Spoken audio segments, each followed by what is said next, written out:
If it can go wrong, it will go wrong. Alright. Hello, it's my ladies. I'm the Night VTuber Ragnar Levelon. I mentioned when I did the first of the Dragon Empire lists that I actually had like a ton of it done, but hey Kyber. Because I'm like not competent as a video editor, it's taking forever to edit stuff down. So what we're going to do instead is, because the DLC dropped, I'm going to go over all of the decks that I have made. Hang on, I need to open this in LibreOffice because Microsoft Office screwed us.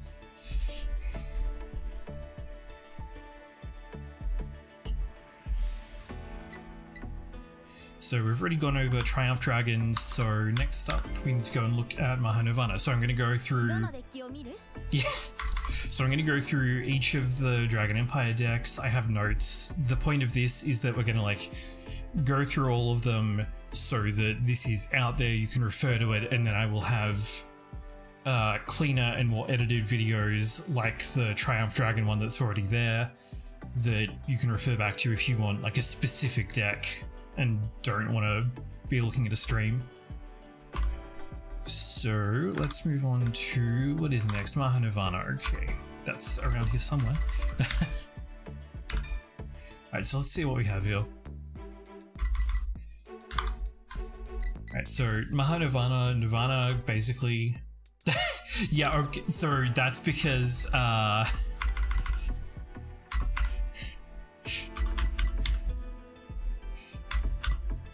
this is what Degrail looks like.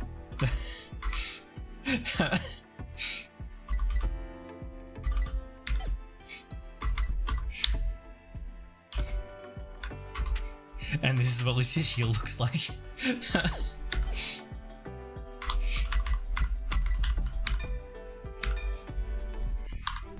Okay, so Nirvana, you basically get it in three forms. There's a grade 3 Nirvana that nobody runs anymore, which is, what am I doing? It's here in the deck, which is this one, but the objective is that we're going to ride Mahanirvana, who is much stronger. Yeah, yeah, Lyrical isn't a cheap deck. So Mahanirvana, this one is all about just plain overdress. If you want to do cross overdress, you need to go to Nirvana Jeva.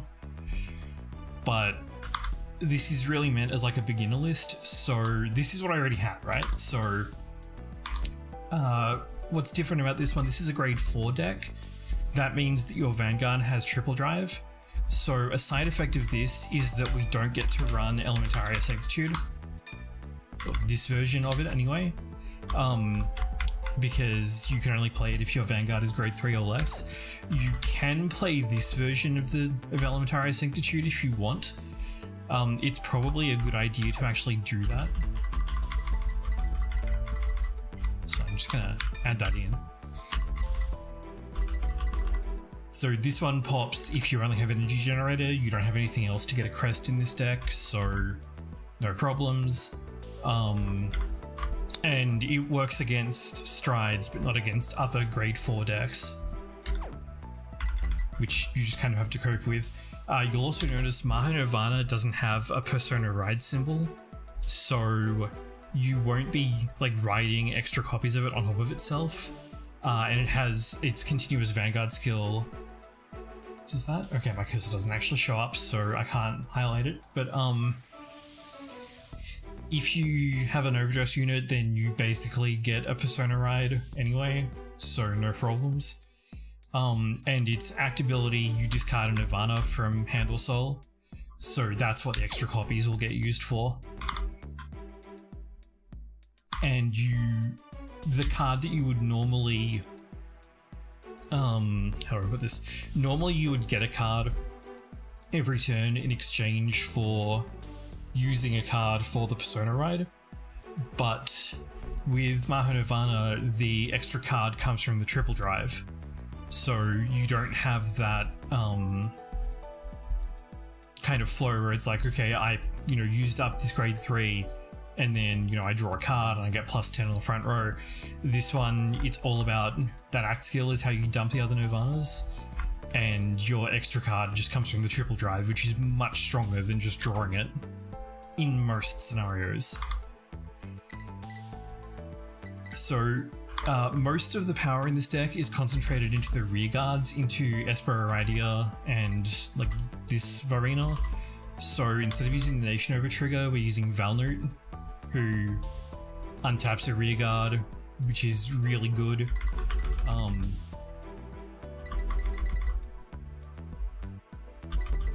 So like Esper Iradia can potentially get 3 attacks because it stands when the Vanguard attacks. So like you attack with the Vanguard stand Esper Iradia. If you hit the OT, then you can target Esper Iradia with it. The Overture is so good. I realize that that's a bit of a hot take, but playing Vintage in this, I've had a bunch of games where it's like, oh, this is a foregone conclusion at this point, but neither of us can actually kill the other one. That's only dumb Westerners who only play premium. Actually good players don't really have an issue with it as far as I can tell.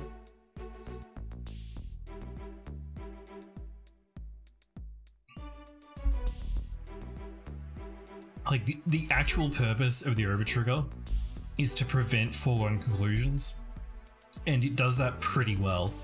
Plus, as 1 card out of 50, like even in games where it helps you, you still have to hit it, and often when you do hit it, it doesn't actually help you, so it does its job well enough without being like disgusting.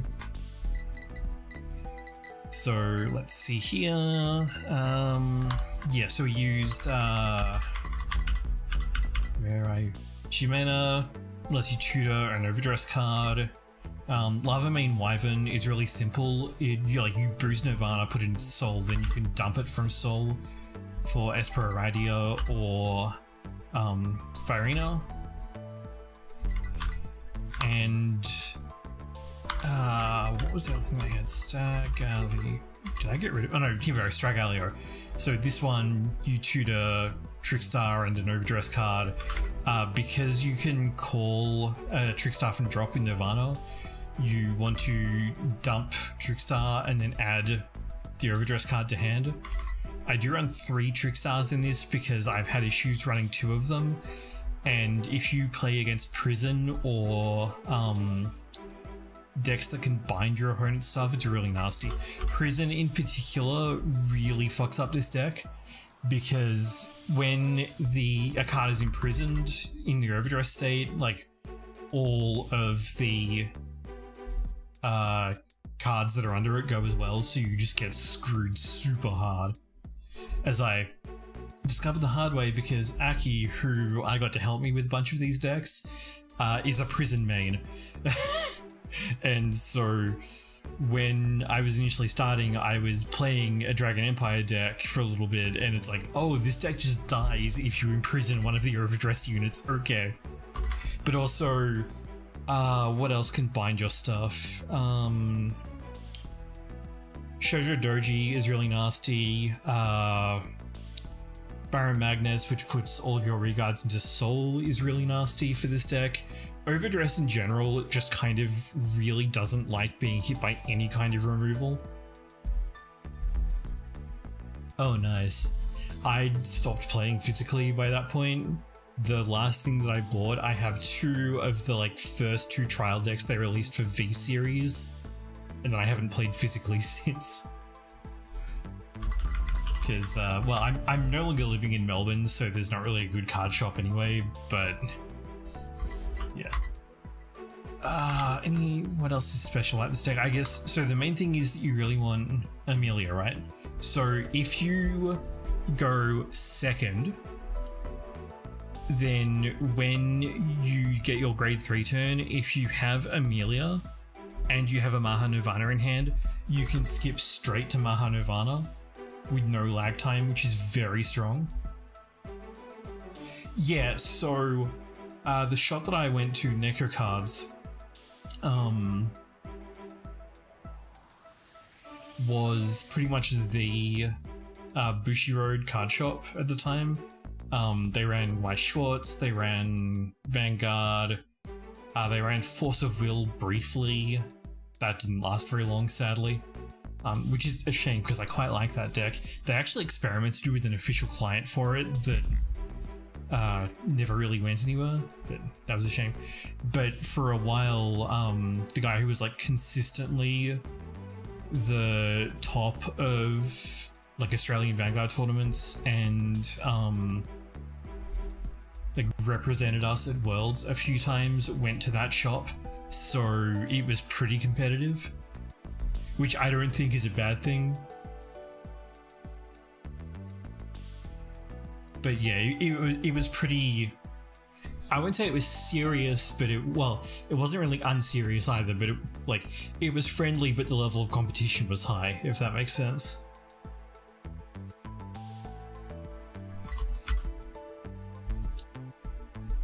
And like, they ran pretty significant tournaments as well.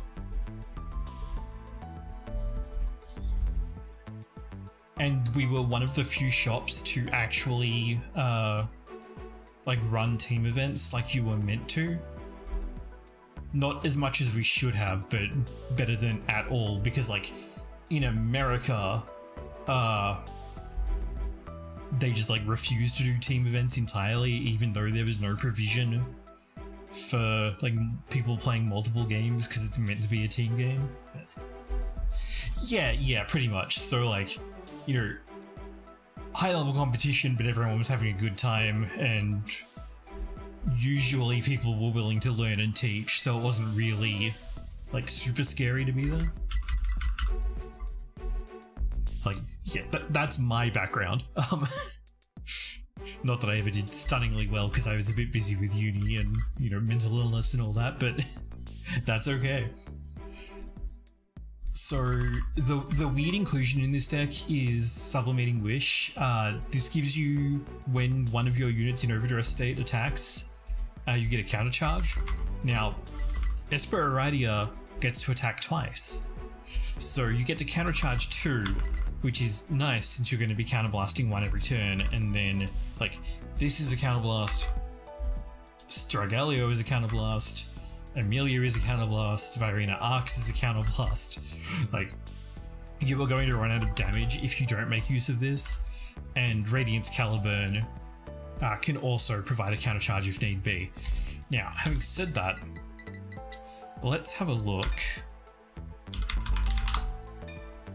and see if they added anything in the latest set, which you can actually do, because I can go over here and say, show me all of the cards from Destined Showdown. Yeah, like at minimum you counterblast 1 every turn, but it will probably be more than that. Yeah, and like on the off chance, like you play this on Esper Iradia, it attacks, countercharge, Vanguard attacks, stands, countercharge, stands, then you hit the Overtrigger and apply it to Esper Iradia, attacks, countercharge, untaps for the Overtrigger, attacks, countercharge, so at best you countercharge 3 in 1 turn. That's like the absolute best thing that can happen. It probably won't happen, but it could happen. Let's see here, this is all Libra stuff, Divine Skill. I can't believe they printed Shiranui support though. Like, why would you do that?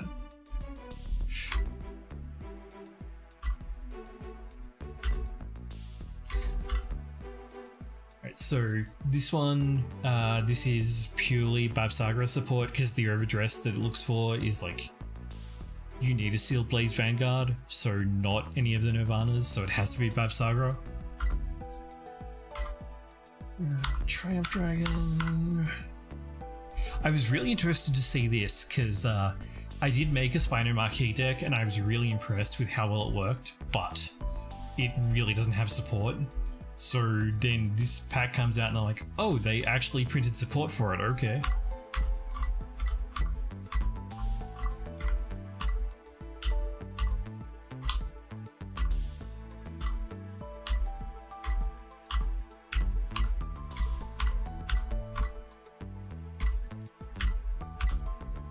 So no, they didn't add anything for Maha Nirvana this update, so this should be fine. I'm not gonna play out a game with it now because that will take a lot of time, but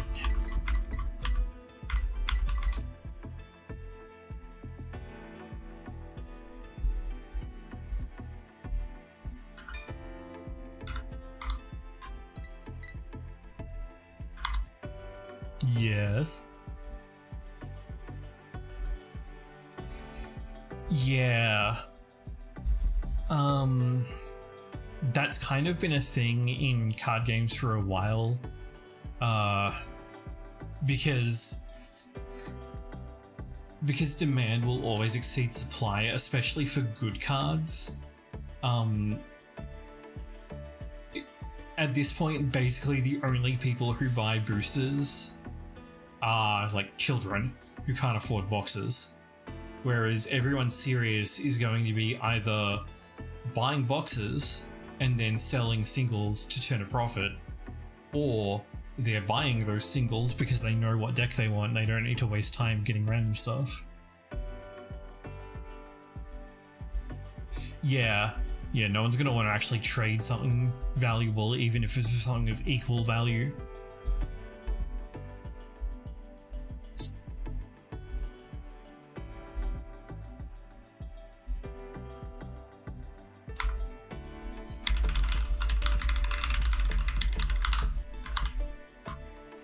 So let's look at Nirvana Jiva, not Maha. So this one's different. Crossover dress works differently. You pick a Prayer Dragon race unit and a Trickstar, put them on the same circle, put the crossover dress card on top.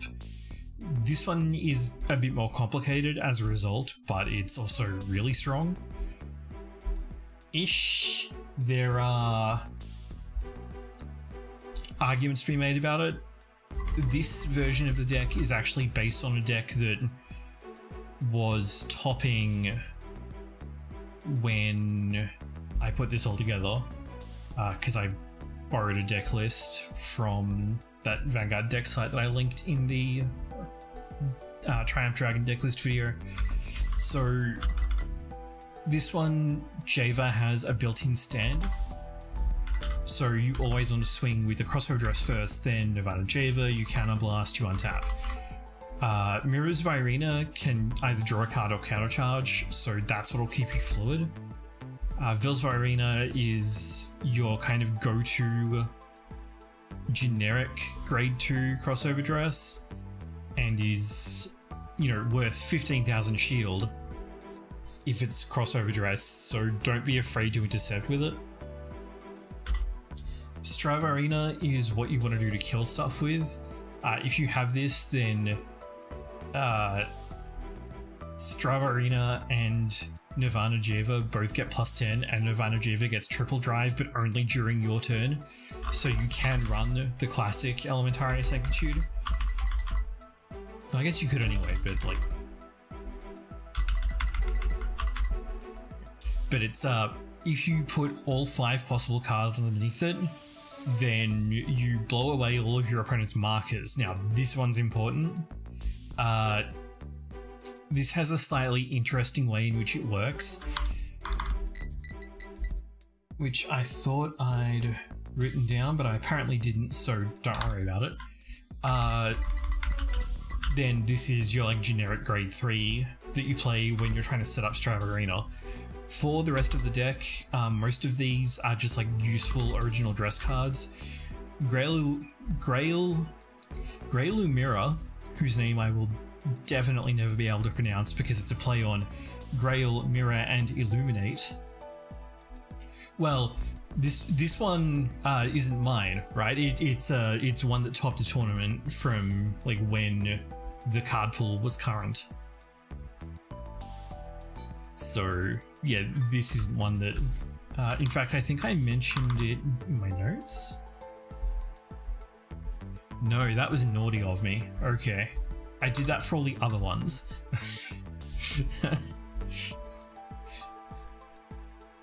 So these two are your searches. This lets you get a search in because you can, so you place it on R, you can call from deck for a Prey Dragon, so you really want to use this to set up for Strive Arena. Then you have, Trickstar, who you'll inevitably want to dump so that you can call them with Nirvana Java.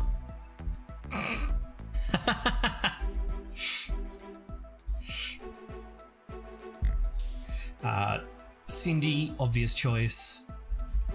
Anytime you call Trickstar with Java. Duel when I remember to reset my download location so that I can actually find games, which is going to be after I kind of run through the deck lists.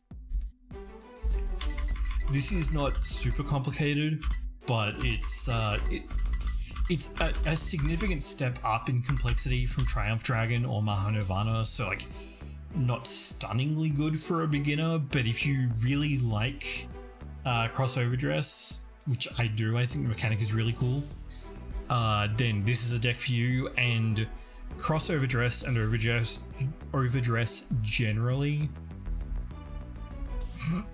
Okay, please stop.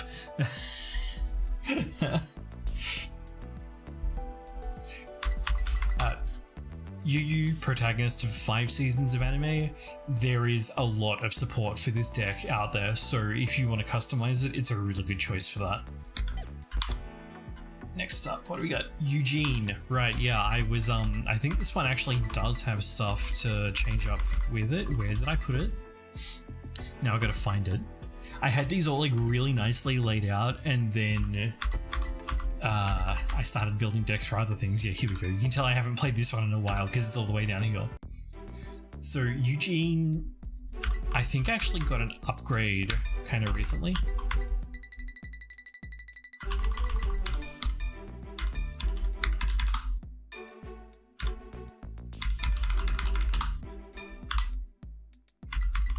Or not. No, well, either way, they got some support, and that's really all it needed to start going. So, ride line here is pretty simple. There is technically a second ride line that you can use for this, which uses... where is it? This is what I got.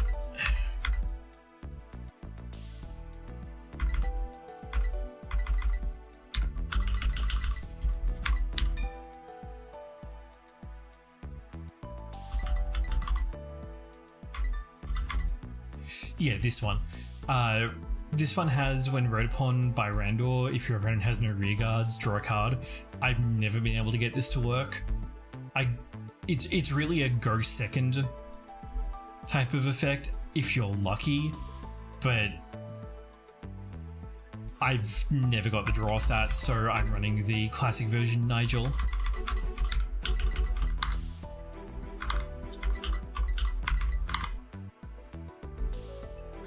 Oh yeah, Nafwal, who is over here, you may want to consider changing this card for like an Energy Blast Cycler, which would not be a bad idea.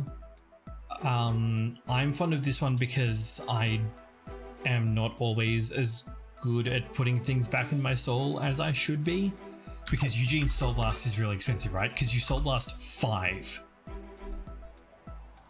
And as a result, if you want to refill your soul, you really need to have like retired your opponent's stuff already. Like you don't want to use this unless your opponent basically no longer has rear guards. And to help with that, we have the iconic Best Harvest. So this pluses you every time you retire an opponent's card. Gandiva does a better job of using it, but you can very much still use it in this deck. Which is, so I've gone with Protection Twincast as the choice of regardless piece. You could also go with, what's it called, Zero the Union in the Sky, which works as an energy cycler if you draw it early. But that's really a matter of taste.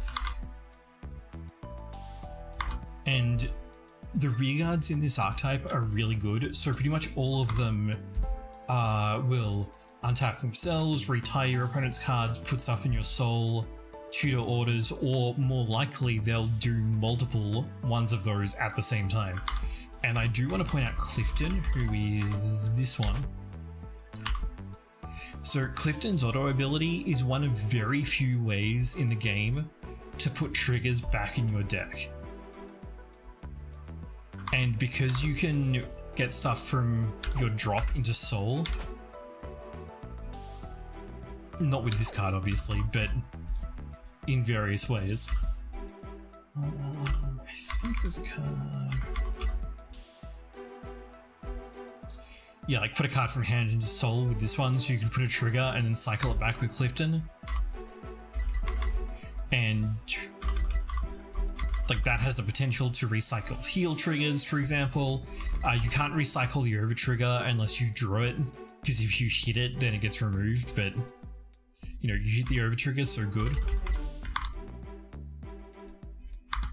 Gallinime Spurt just gives you a soul charge. It's kind of there to recover if you fuck up with Eugene's Soul Blast.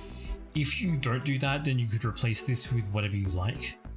And Forward and Revertus are the same way, but it can either provide you a retire, or it can call something out of Soul if you charge something that you wanted. So like that should keep you all together. And I went with Idosfaro because you can use this to get back orders, but you could go with the Nation OT or one of the other over triggers if you wanted to. You shouldn't have any issues. Okay, Dragonic Overlord. Right, so that's the wrong Dragonic Overlord, that's vintage. Here we go. So we haven't got new stuff for this yet, I didn't think.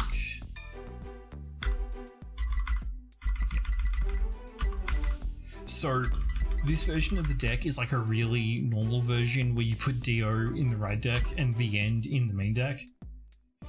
There is technically a better version of this where you run where you run a Dragonic Overlord at the end in the right deck, and then you run like 1 to 2 copies of Dragonic Overlord itself in the main deck, and you use Arbor Hatchet Dragon to get it into the Soul to proc Dragonic Overlord the end's effect when it has DO in its Soul.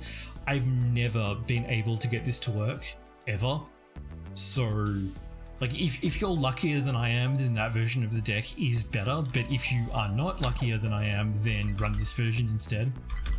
So very standard ride deck. This one I honestly just chucked in all the Overlord support because why not?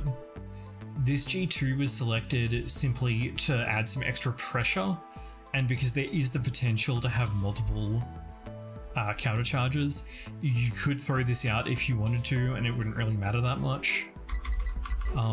Like for example, you could take it out and run, I don't know what else. Like let's look at every G3 normal unit. Like you'll probably find one pretty quickly. Right, like, I mean, even this would be fine, right? Because it becomes 23 with an 8k booster behind it, which doesn't suck. So, you know, you could just do that. Or, like something like this. Something like this, because, Dragonic Overlord at the end, like, and Dio in general likes wiping out Regard, so like, you have a lot of options if you don't like some of the cards in here. Gojo is here just for counter charge, like use this one early and often. Madoka is here, is it Madoka or Hadoka? It's Madoka, okay. So this becomes 10k as a booster, which is kind of sick, and then you get plus 5k from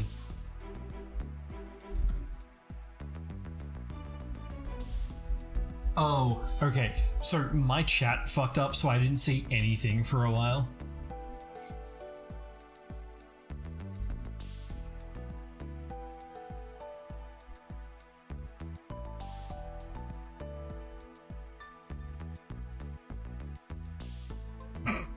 No, that's Jojo. Oh no, wait, Jujutsu Kaisen, I can read. Fuck. So hopefully that's working on screen, because my actual like chat just completely screwed up. Let me just, can I pop this out? Pop out chat, there we go. Just gonna put that on top of OBS. Okay, good.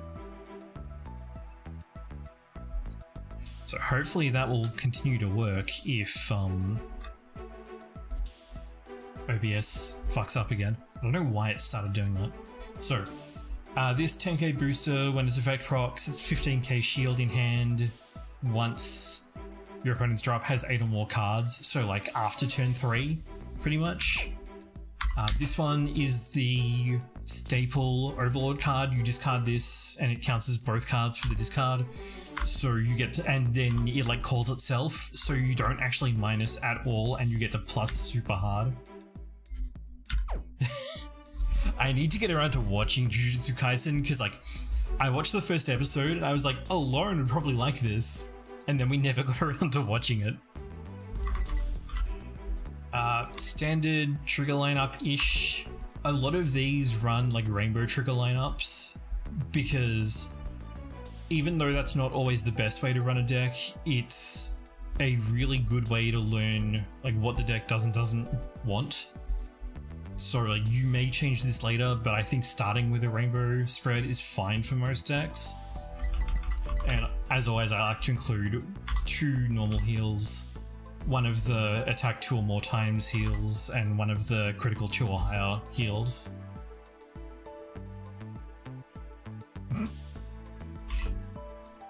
So Radiant's Caliburn, as you'd expect. Bonds between humans and dragons, this was included just because the deck doesn't run like anything else that uses energy, and 25k shield for 1 card is pretty good.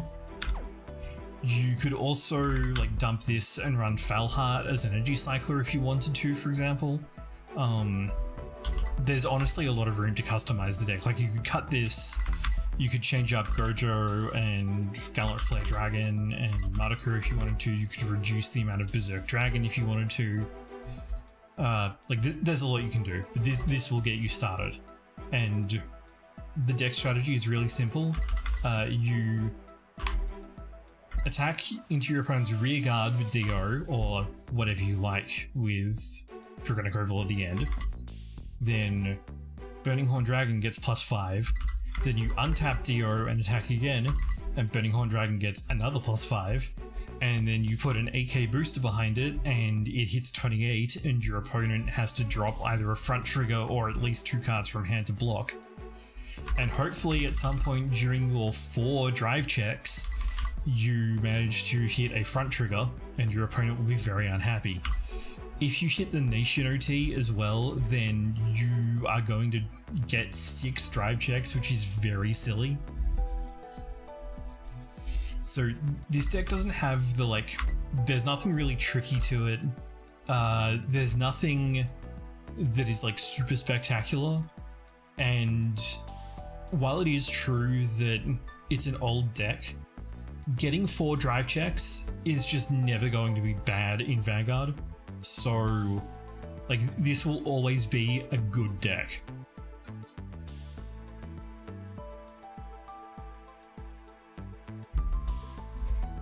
It might be less good than other decks, but everything that this deck does, so like you get 4 attacks, you get extra drive checks, you get extra cards in hand.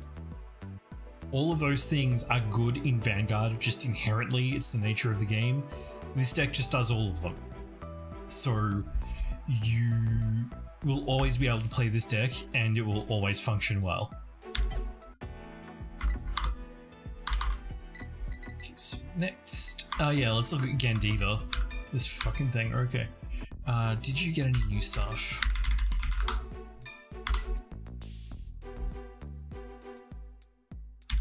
You from?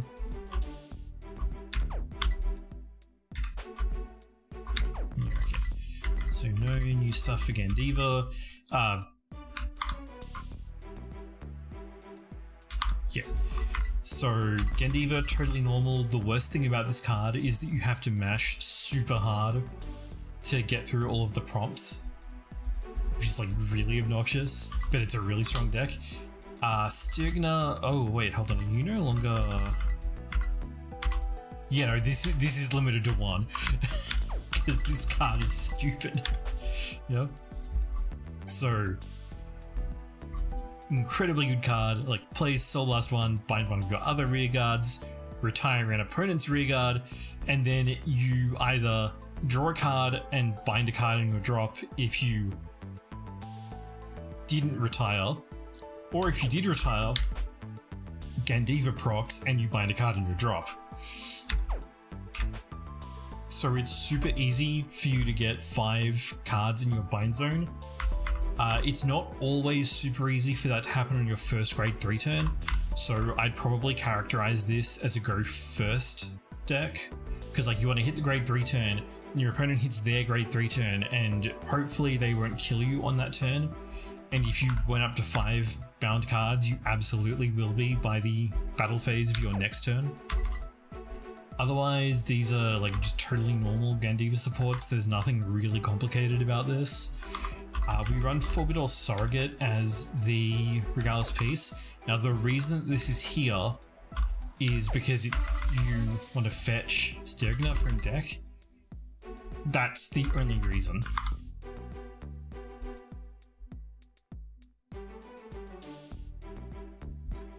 Otherwise, yes, so where's Brusen? Brusen, where are you? This one. So Bruken does all the counter charging that you need. You have some energy blast stuff going on with Stormman Dragon to help use that up. We run Best Harvest because this deck uses it better than Eugene does. And make sure that you it's Alphagar, right? Yeah. So you attack with Alphagar first, then you bind, then Gandiva attacks, you bind Alphagar face down, you call a grade 3 or less and call it to rearguard circle, so you get 4 attacks. This one lets you get a stand, so like you get everything that you need, you draw cards, it's just a really good deck. So nothing special about this one. This probably won't lose you friends, it's not Shiranui, but it definitely did some like psychic damage to people over the course of Dear Days 1, where it was inarguably the best deck in the game. Like it wasn't even close. So just be aware of that. Tamayura, this one you gotta do a lot of chatting about, so here we go. So this deck is unusual for a Dragon Empire deck in that it has a fairly limited amount of stuff that like retires your opponent's stuff. Only the grade 2 Rurimi does, and it does that by putting one of your opponent's rearguards to soul. Instead, it tries to get 5 attacks. So on top of that, it's also a deck that uses a lot of orders. So we have 2 orders that help it set up. So we have this one, which lets you call a Rurimi and a Rarami from your drop. So Rurimi is the silver hair one and Rarami is the purple hair one. That is consistent. And then this one, which lets you put a Rurimi and a Rarami into soul and draw a card if you already had them. And then you can use them with Daybreak Tamayura to get 5 attacks. So like you attack with the column, and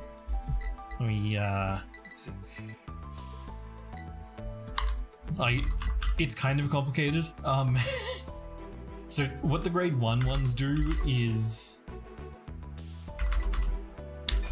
Rarami. It is in fact Rurimi. Rarami.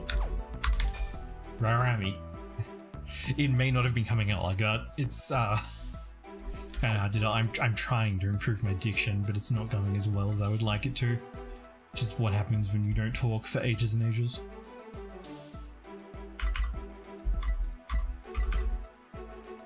So after these like you attack with these, and then you put all your rearguards in column into soul. You want to have these so that G1 purple is behind G2 silver and vice versa.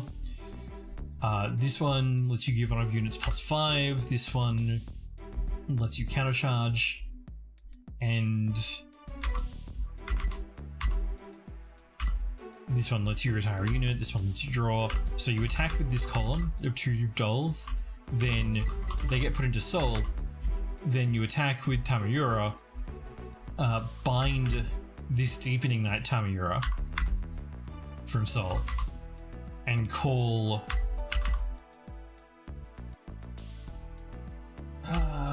which one do you call? There's a way that you loop this and I'm like totally blanking out. Yeah, so you call the G2s and then you get fourth and 5th attacks. But the thing is, at the end of turn, you ride the bound card. This is a big deal because Deepening Night Tamamiura gives you the player an effect that gives all your front row units +5. And also, these guys go into soul when they retire from GC, so you are totally free to intercept with them, which is quite strong.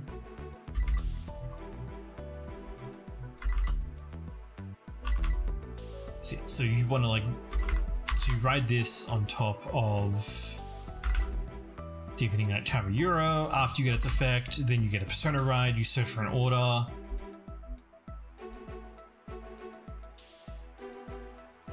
Yeah, probably. Rairami.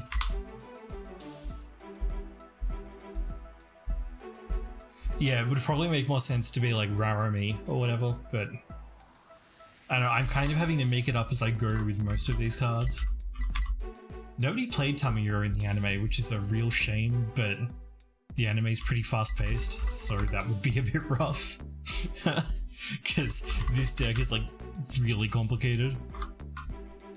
Otherwise, we run Kawasaki Hime. This lets you grab a grade 2 or less glitter from top 7 cards of deck, which is all of your dolls are glitters, so it searches that, and you can use it to quickly ride Will-O-Wisp Daybreak Tamamiura.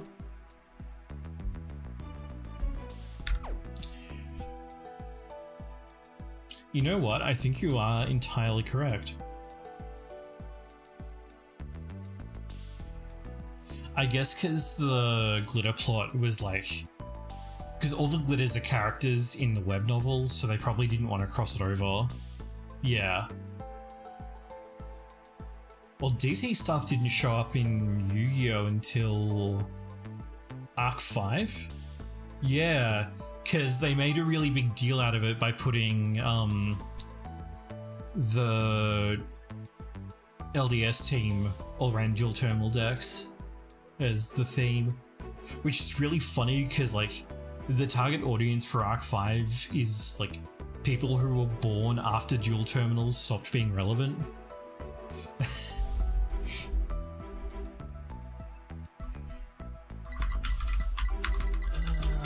I think, yeah, that's pretty much it. Falheart is just here to energy cycle. I had slots, so like I just put Thunderclap Dragon in, but you could, if you were going to change the deck, I'd start by getting rid of this. And regardless piece, same way, I went with Radiance Caliburn, but this deck does run a lot of orders, so using one of the Blitz order pieces might be a better idea. Deck is complicated. I don't think they ever added new support for you. Yeah. The really shit DM, like the really shit Deckmaster interpretation.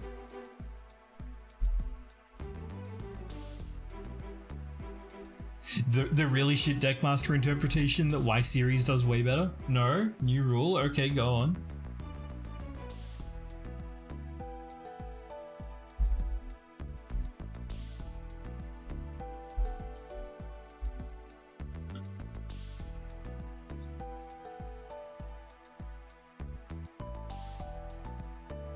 Fair enough.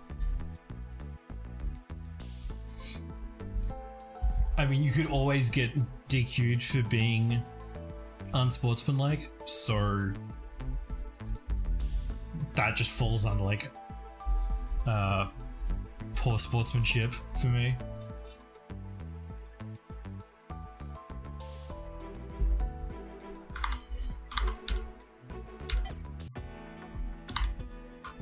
Tamahiro, Vermilion. Oh yeah, my notes for this one are really, really short. Where is my Vermilion deck? There we are. Okay, real talk, if you're playing this deck, you're either a diehard Vermilion fan, or you saw its new animation in this game and it's super sick. Yeah, that's true. Especially Yu-Gi-Oh players. God, we're the fucking worst. Like, just as a community, we're like consistently terrible.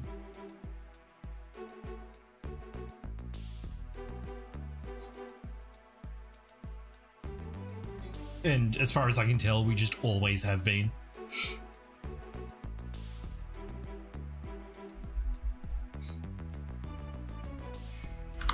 I don't think, I basically didn't do anything interesting in this deck. This is like exclusively Narukami and Narukami accessories.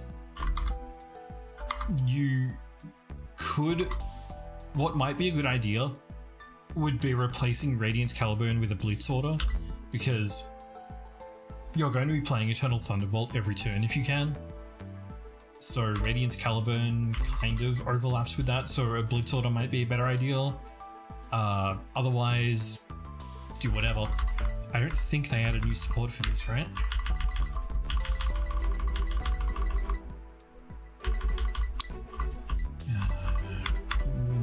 Narukami, there we go. Yeah, no, okay. I believe I saw that the blood is coming, but it's not in the game yet, so...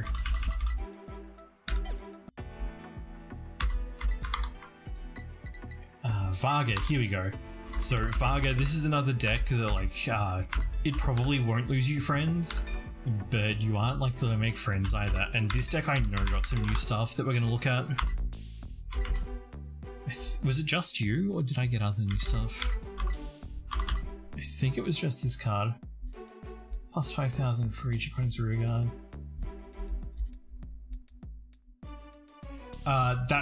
That usually happens, so I've got ultra low latency turned on, and sometimes YouTube doesn't like that very much.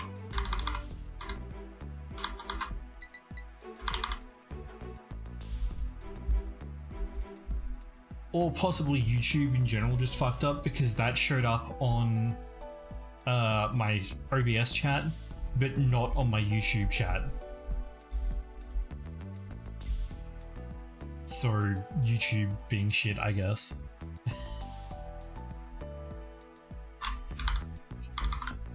Do I actually want to run this card in this deck? I mean, probably not, right?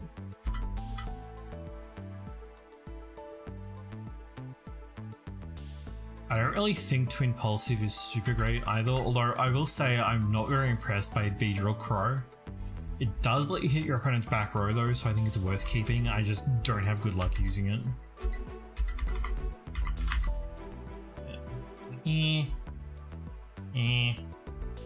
Like, getting a big boost is fine and all, but you're already getting a big plus from the front row most likely. So we run the grade 1 Virgilla. There's just not really much better to run. The grade 1 that's meant to go with the Varga ride line kind of sucks. And this lets you do a Soul Blast, which the deck otherwise doesn't use a lot of. The only card that you Soul Blast with otherwise is, Impale Horn Dragon, and you don't have a lot of stuff that goes into Soul either, so you usually won't run out before your opponent dies with this. Otherwise, just Varga. We don't run Energy Cyclers, so I decided to run Bonds Between Humans and Dragons. Nope. Do not remove, I want that. 2500 shield, sorry, 25,000 shield. Really good for 2 energy. You probably won't manage to run out. Since your only other energy card is Shura, who also is Energy Blast 2 and is like very good because you can get like additional rearguard attacks that you aren't meant to get. As for Varga itself, don't be shy about the Divine Skill. Rush your opponent's damage to 4 and pop the Divine Skill as quickly as possible. There's a fairly good chance that even if your opponent lives, you'll have done so much damage that they just can't recover because of all the cards they'll have to have used to guard, and like then they'll have a hard time attacking you, which means that it's easier for you to guard. You don't have to worry about keeping rear guards on the field because Varga destroys them all anyway, and so they have things that make up for that. It's just really good and really solid. You won't go wrong with this one.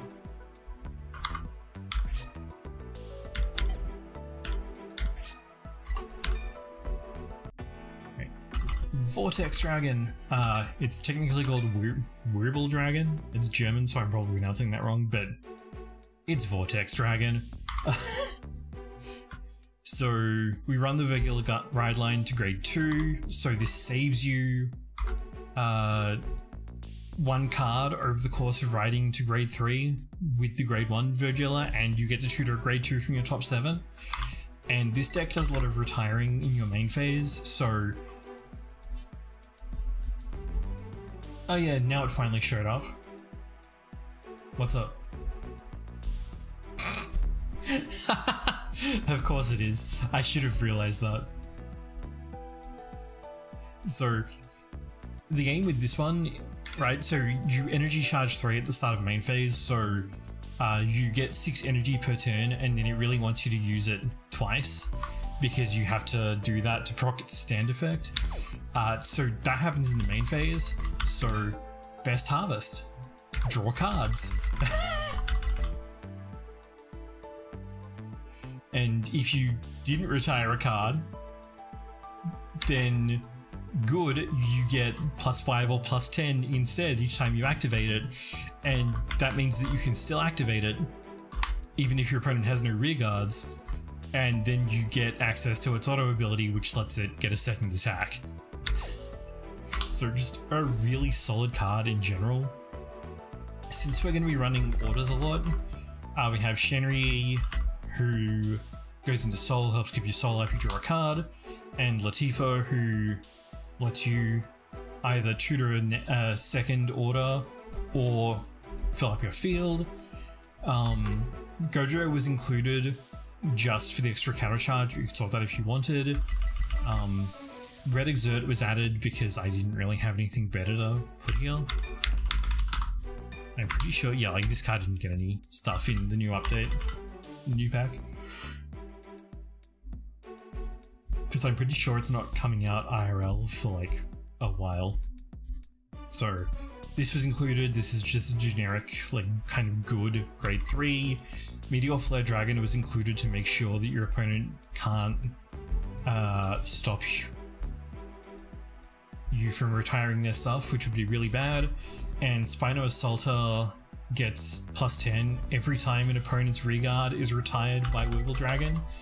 And Hanife is a 15,000 power grade 1 card that can only be called without retiring itself if you retired an opponent's rearguard already this turn.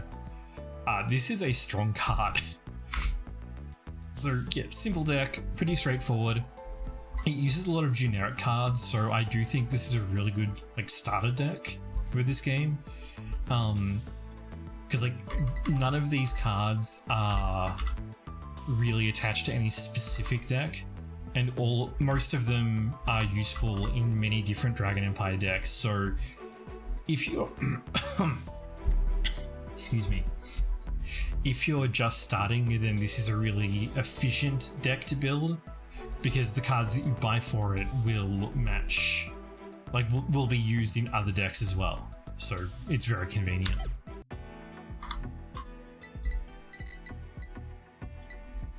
I do just want to mention though, now that, like going back to this, compared to the other decks that we've looked at so far, Wirbel cares a lot more about the order that you play cards in, right? So you have to play Latifa after you play a normal order. You have to play, like, you only get Shenri after you play it in order, or your opponent has one of those rear guards.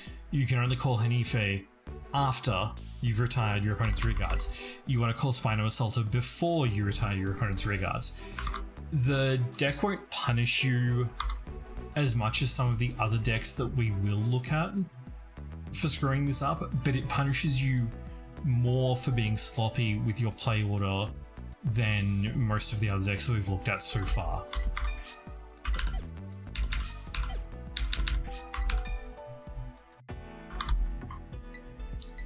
Okay, Griandra.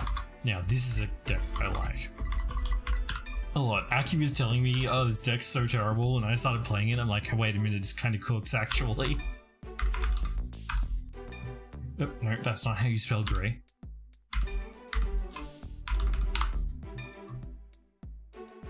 Yeah, that's the Lutetia deck that we built on stream. So this one actually did get some new support that I have to really consider. So this skill is really good. During the battle unit with Andre and its card name attacks, your opponent cannot play blitz orders from hand and has to call cards from 2 or more cards from hand to G at the same time. Really strong effect. The thing is, this effect applies to both Aundra and Griandra because its name includes Aundra, so it's really good.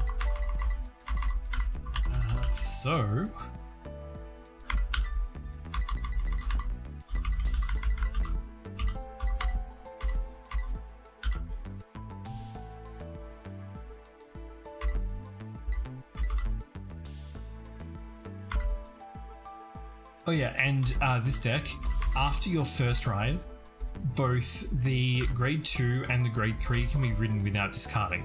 So to all intents and purposes, you draw 2 cards over the first 2 turns because you never have to discard to ride. That's also why we don't have any energy cyclers and why I picked Conrad to go in the deck. Just kind of a generic extra use for energy because you're going to have a lot of it. If you wanted to change that, then you probably should. And Renserate is just an Aundra accessory. It's not like stunningly good, but it exists. Oh, don't worry, we'll get to Shiranui.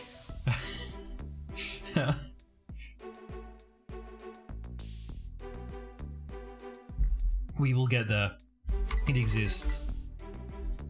It's like, depending on what you want to do, Gojo, Conrad, arguably Madoka could go. I kind of like Madoka, but because this deck doesn't do a lot of CB, I think what I'm going to do is drop the Gojo, and I'm going to drop...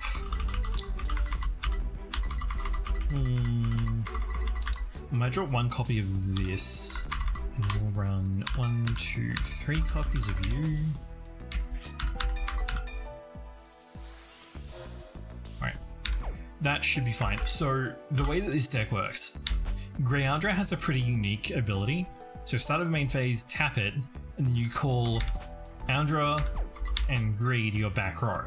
Then at the start of your battle phase, you tap this Gree card, and Aundra gets to attack from the back row. And it also gets plus 10 power. So this card actually swings for 25.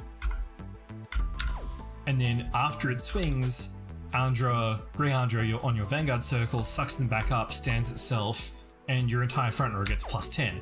Now, what makes this really stupid is that you can also play this order. This order is free, and when your Vanguard stands, all your front row units get plus 10. This stacks with Griandra's own effect, so your entire front row just gets plus 20. Like, on the spot. Super dumb. Otherwise, this one gets plus 5 every time your Gree or Aundra named Vanguard attacks. This one lets you draw a card and also shares the plus power effect. And Renserate Griffin just kind of gives you some added utility. This one has the guard we just talked about, and so that leaves Conrad, who is just here to use up the excess energy, and Madoka, who is just a generic shield card, right? Because it's 15k when it tops out. This is a really solid deck.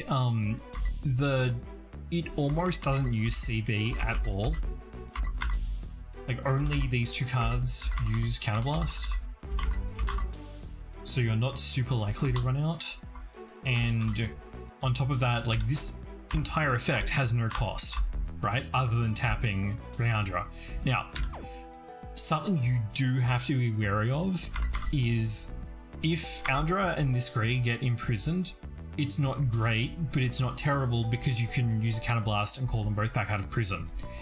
If either of these cards gets bound somehow, like ends up in the bind zone, you're fucked, right? Like, this deck just stops working. Now, The good thing is, Griandra's first auto skill taps it as cost. This is important because you can always choose to not pay the cost and activate an auto skill if that auto skill has a cost, right? It's not mandatory. So in the event that that does happen, you can continue to play the deck as if you had a vanilla Vanguard. And the units that appear as support will still get some power out of it, so it's not the worst thing ever, but it's still pretty rough. So yeah, prison not so bad. If these end up bound, it's over. Like you can play out the game, but you're not gonna have a good time. I do also want to point out this deck with no investment except for one card in hand can hit 30, like plus 30,000 on your front row, right? Because Grounder himself gives plus 10, the Persona Ride is plus 10, Drag Resonance is plus 10. This is super stupid. Right? Like, your opponent is not gonna really be able to cope with 3 attacks that started at plus 30, but both of these cards get plus 10 by the time your Vanguard is done attacking, right? So these ones are now looking at plus 40, and that's before we like get into triggers. So big numbers. Like you're basically hitting like stride deck attack numbers and not running a stride. So it's just overall really good.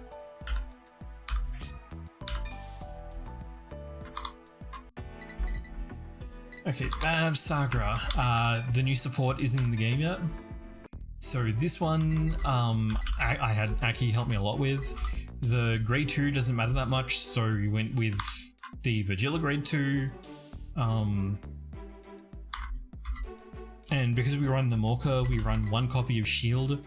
So the objective is that we would get it when riding on the Morka, and then we dump it later.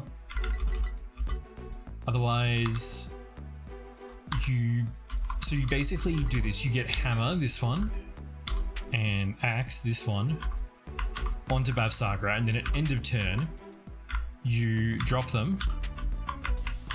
You drop Hammer and put your other right Deity Arms, which is Spear, in hand, and you CB1 and drop Axe, and then get the Shield and arm it to Vanguard, so you're now prepared for next turn. And then on your next turn, you this one, no, this one, you use Kank Shadi's effect. CB1, put the shield into soul, draw a card, it gets plus 5. Then you play Spear, and then, like, with CB1, draw a card, you play an additional arms card, then you play Axe,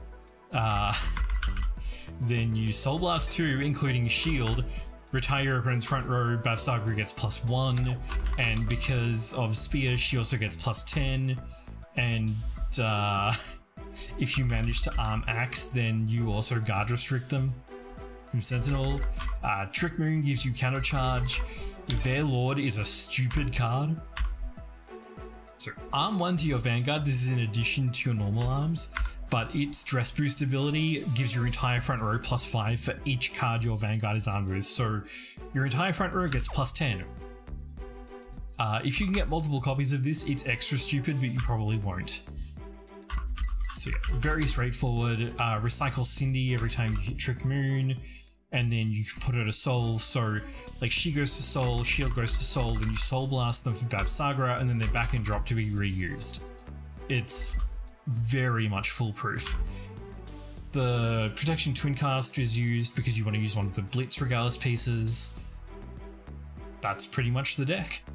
There's nothing overly interesting about it, I guess. One thing is that this deck is one of the few that I built that doesn't use any front triggers, and the reason for that is because, first of all, you already kind of get them from Veilord, and being able to pass criticals is much stronger in a deck that has an inherent plus critical, because your opponent is obliged to guard attacks that have bonus criticals. So like Vanguard gets crit plus 1, and then your opponent's like, oh crap, I need to block, and then you know you've got Axe, so they have to use a bunch of their hand to block more than they should, and then you start hitting 8 critical triggers and passing them to one of your good attacking rear guards, and like good luck blocking both of those. So yeah, just overall strong card, strong deck. It's not as easy to play as I make it sound. Like you do have to do some finessing with how you move cards around, but you've got, you know, high power, extra critical, strong front row, pretty solid hand, even extra defensive options. You don't get a 4th attack. That's the only real problem with the deck at the moment. But the 3 attacks you do get are of such high quality that I don't think it really matters that much.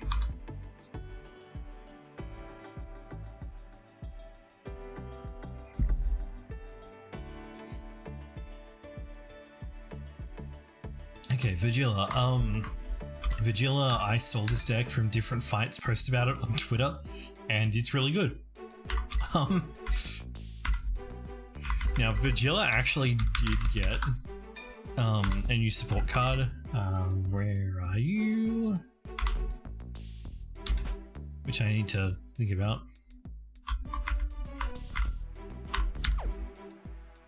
Yeah, I don't really know what the best way to go about using these would be, because I'm pretty happy with the deck as it stands. So, basically, you know, call Fanfare, buff Ezua, swing with Ezua, stand Vigilla, swing with Vigilla, stand Ezua, swing with the rear guards. We want to be playing Stardust Blade every turn. So don't be afraid to intercept, especially because Ezua for some reason has 15k shield in addition to 15k power, which is really silly. There's a reason you are only allowed to play it if your Vanguard is Vigilla, because it's really dumb. And otherwise, like, you want to put Cosmore behind Ezua. Shenri is there to keep your hand going and benefits each time you play Stardust Blade. Justina and Latifa interact with orders as you'd expect. Inductance Dragon tutors one of your orders when you get it.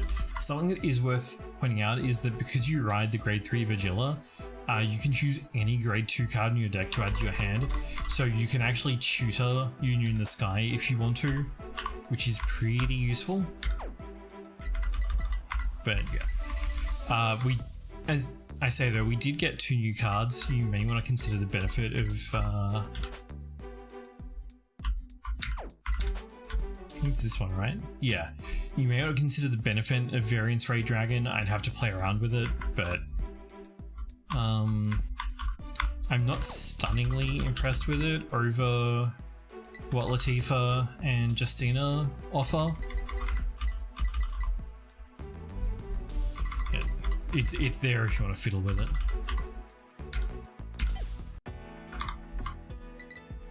Okay, Spino Marquee, here we go. This is a deck that I thought was going to be really shit, and it kind of is, but I also kind of really like it.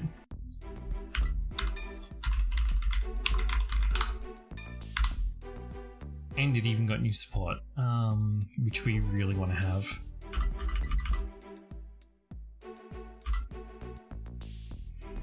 This fucking thing never works, so I'm just going to get rid of it. And I'll explain why in a minute.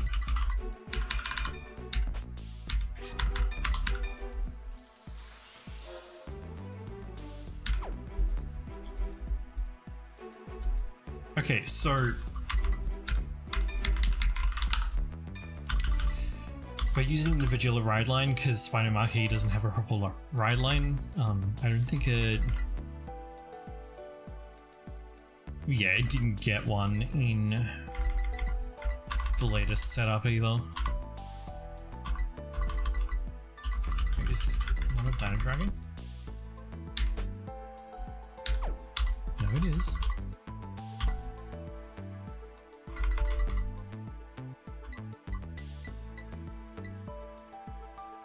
That's strange. I wonder why it is not showing up. Oh no, there it is. It's just in a weird place. Okay. So Spino Marquee, pretty good. Call 2 cards from the top 7 of your deck. This is one of the few tribal decks outside of Lyrical, which I think is cool. So very classic Tachikaze stuff. Unit attacks Vanguard, CB1, retire a Dino Dragon, draw a card, Spino Marquee gets +10, and then you call a Dino Dragon from hand and then retire all of your opponent's rearguards that are in the same column. So you want to attack with another rearguard first, then Spino Marquee, then you call over where the retired rearguard is and draw a card. The issue with this one is that where's that fucking, here it is. So my understanding of the way Vanguard works is that if you call Penetrate Dragon Tribash with Spino Marquee's skill, you should be able to activate Tribash's auto skill. So my understanding of the rules, which here the relevant rules are 10.4.1.13 and 14, which is resolve a check timing, abilities with the when unit attacks and when unit boost triggering conditions resolve during this timing, resolve a check timing after all the processes for that check timing have been completed, advance to the guard step. My understanding is that it should still be in the when attacks check timing when Tribash is superior called, and you should be able to use Tribash's auto skill. Either I'm wrong or the game is buggy, but either way, you can't call Tribash with Spino Marquee and then use its auto skill. So getting rid of it and replacing it with this one, which really wants to be called, should be fine. Because, you know, it gets +10, which is kind of good, and it retires itself, but oh well. Otherwise, it's mostly subpar Dino Dragon cards. Brachioforce is an exception. It's very good, but you'll notice that I'm only running 2 of it. And the reason for that is because, as I discovered, you tutor so hard with this deck that you will deck yourself out. And I had issues actually killing my opponent before decking out, so I reduced the number of cards that draw cards. So this is another one where your attack orders and where you call cards to like really matters. Spino Marquee retires your NRG as cost, so you need to think hard about like which rearguards you're going to attack with and then retire, and then where you're going to call stuff for maximum impact. And it means that your opponent can interact with you a lot more because, like, say you obviously have a rearguard that you would want to retire, your opponent can like just not call stuff in that column if need be, or call stuff to that column but have it be stuff that gets used up. And then, you know, if you have one that you're like, oh, I'm going to attack with this one first because I'm going to retire it later, your opponent can just intercept that one's attack and be like, oh, well, you know, you were going to kill it anyway. So it's a bit rough. And yeah, using Tribash is like super complicated. The rest of the deck is mostly Dino Dragons that don't draw cards. So that's Krumstego, Spino Assaulter,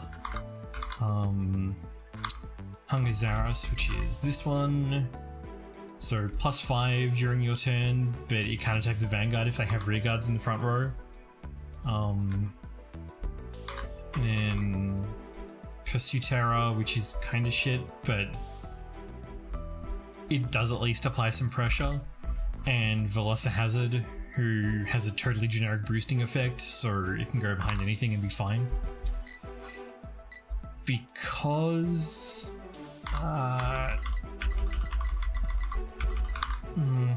yeah, like,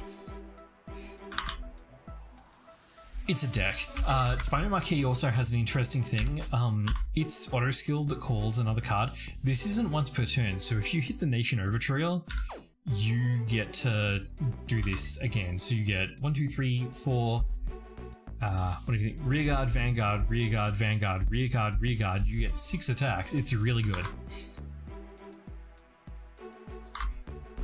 This is still probably the worst deck in this video though. The only reason that that's probably is because I didn't make a deck for Megalonozuchi, which is by far the worst Dragon Empire deck, which is really unfortunate because Megalonozuchi is really fun. So if you aren't familiar with Megalonozuchi,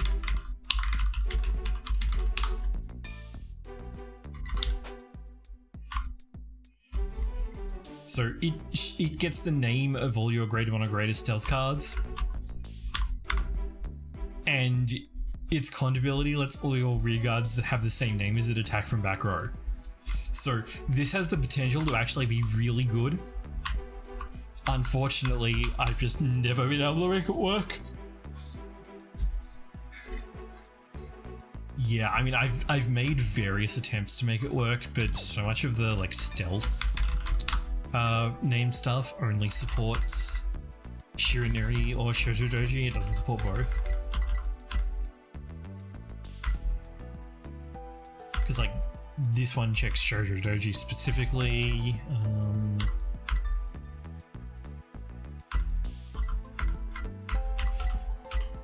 And obviously, since you want to be getting stuff that like you have names for, you're mostly looking for grade 2 and up cards. It's like this one, Shoujo Doji.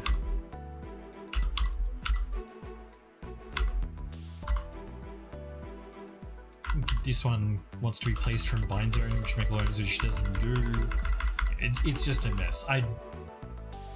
This one is kind of a white whale project. I keep coming back to it to try and fix it, and I just don't have any luck. Okay, Cody Blaze. This is one of the decks of all time.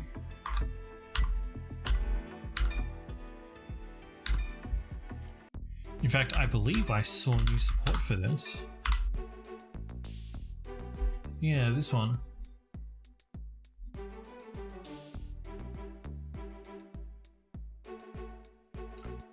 Which is definitely going in at 4, because that's really good.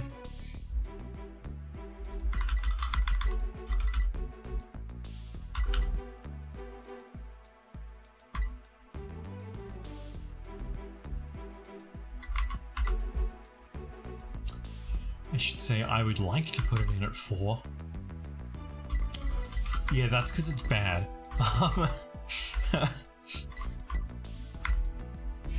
This deck got lost on its way to Dark States. So Cody Blaze has a genuinely interesting effect, right? So look at your top 5, choose 2 grade 3 or less cards with different names from Cody Blaze, and then one of them you call and one of them you put into Soul. Now, at end of attack, you Soul Blast 2 and you either stand rear guards that had the same name as the Soul Blasted card, or you Soul Blast 2 cards with the same name as Cody Blaze and discard a card, and you stand it and it gets drive -1. So it's really invested in putting specific cards in Soul and then Soul Blasting them very cleverly. Which, this one lets you put specific stuff in Soul. This one...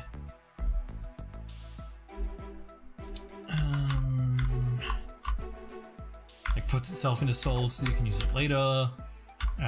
This one puts itself into Soul. But most of its cards... So like, you could get 5 attacks with this, for example, right? Which is pretty significant. This one lets you recycle units from drop to bottom of deck, so that you can like get stuff back that you Soul Blasted.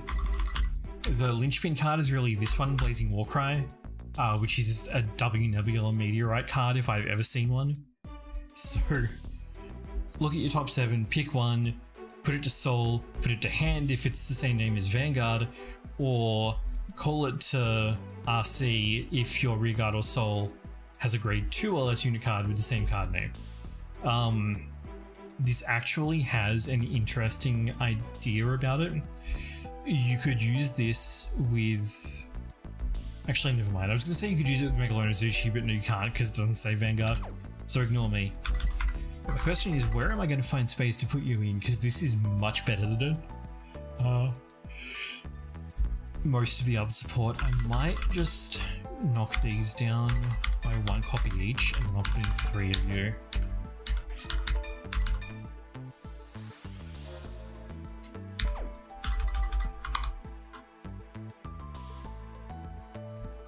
So, where is it? Dejaro, who's here somewhere.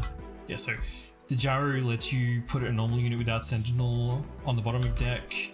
Vulcan Golem puts a normal unit with the same card name as any of your units from drop on bottom of deck.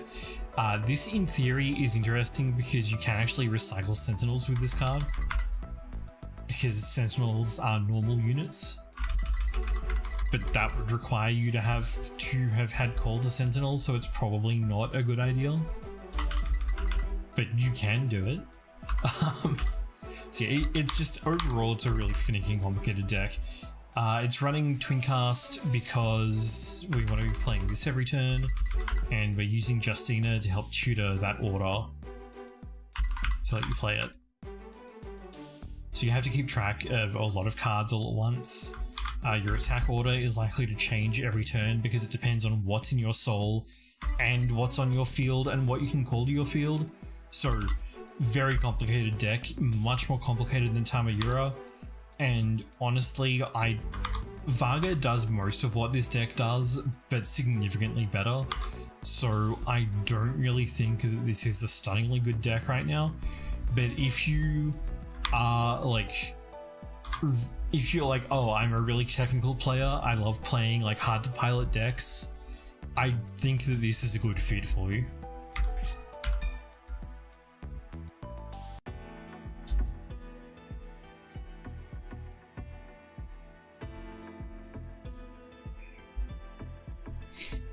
So I mentioned that Aki helped me with a bunch of stuff. I actually borrowed one of her decks to help get through story mode at one point, because I was getting really sick of whatever fight it was, and I'm just like, oh, prison just like hard counters this deck, so no worries. Okay, Zedlins. Fun story about this deck. I forgot it was in the game until I was like doing the editing on the script. So I had to edit it back in for the like edited version of this. I don't think this got new support this set, did it? Yeah.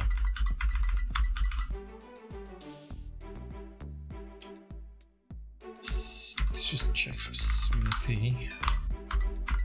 Yeah, no, that's what I thought. Okay. So,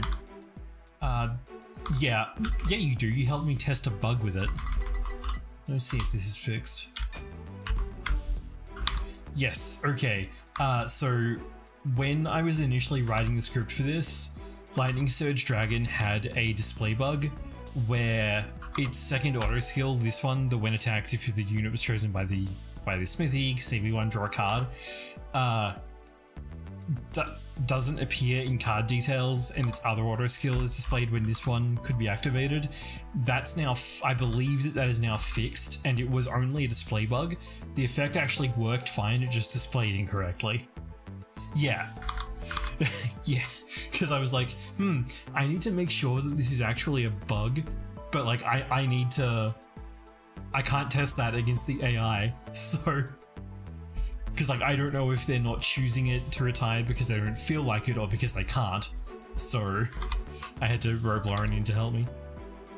So yeah, this is pretty standard. We run 4 of each of the support cards. So that's Fierce Gala Dragon, Ravaging Dragon, which is the really good one because it has a guard restrict effect. So this is what you want to pass triggers to normally.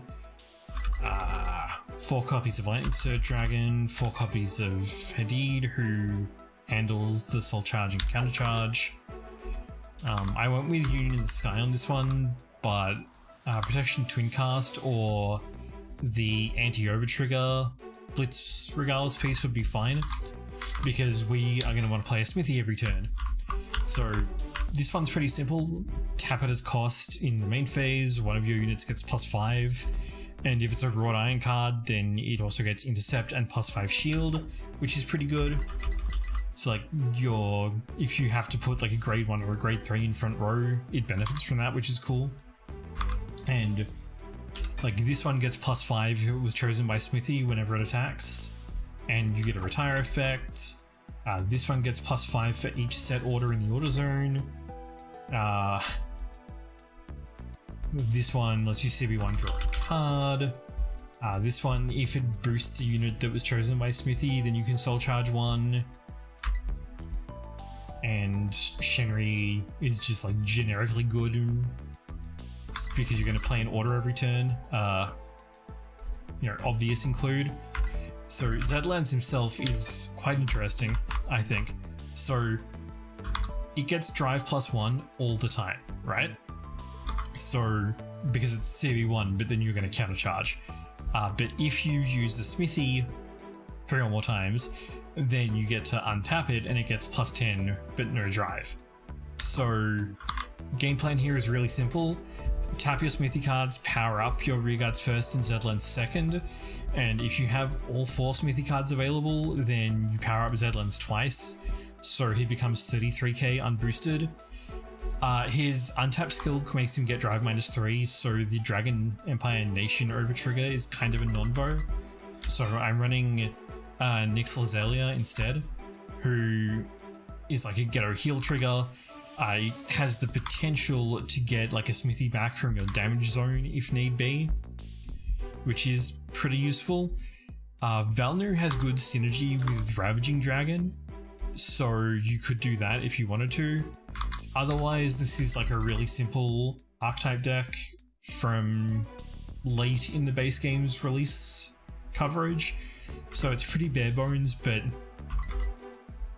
similar to Dragonic Overlord. Like, you draw cards, you get 4 attacks, you get an extra drive check. Everything it does is just kind of good inherently, so it's never going to be a bad deck, but I don't think it's as good as Dragonic Overlord with the support that it currently has. And it does have another problem, which is that played in a manual sim or in person, this deck would be really fast to play because you just like reach over and just turn all your Smithy cards sideways and be like, this one twice, and it's like, okay, we know what we're doing. But you have to do all of that individually with like multiple points of confirmation from both you and your opponent in this game, so it's really a chore to play. That would be me drinking my water bottle.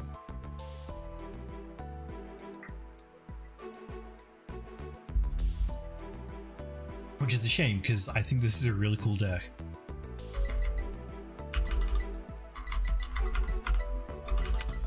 But it was not to be. Okay.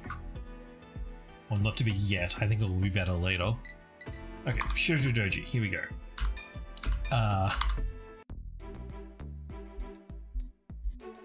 So this is the Cloudwater Fleetfoot version.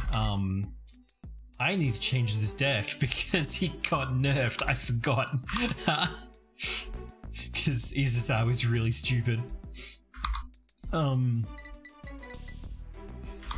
So the objective here is that we use the Cloudwater Fleetfoot version. So on offense, you bind 2 cards on your opponent's rearguard circle, and your opponent binds a card from their hand, which is really good. These come back to their hand, but you can get them into the drop by using... Somewhere they have a card that puts stuff in drops at you. Yeah, this one lets you drop 2 cards from your opponent's bind zone, which lets you actually take cards out of your opponent's hand, which is a very strong effect. I'm gonna have to find something new for this one though. So you do that every turn. When attacks or is attacked, put 2 rearguards to soul, call 2 stealth named cards from your bind zone. And you can guard from your bind zone, so you effectively have 2 extra cards. And you can do this as many times as you can pay the cost, so kinda good. Well, I guess I'll run 2 more copies of you, just for like energy blast purposes, and then let's say keep it simple stupid, and I'll just like add in an extra copy of a card that I was already running, because I don't think We got a lot of new stuff going on in this set.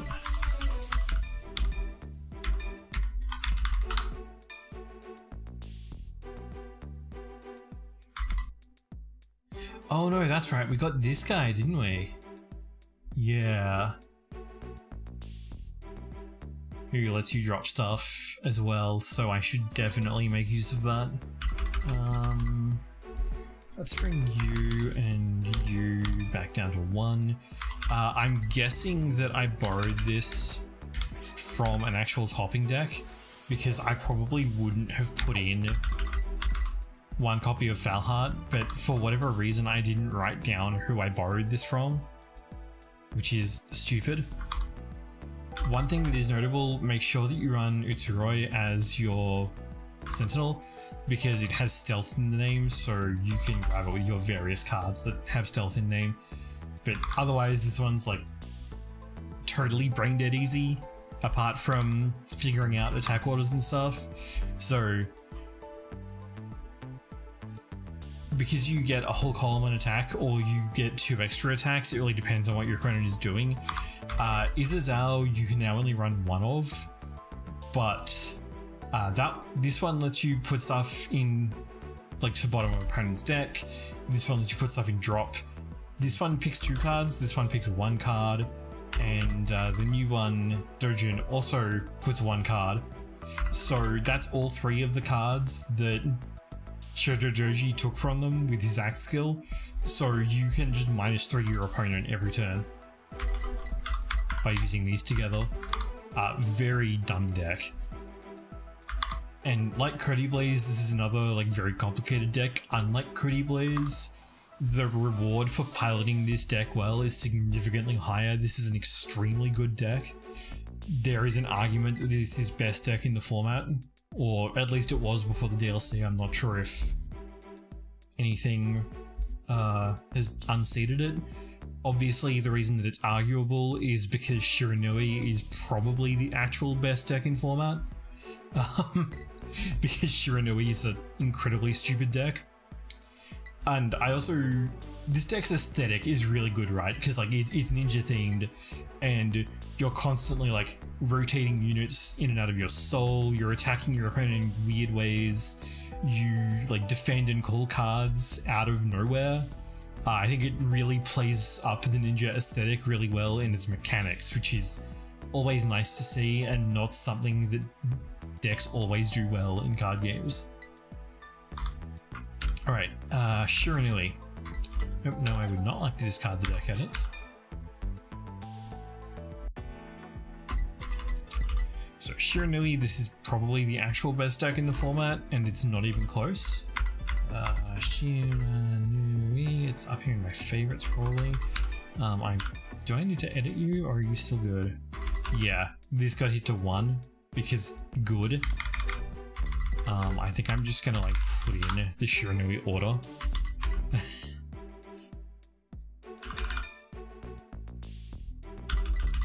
So this deck, I had like no familiarity with this. So I went on VG Paradox. This is the deck list of Thomas S, who placed 3rd in Bushiroad Championship Series Austria tournament in November 24. This deck doesn't run stuff like Virina Esperidia, so it's a bit more straightforward. The deck that won had some like more complicated choices, but these are meant to be for beginners, so I, you know, went with the deck that's slightly easy to play. So your basic strategy here, you want to set up Sekie and Furei, who untap themselves when your Vanguard attacks if a unit that you dominated attacked this turn, so every turn. They both cost a Soul Blast, so Forward and Revertus are here, and Shenri is here. These help keep your soul up. Katara Gitsune we run 1 of. This is here exclusively to be discarded to tutor another Oboro, so that you can ride Shiranui Mikuro, who requires you to discard the grade 3 Shiranui Oboro and not just like grade 3 cards in general. and what is it? Belovis and Waldon are both here to like help keep your hand up, even though you have to discard for stride. So the best thing that can happen is like your opponent has a good grade 3 card in the drop that you can call with a Boros when you stride skill to hit magic numbers. You aren't allowed to run the Nation Over trigger with Shiranui. It has a choice restrict. So we're running Nyx Lazelia instead for the extra heal. This deck runs the Racing Angel Ladder Regalis piece. As you saw, this was an addition that I just made to it, so because this didn't exist in the format that this deck list was made in. We run 2 copies of Defensing Roar, so put the cards that you guard with, or put the card that you guarded with back into hand, and it gets +10 shield, which is fairly nice. And something to remember, Genkai, this card calls itself to RC when you ride Shiranui on top of it, and then each time one of your units that is dominant, like a unit that you dominated attacks, CB1, get +10, very strong, and it gets boost. So you can build an incredibly big column in addition to the effects of the crest, which gives you a scaling power buff for every face-up card in your G deck, which is really good. And you want to stride Murkuro as soon as possible. That's this one, because when you dominate your opponent's Vanguard and attack with it, you get an extra drive check, so you do 5 drive checks that turn. This deck is stupid. Oh, and if your opponent's Vanguard happens to be a grade 4, like they're running Maho Nirvana, for example, you get 6 drive checks, because why wouldn't you? I think that for most people on the ladder, they're going to be playing Shiranui if they're only caring about points, so you're going to see a lot of this, I think. And I'm very sure that this is the best deck in format right now. So, very stupid deck. Play this if you want to lose friends. This is the deck to run on ladder, or like variations on it. It's kind of hard to go wrong with Shiranui. So, yeah. Stupid deck, good deck. Now, we did actually get some new stuff because we got a new booster. So if we go Dragon Empire and we say, I really want to look at cards from this, and then we look at cards that say BC in that, we got Equilibra, which is a new archetype, so we're going to build it.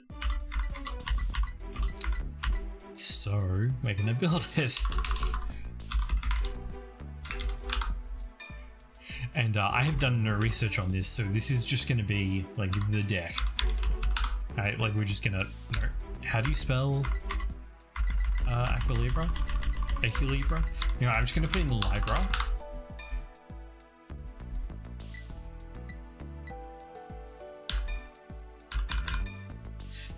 And now I don't have to worry about it. Okay, so let's see, what do you do? Actually, wait, first of all, let's fight. No, this one. No. This button, that's what we press in this case. We're ridden, so we want one over you, and we want one over you, and then we just want, oh, no, what did I just do? Nothing, okay, good. Any grade 0 will do.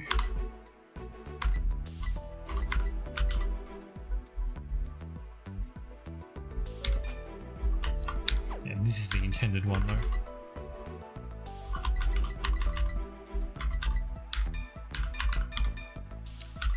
Okay, so let's have a look here. So once per turn, choose 3 of your rear guards, they get plus, oh, this is just Soul Saver Dragon, okay. And if you choose 2 or more rear guards with overcharge, draw a card, this unit gets plus 10. Divine Skill, I'll just do 1 direct damage, 2 of your rear guards get plus 5. And your opponent's triggers get turned off for the damage check. Okay, cool. So, let's look for cards that have overcharge. So let's look for cards that have overcharge.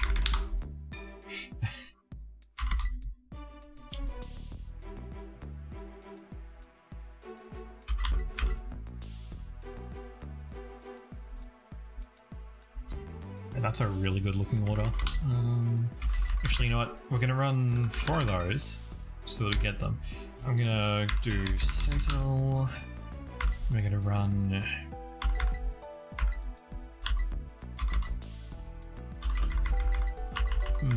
I don't know. Let's just do this one. I usually like to try and match them up, but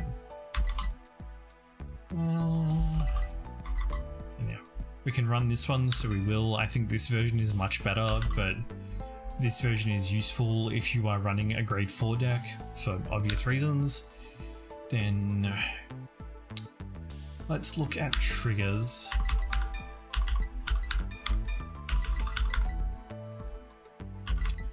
I think the Nation OT is just kind of an obvious choice.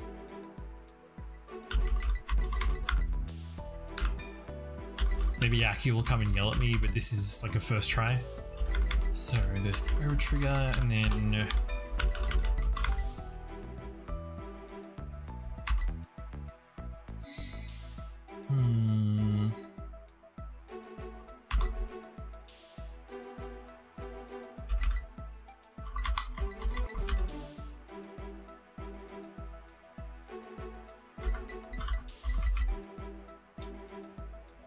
we're not really discarding, so I'm just gonna do a really standard rainbow trigger lineup because I want to see how this works out.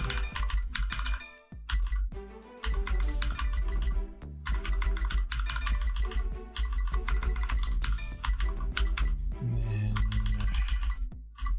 where's the good critical trigger?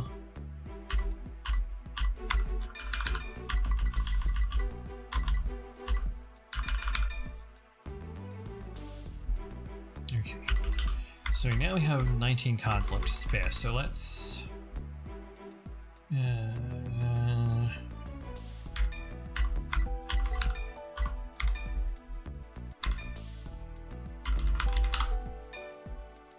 I think I want to run 3 copies of Justina just for the purposes of making this work.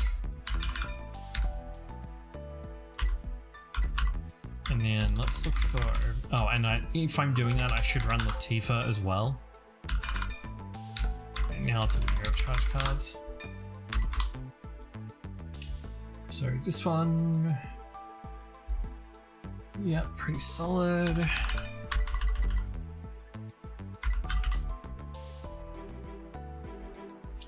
This one gets it untapped, so that's an obvious choice to include.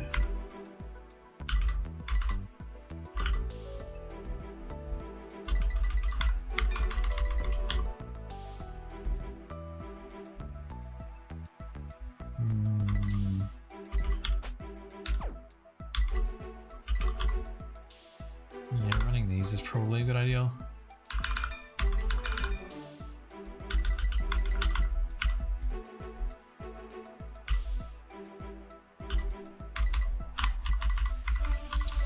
However, now I don't have room. I'll bring it down to 2 so I can run Regal's piece.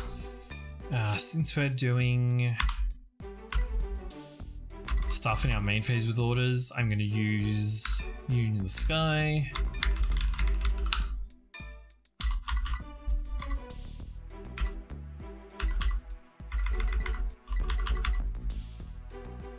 I don't think the generic Divine Skill card is a winner in this context.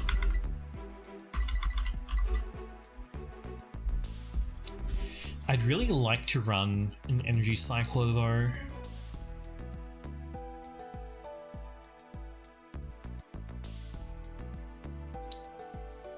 I don't really have room for it, so I guess this will do.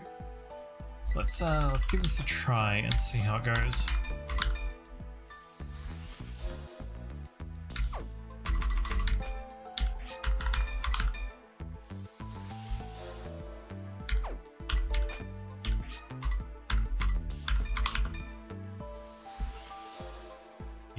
We are about to learn together how this deck works, because I've only ever seen it used in the anime.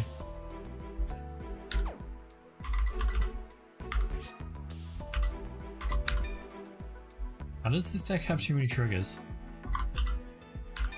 Oh, wait, no.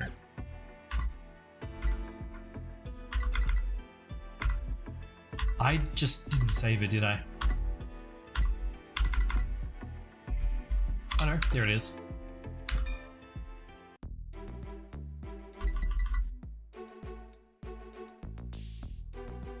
Oh, because I'm running like twice as many crits.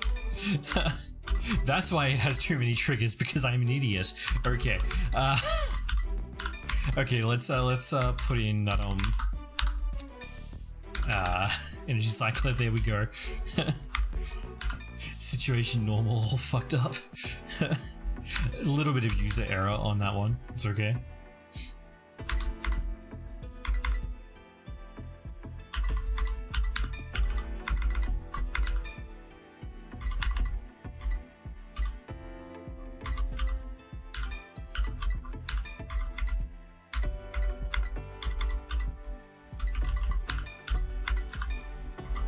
Anything for dragons?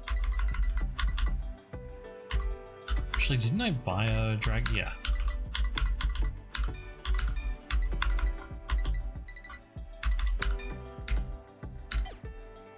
Conveniently, I have the actual character skin.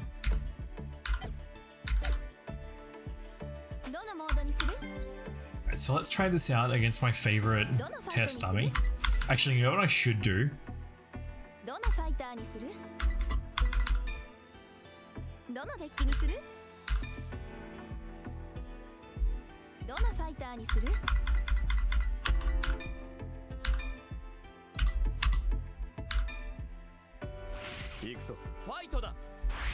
Have the canonical match.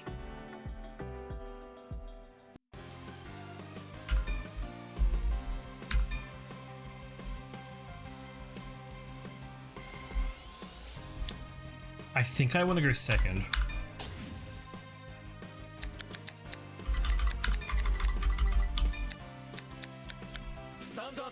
Of course, put back a crit and draw a heal.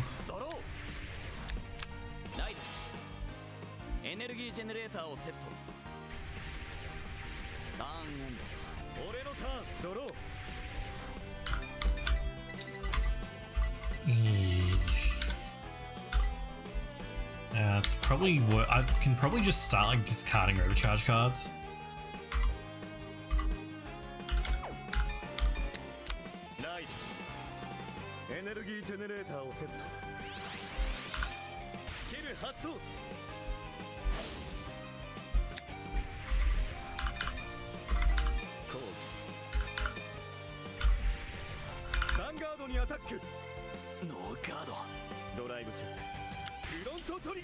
Oh, I just noticed he discarded his over trigger for that ride. That's the worst.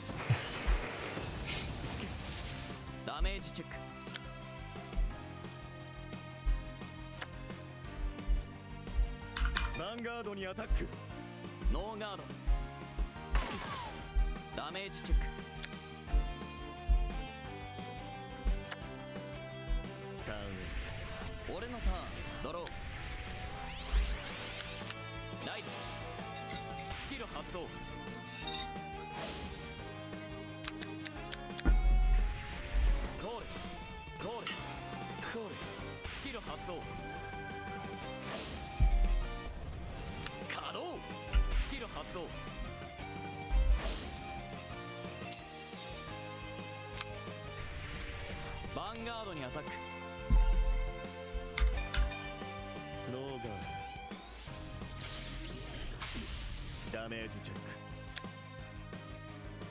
Yeah.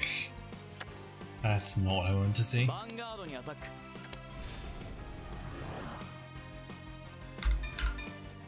ノーガード。ドライブチェック。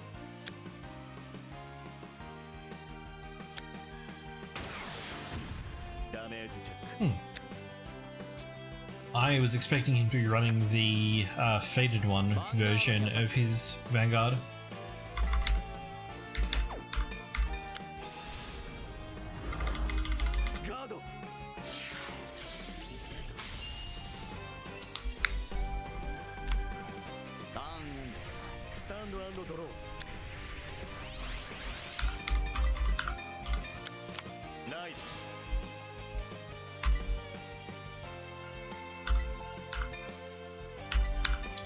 Yeah, I expected hard to be like that as well, but it's good enough for a warm-up. On Steam. Hang on.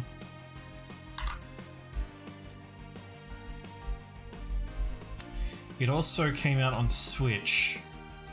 Ooh, Steam is not having a good day.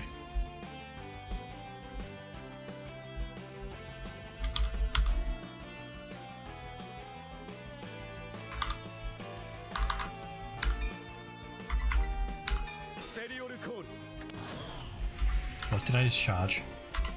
Okay, that's not that bad.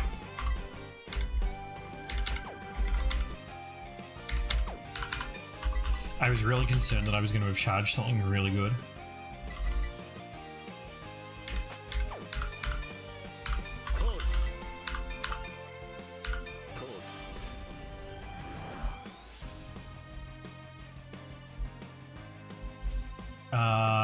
Vanguard 0 is not the same game as proper Vanguard. It was always designed as like a mobile game first, so this is quite different.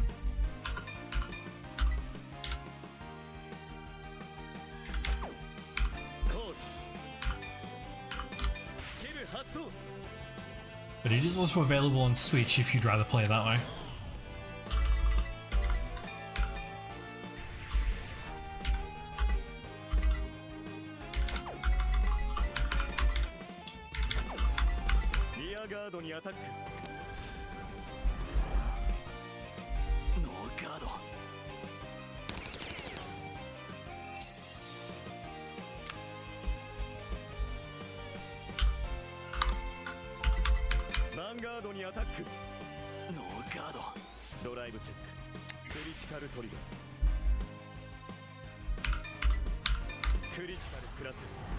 Oh yeah, Rizal is really strong.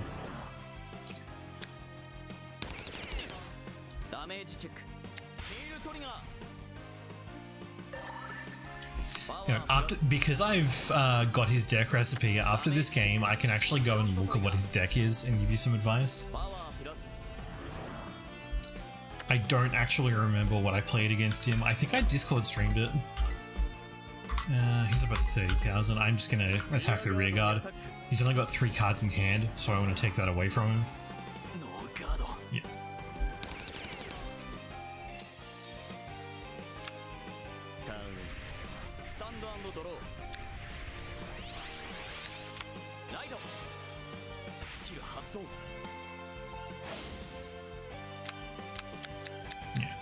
Because at this point, refilling his hand, yeah. Like, what are you gonna do? What does this one do for that matter? Oh, retire a front row rear guard, okay. Oh, and you can shoot a front shoots maximum, okay.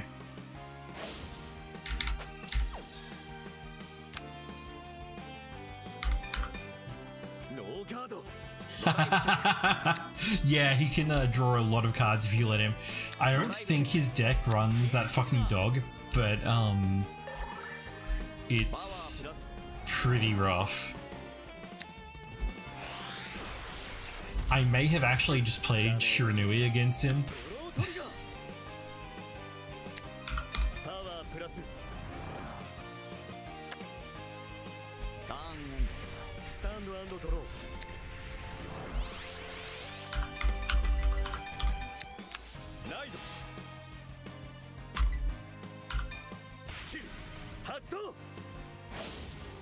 Yeah. I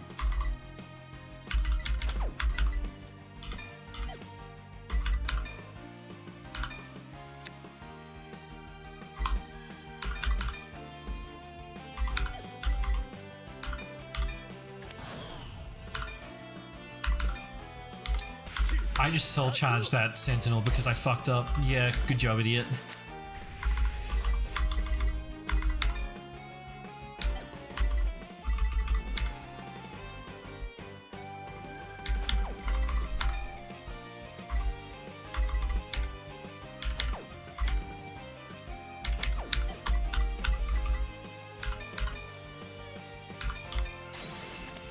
発動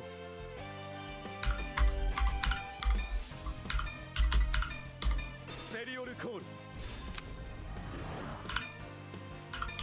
スキル発動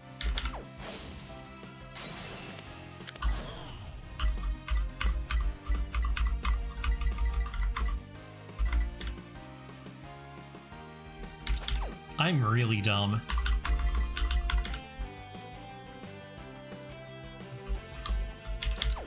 So what I should have done was called this card so I could get a counter charge, and then I'd be able to use the divine skill, but because I didn't, like an idiot, this is where we are now.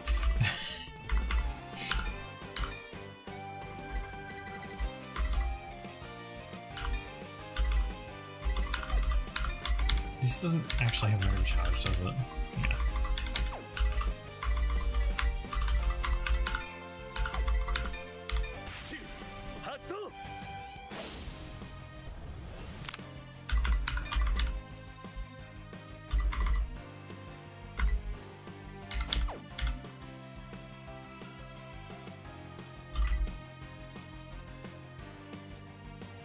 And I'm only going to be able to stand one of them too.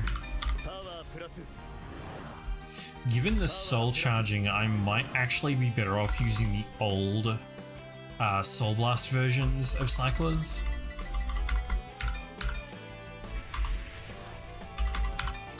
Vanguardにアタック ノーガードってくれるダメージチェック Like, I think this is fine if you aren't an idiot like I am and completely misplay it. ヴァンガードにアタック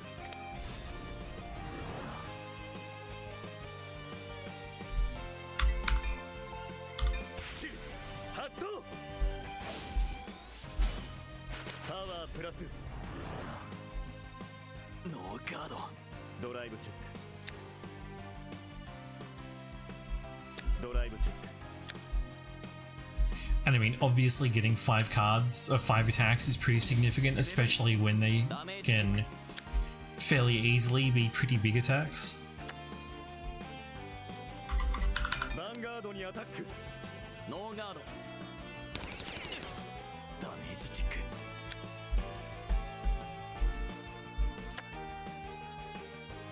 ヴァンガードにアタックス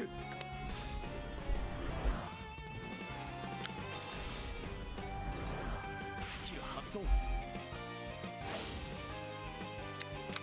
完全ガード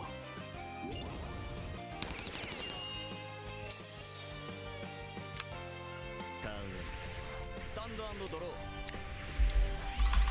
I think I'm going to try and intercept with both of those grade 2s this turn.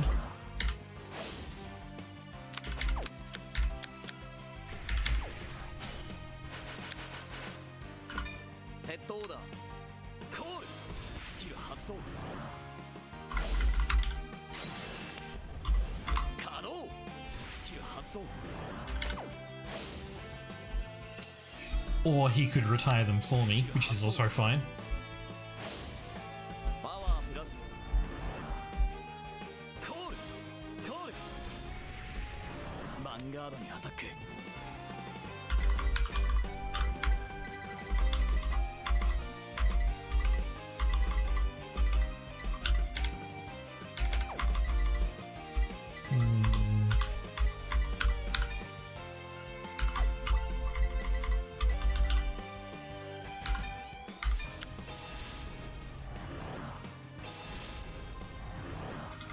ガードヴ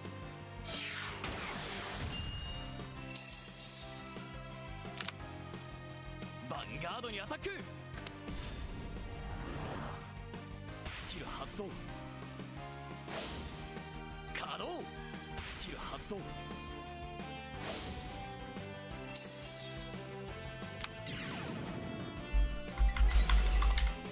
スペリオルコールスキル発動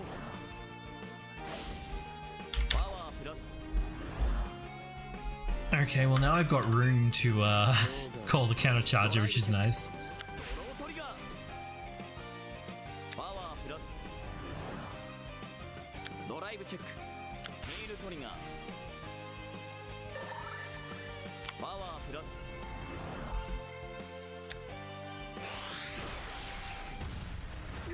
ダメージチェックスキル発動ヴァンガードにアタック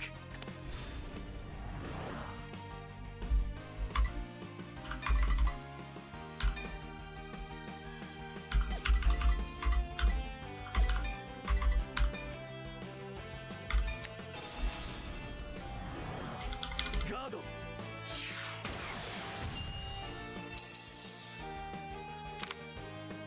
ァンガードにアタックノーガードダメージチェッククリティカルトリガー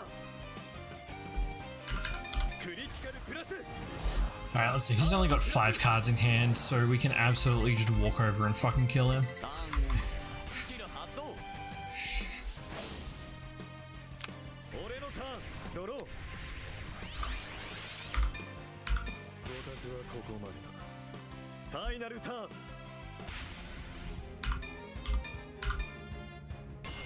ペルソナライド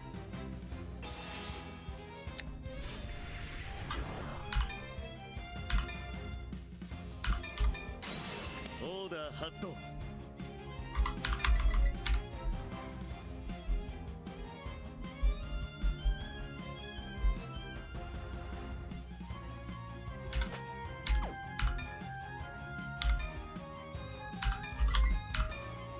ステリオルコール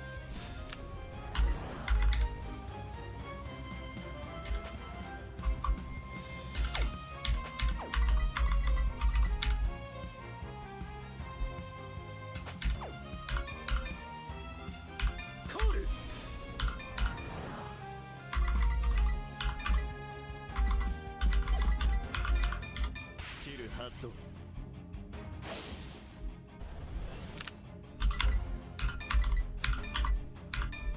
パワープラスパワープラス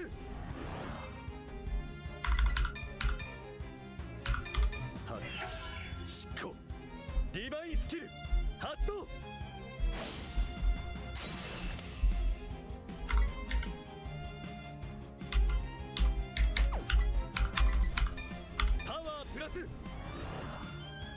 ダメージチェック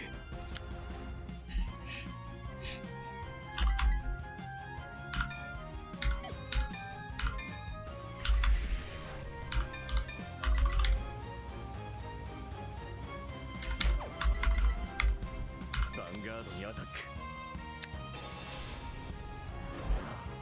ガード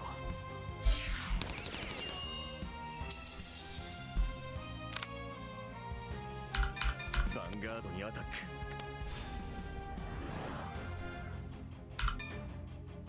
スキル発動パワープラス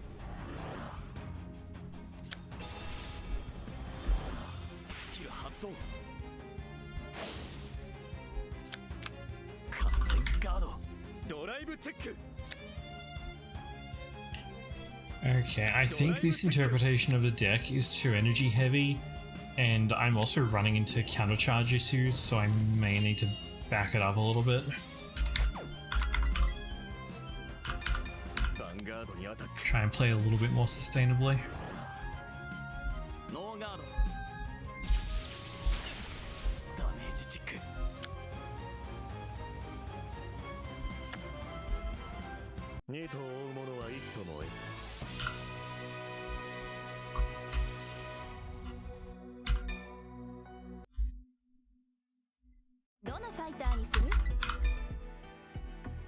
Let's see here. Oh, no, I meant to edit. No!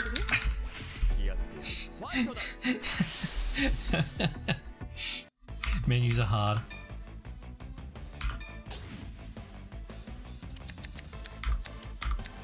Stand up, Vanguard! Stand and draw.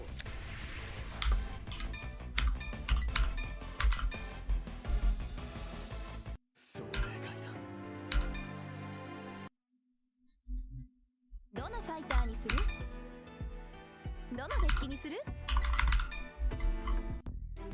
I think because this wants Energy Blast 3 and this also wants Energy Blast 3. That's really rough. What are your energy charge options in DA? There basically fucking aren't any. Okay.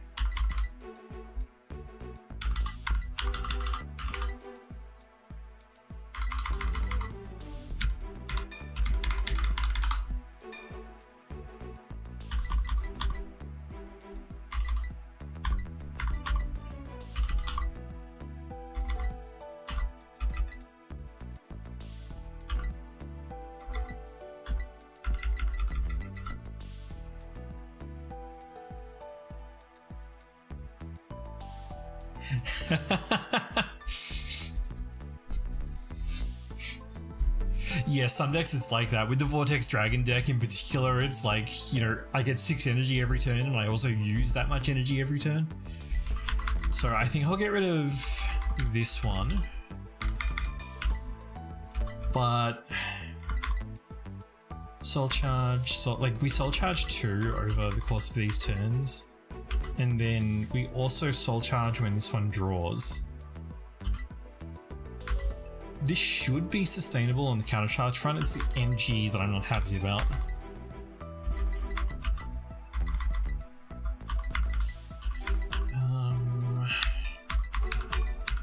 So, actually, you know what? No, that's a dumb way of doing it.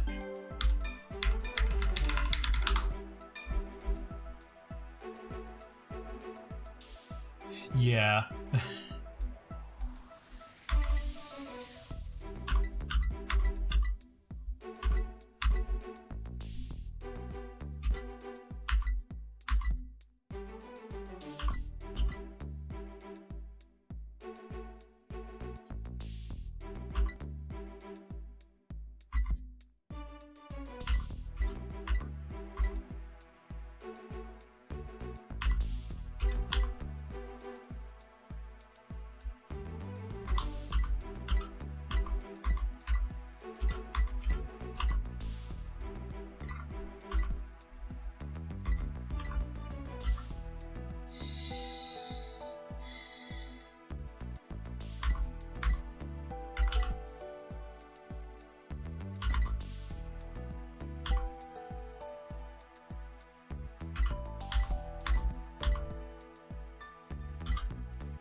I don't like this one being Soul Blast 2. I might run just a few copies of this and then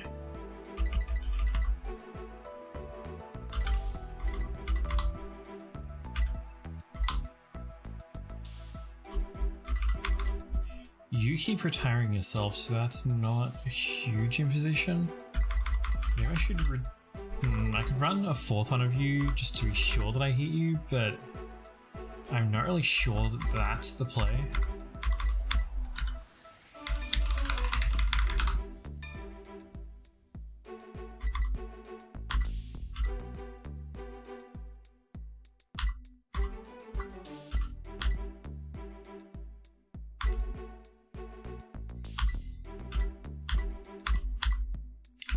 Counter charge is also really at a premium in Dragon Empire.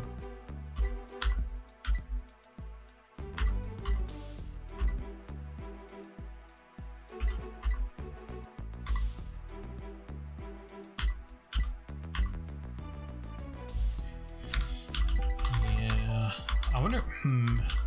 I'm not missing like a random state. Oh, you know what I would really like to have is Shenry, but I don't think I can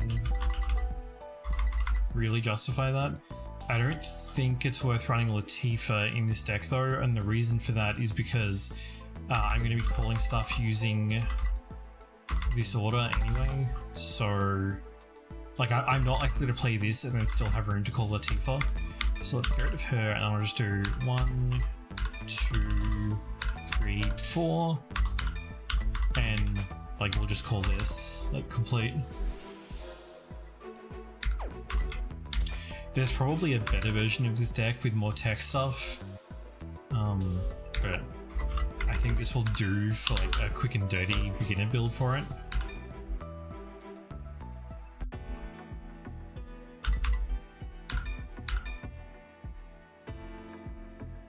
Are you still in Yuki's story where you, like, get thrown into the future and fight against Akina?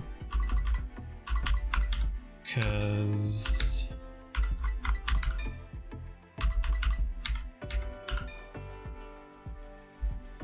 I think he runs this version of the deck, which runs this dog, not Kurgaon.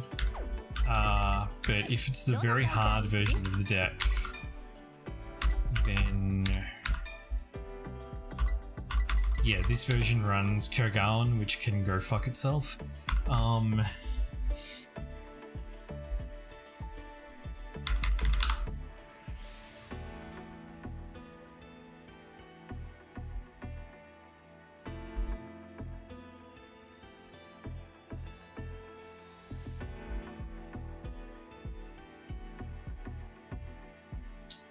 No, I apparently did ask her for help with it. Yeah, so in real life,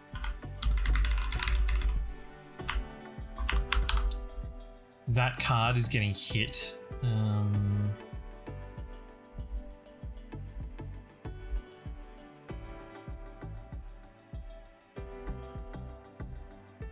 Yeah, it's choice restricted with Kurgaon now. Like, Rizal and Kurgaon can't be in the same deck, but that regulation is like far in the future from Dear Days 2's perspective. So in the meantime, you just have to like cope with it. Fortunately, the rest of his deck is a bit less solid because it has some wasted space, like Gragon, I would argue. I'm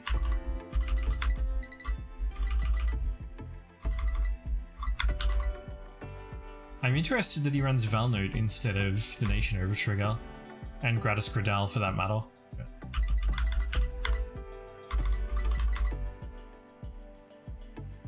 I probably just used Shiranui against this and barely even noticed because, like,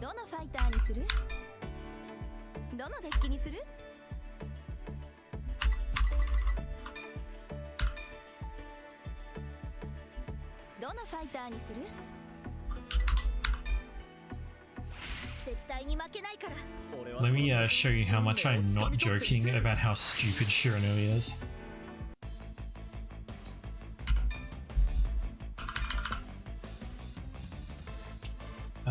Second, because we want to be able to stride on turn 1.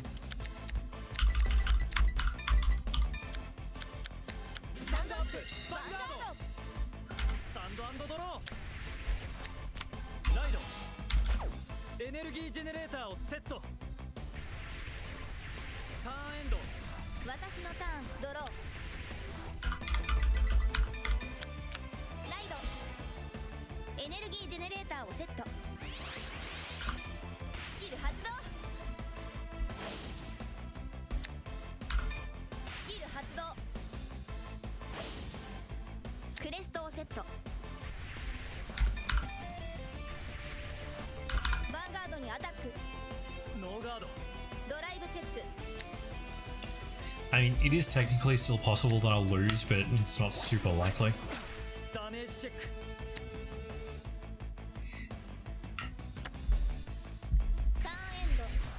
And that doesn't have much to do with my own skill.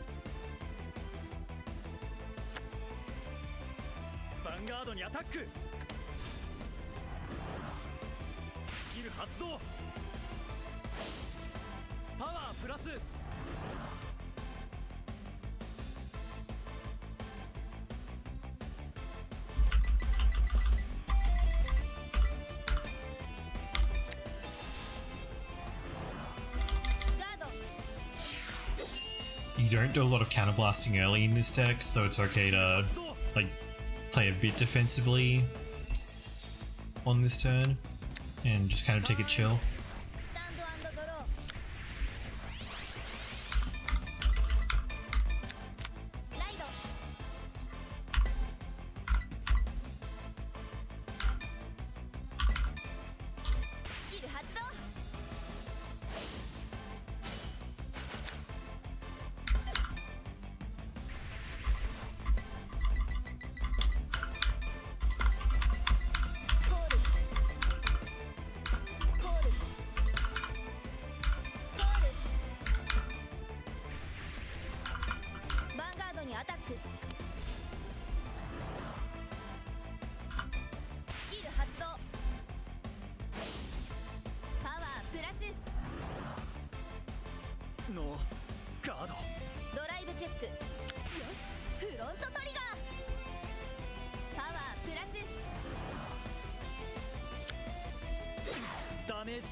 Should I stay on the Vanguard or no? I think I'm gonna rip a card out of his hand by hitting the rear guard. At the very least, he'll have to pay a CB to get it back, so it's not super terrible.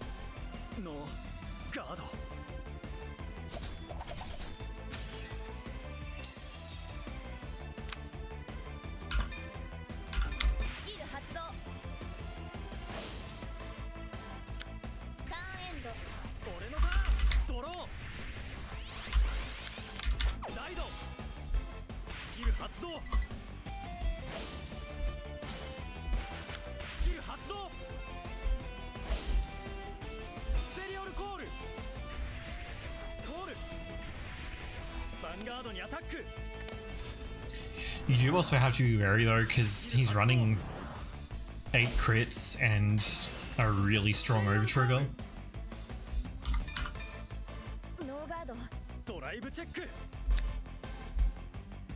So not guarding can be pretty risky. But he's having atrocious trigger luck.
That was a really convenient grade 3 to have there.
So that's 2 attacks.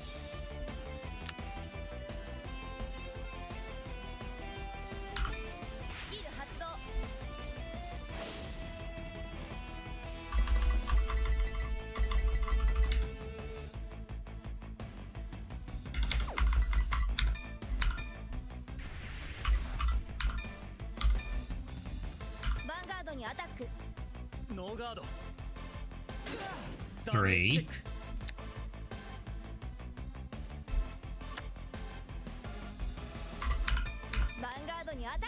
Four.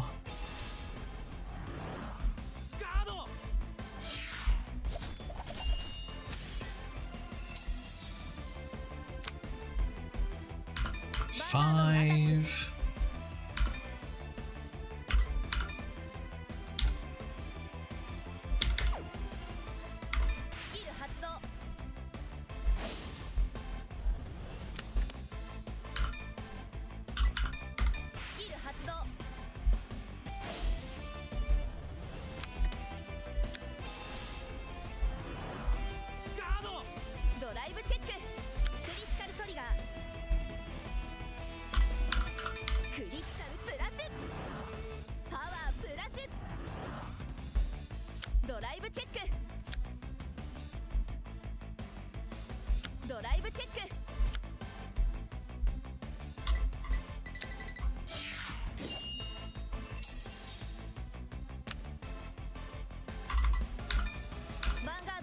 Six.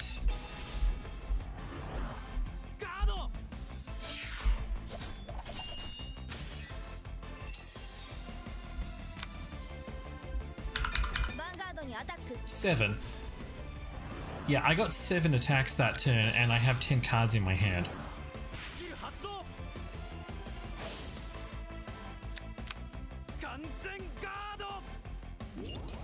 Alright, this deck is actually fucking stupid.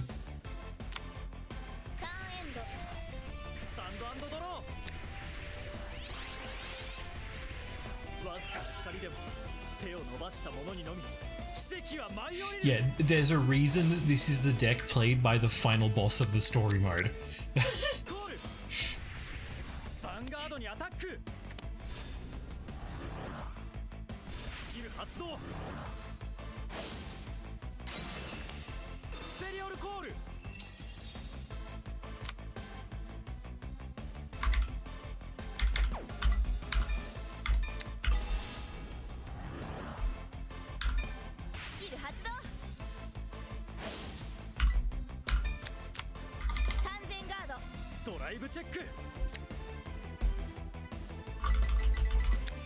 Believe it or not, I've actually drawn badly in this deck.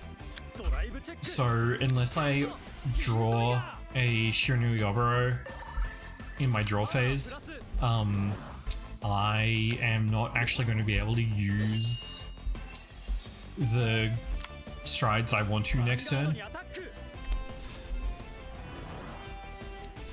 Even though I could block this, I'm actually going to let it happen because I need this, the counterblast.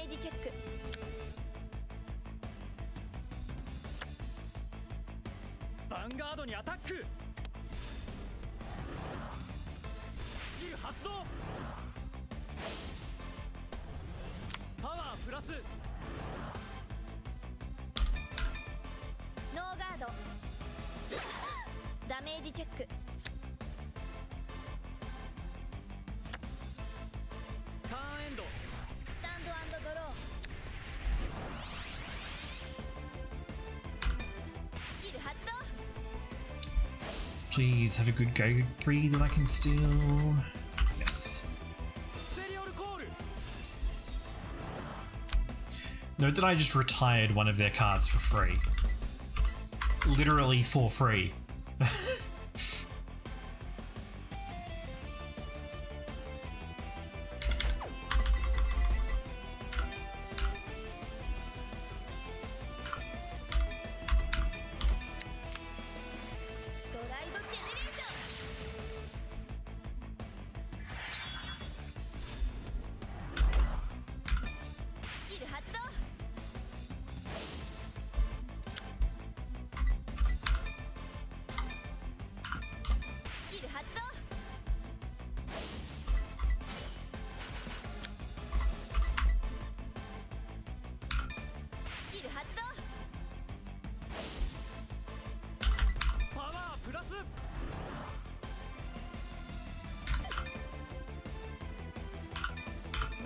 にアタック。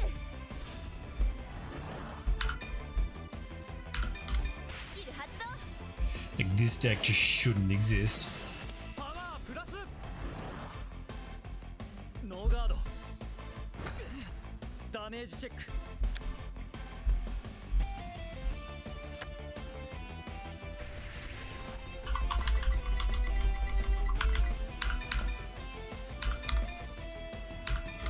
キル発動。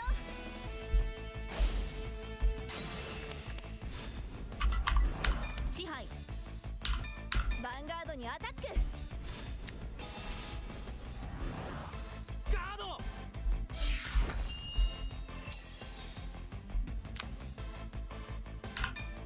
キル発動。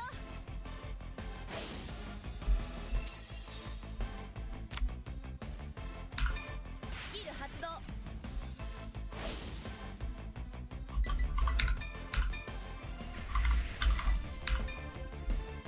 ヴァンガードにアタック。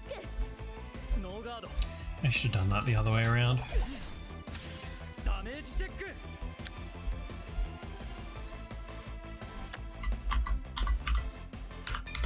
ァンガードにアタック。スキル発動完全ガード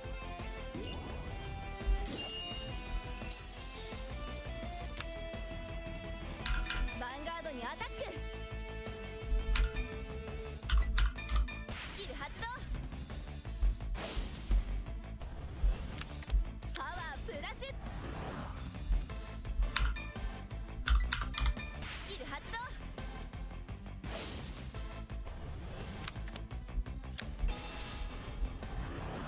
スキル発動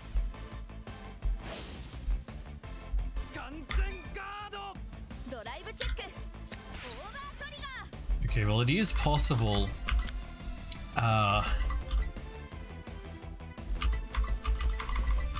What should I even get? Maybe this, I guess.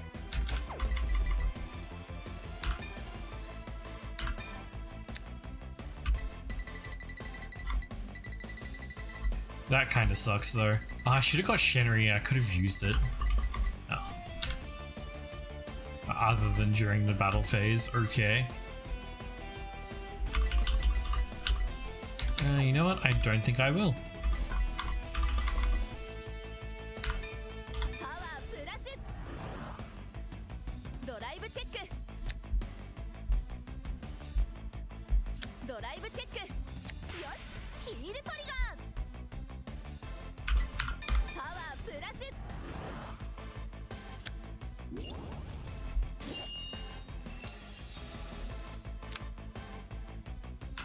ヴァンガードにアタック。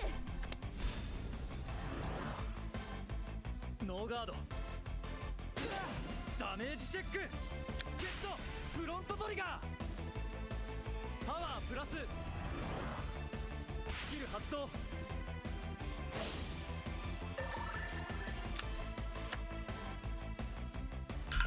ァンガードにアタック。ノーガードダメージチェックゲットヒールトリガー The plot armor. プラス ターンエンド。 Except, here's the thing. I have 15 cards in my hand. 俺のターンドロー Okay, I nearly have more cards in my hand than I have in my deck. It borderline doesn't actually matter what he does. Because, look at this. スキル発動パワープラス In fact, because I need the counterblast, I'm just gonna let this hit me. ノーガード。ダメージチェック。 God damn it. ヴァンガードにアタック ス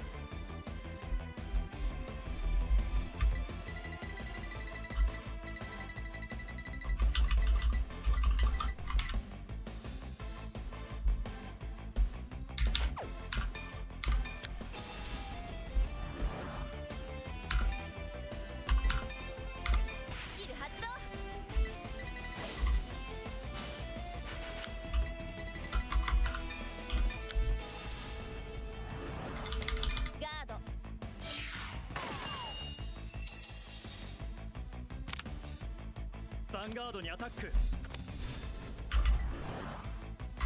スキル発動。ステリオルコール。スキル発動。パワープラス。ス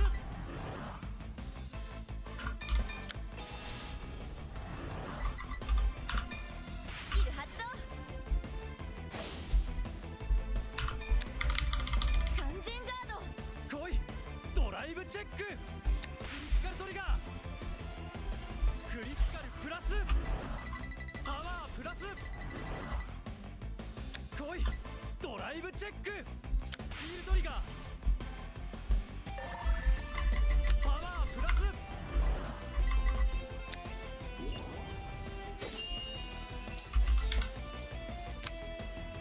ヴァンガードにアタック。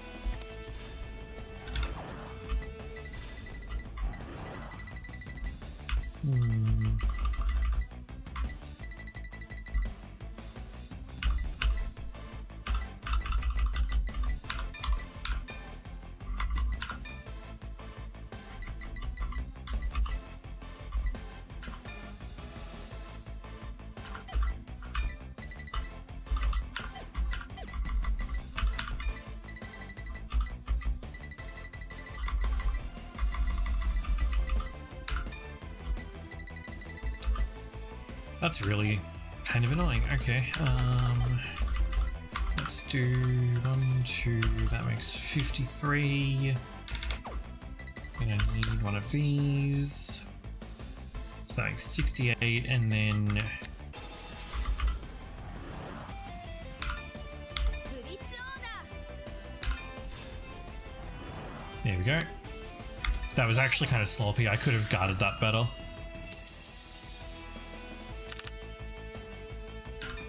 スキル発動。ヴァンガードにアタック。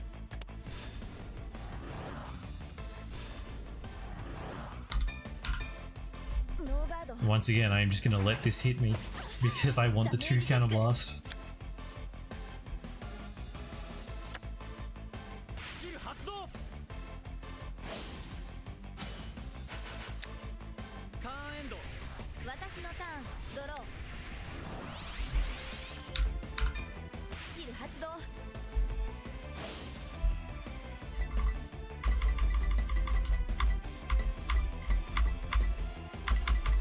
I guess we get Zale then.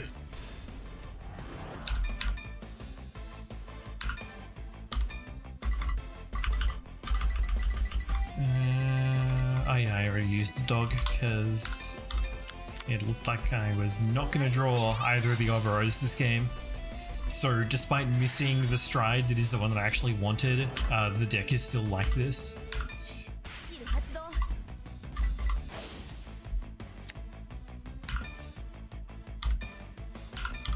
スキル発動。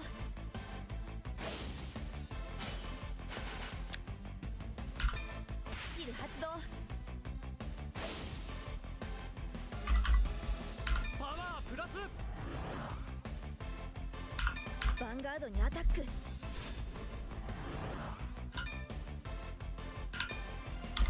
キル発動。 パワープラス。ノーガード。ダメージチェック。クリティカルトリガー。クリティカルプラス。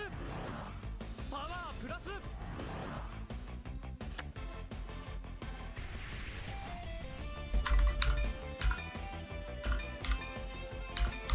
キル発動。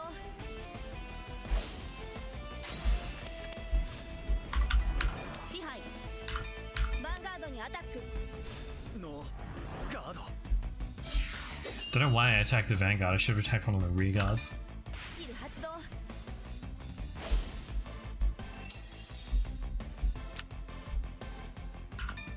スキル発動。 I am only going to be able to... Actually, you know what? Never mind. I am just going to call this in Soul Charge. Because then I can use both of them. コール。スキル発動。パワープラス。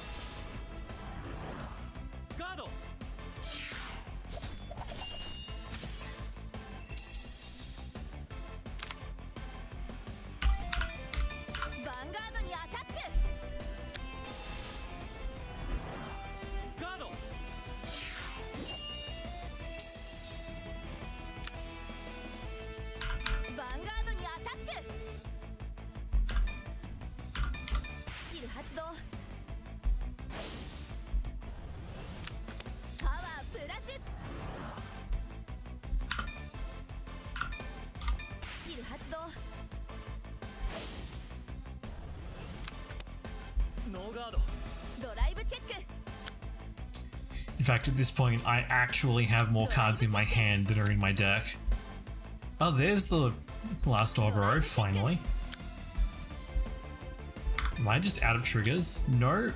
I have 3, 4, 5 triggers left, but rip.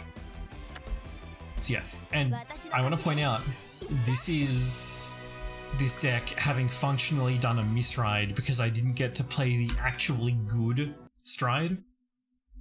どのファイターにする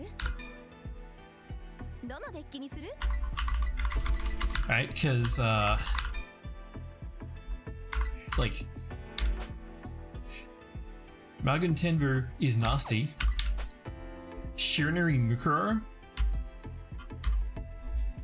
you get a rear guard attack and then their Vanguard attacks one of their rear guards, but you do drive checks for it. This card is ridiculous. I didn't get to play this card, and that was still not even a close game, despite him effectively getting 2 6 damage heals because of the Divine skill. Okay, this deck is actually ridiculous.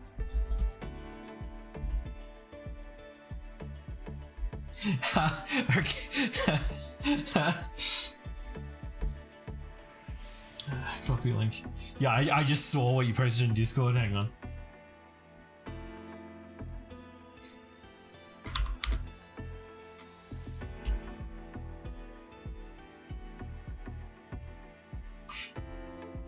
Just double crit with blanked mile.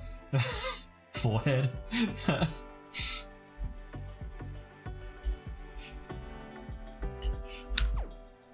Yeah, Blangmire is pretty good. Okay, what time is it? Oh, it's only 11, I can go for a bit more. I'm just going to take a quick break while I reboot the game, because while I reboot the game, I need to like actually close the game and change where my CARDFIGHT VANGUARD area is, because otherwise I won't find any games to play. So give me just a moment. What time is it in America right now? Oh, but it's a Friday. Everyone's going to be at work. I'll go for Japan.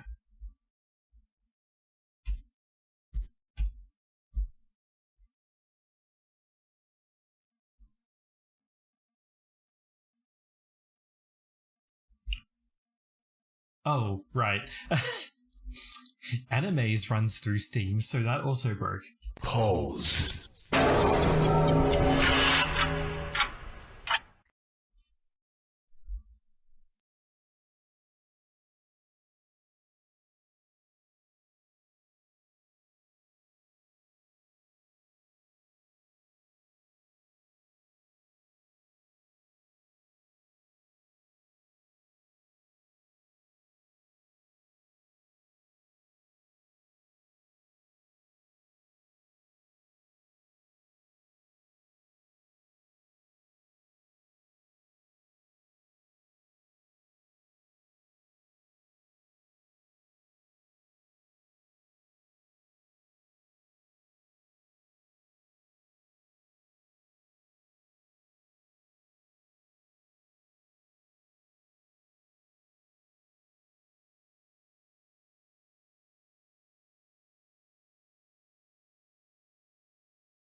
Restart.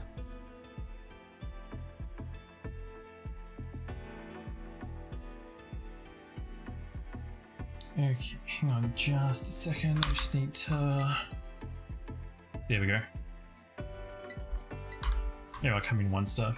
Yeah, like that. Okay, that was pretty good. I have grabbed some panna cotta from the fridge, so どのファイトにする？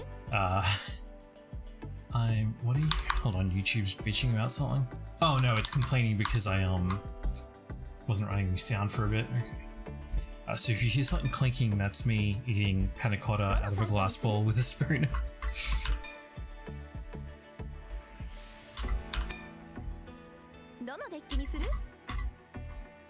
I've been really enjoying playing. Hello, Ludwig. I've really been enjoying playing Lascaria. It's not super good, but it's really fun. This one as well is a ton of fun to play. You just hit things incredibly hard.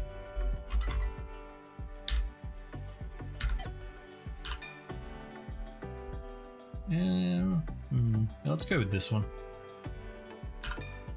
I'm kind of still figuring it out, but I'm enjoying playing it, which I think is kind of the important part.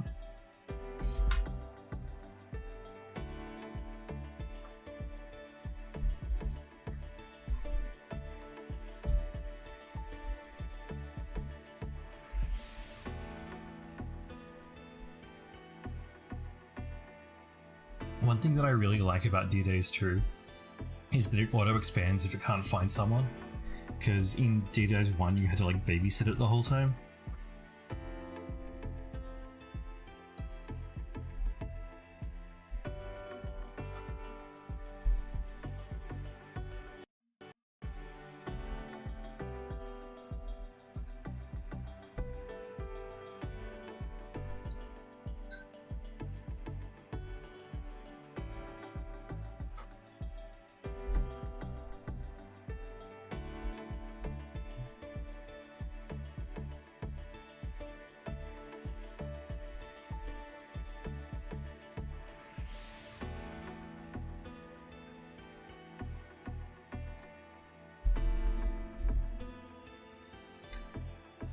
If it can't find anyone, I'll switch over to a US region and try again.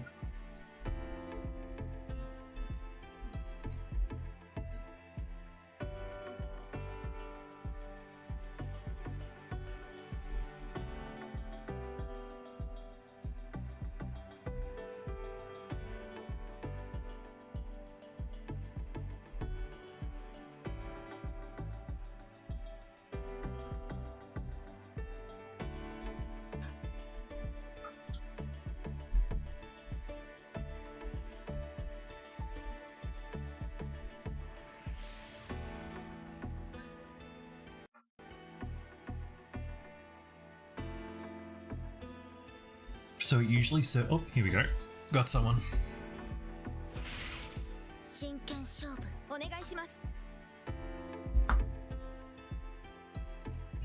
That's concerning. I'm pretty sure that's one of the high rank options.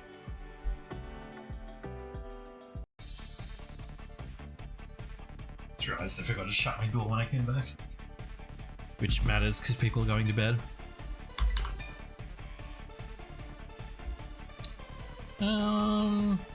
I think let's go second and draw an extra card. I forget if this is a go first or go second deck. So I guess we will find out together.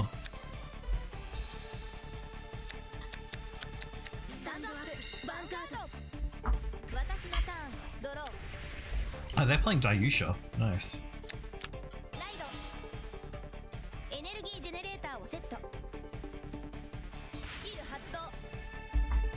Despite being a Dimension Police tragic, I actually really dislike how Dayusha works in this game, because D-Police are all about powering up the center line, but Dayusha in this game gives a lot of power to the rear guards, and I'm like, that's not what I played Dayusha for. Right, like, I played Dayusha to get like 4 drive checks and a guard restrict.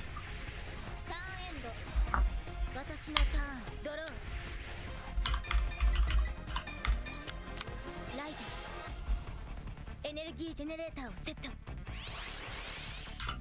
能力発動。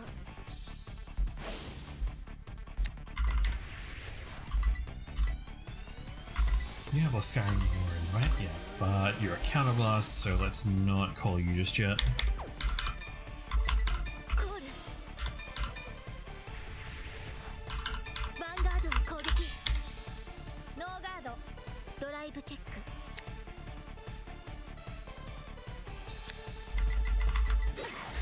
ダメージチェック。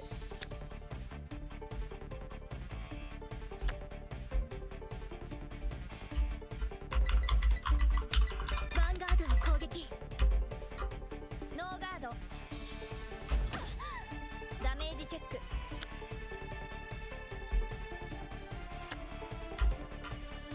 ターン終了。スタンド&ドロー。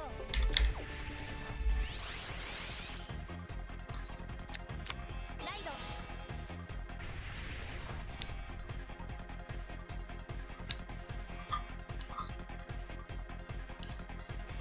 スキル発動。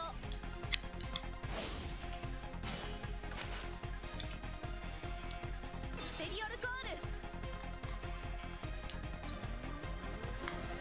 スキル発動。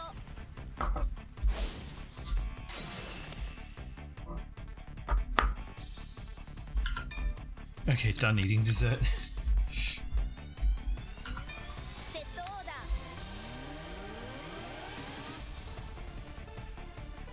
スキル発動。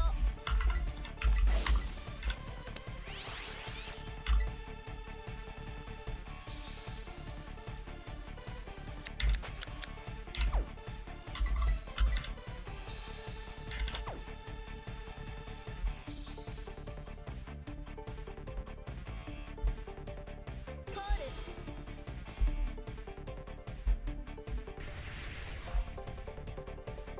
ヴァンガードにアタック。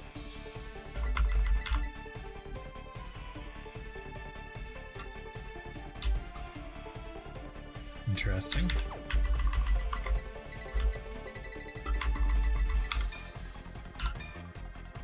ノーガード。ダメージチェック。 That's always frustrating when your first damage turns over and it's a perfect guard. It's like, ヴァンガードにアタック。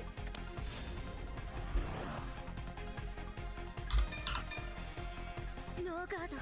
ドライブチェック。ヒールトリガー。 nice heal. Okay.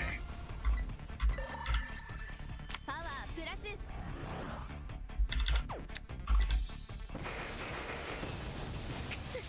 ダメージチェック。 I really wanted to draw that.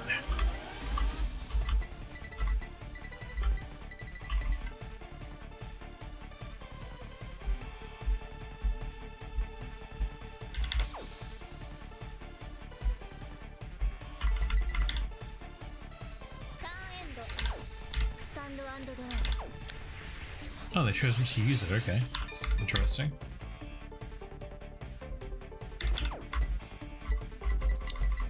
What should I discard?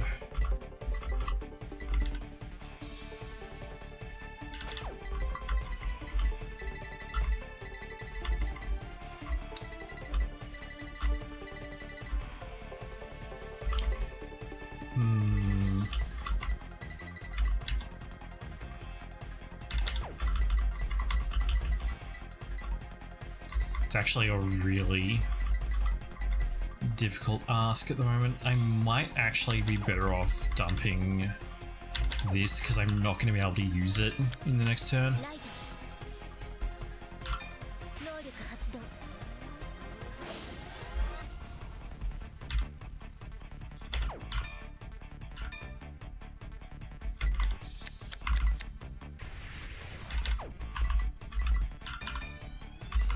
コール。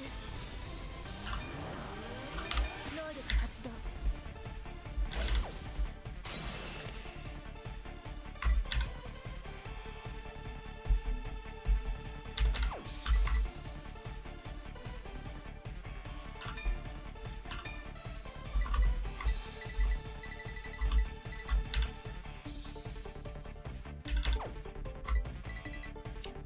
I'm gonna want to play her next turn, but this turn I can just play this other G2. I don't get its on-call skill, but it gets +5, which is good enough. リアガードを攻撃。ノーガード。ヴ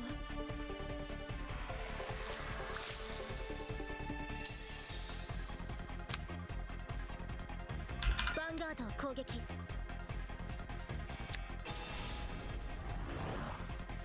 ガード。 Fair ドライブ enough. チェック。ヒールトリガー。 I should have プラス。 counterblasted the other card. That was a mistake. Oh well. ヴァンガードを攻撃。ノーガード。ダメージチェック。 That does mean I can probably just afford to soak up their grade 3 turn. 私のターン。ドロー。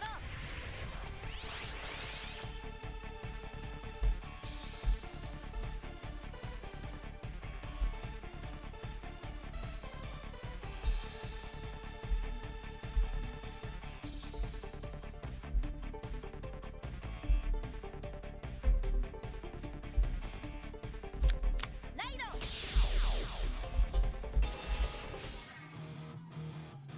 スキル発動。 Alright, let's see. スペリオルコール。スキル発動。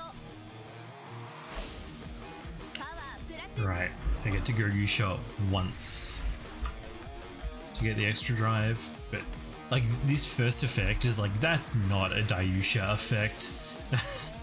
What do you mean powering up rear guards? It's dimensional pulleys. Like only the Vanguard matters, that's kind of the whole thing. I'm just really disappointed with it. Which is why I'm not playing it, even though it's apparently pretty good, but it's not what I like about Dayusha, so it feels really bad to play it. スキル発動。 That reminds me, I should try and build Undercover, that looks really interesting.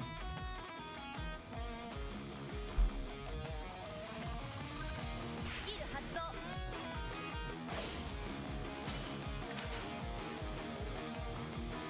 スペリオルコール。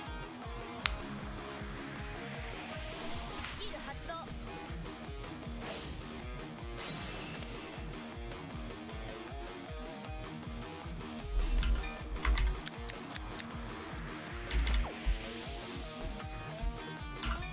セットオーダー。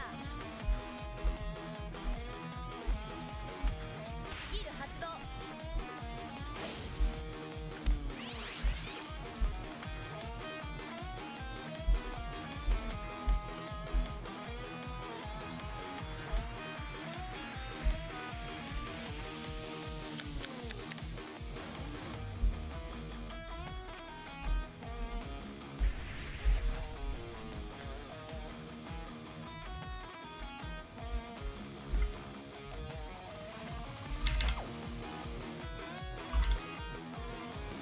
Oh, also it doesn't get an extra critical, which is kinda shit.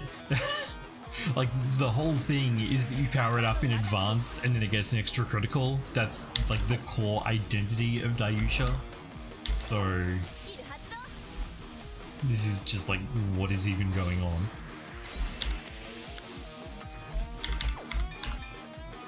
ノーガード。 Wait, did you not? Oh, ヒール。 Vanguard is great, they are greater. Okay, so that was just CB1 draw a card, which isn't bad, but right. But you're gonna lose that card anyway because you're gonna put a card from hand to soul. ドライブチェック。クリティカルトリガー。クリティカルプラス。パワープラス。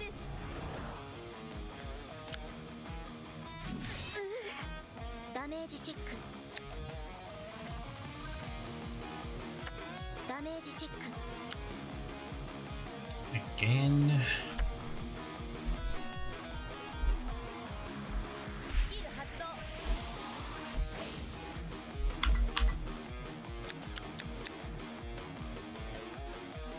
スキル発動。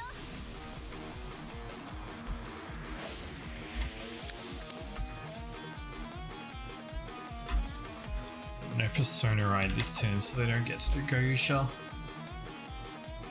ヴァンガードにアタック They don't have any drive, so this is actually enough. 能力発動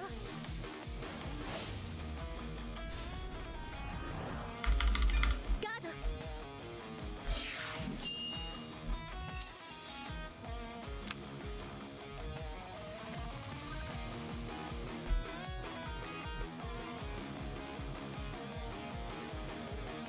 リアガードにアタック Okay, go ahead. ノーガード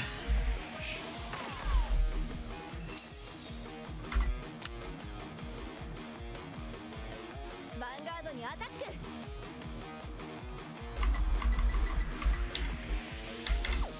This isn't a super big deal, but I don't really want to get hit by it. ガード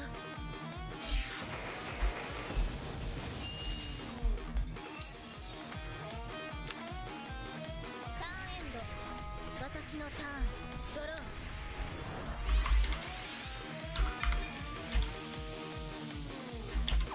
Oh yeah, this card is in the deck only because I kept running out of energy, so it's just here for the when plays charge too. ライド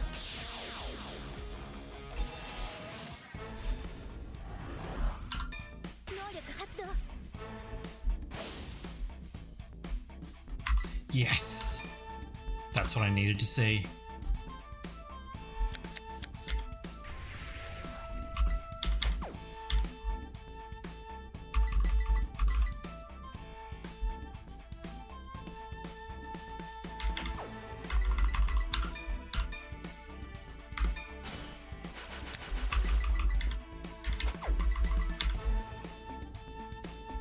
Oh yeah, it's really cool. This is the one where, this one doesn't have, flavor text. Here we go. She apparently, like, inherited a mafia, from her family, which is great. Choose a card with a different card name from this unit to get drop, call it to R if it is a... Cool, okay, so I'm gonna play this, then I'm gonna discard this guy, and then call him again. 能力発動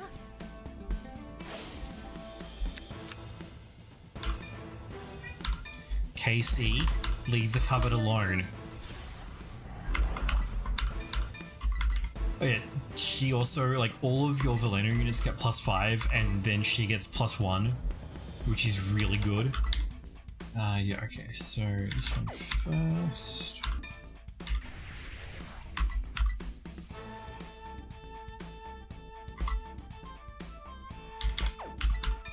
I'm gonna knock off your KC. ノーガード ヴ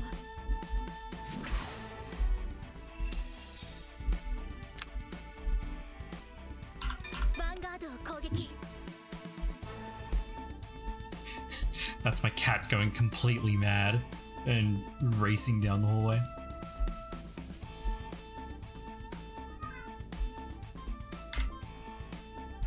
Oh, cool. Nice tech. I really like that. ブリッツオーダーパワープラスノーガードドライブチェックドライブチェック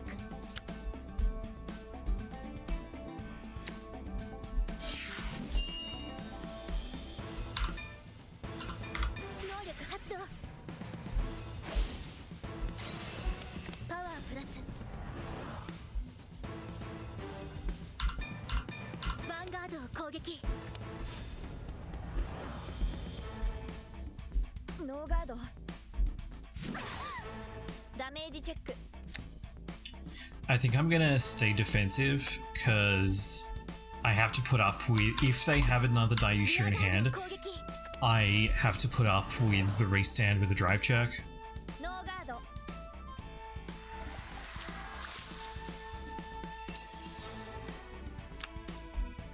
ターン終了 Oh wait, do I even have any blitz orders in my drop? Nope, okay, I don't need to activate that then. 私のターンドローペルソナライド Yeah, here we go. So she's going to be able to restand and attack with Driver 1, which is pretty nasty. スキル発動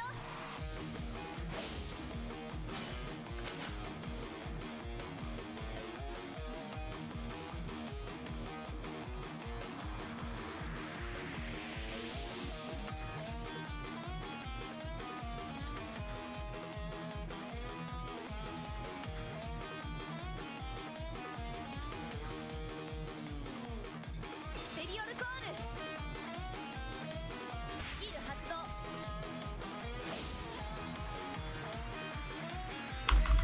Hold on. Oh, yeah, it does that. It does get an extra critical. It's just on a different card. I totally forgot. Fuck. スキル発動 That's not what you want.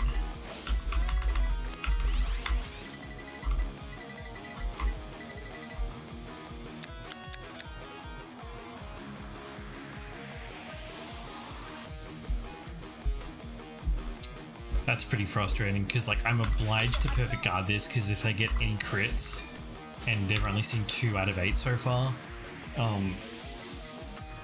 then I'm in trouble. And 6, 12, 18, 24, nearly a quarter of their deck is critical triggers at this point.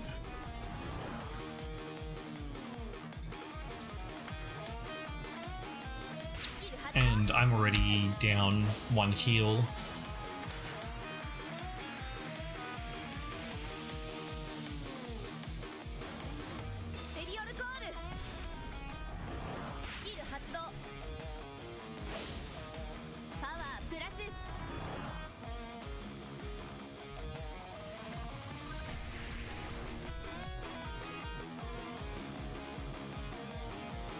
VANGUARD にアタックスキル発動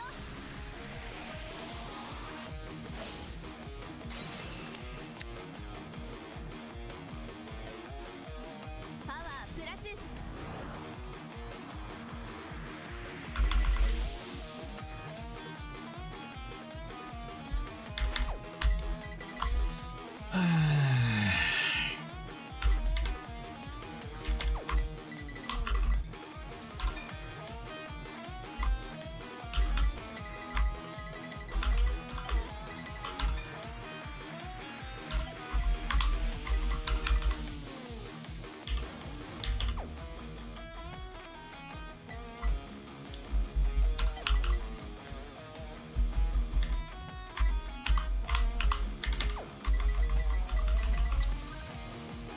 I'm really having to be thoughtful about this one. I think I'll perfect guard this one just to see what happens.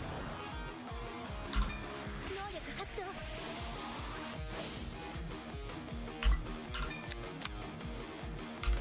完全防御ドライブチェッククリティカルトリガー Yeah, that was what I didn't want to see.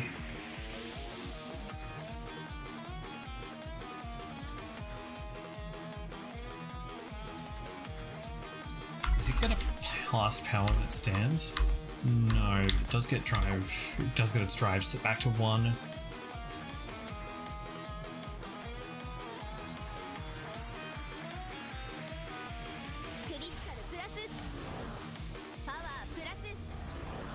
What are you doing? ドライブチェック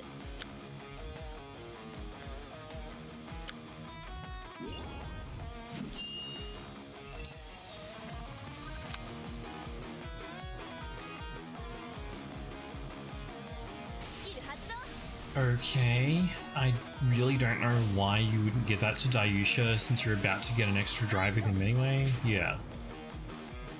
ヴァンガードにアタック Alright, I'm just gonna have to gamble on this one.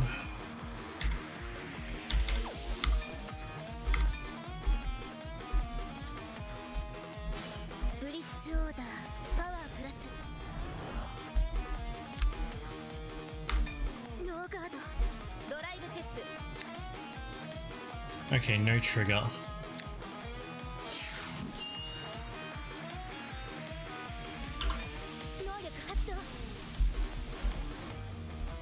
So because they didn't hit me and I played a Blitz order, I get to draw a card, which is quite nice. ヴァンガードにアタック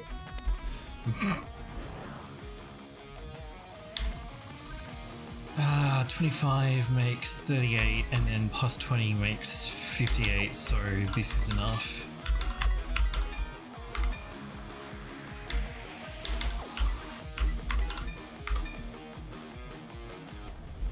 Blitz order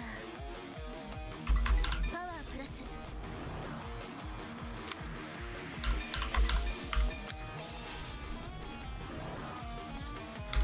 ガード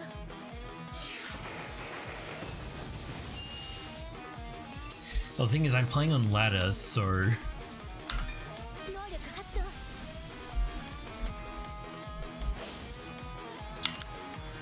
oh, ヴァンガードにアタック god damn it! スキル発動パワープラス I'm just gonna let that hit me. ノーガード Could I have blocked it? Yes, but ダメージチェ it ック probably isn't worth it compared to like having more guard on the next turn. ターンエンドスタンドアンドドロ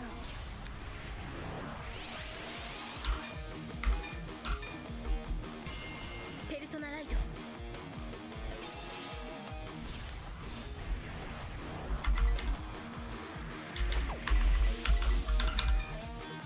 コール能力発動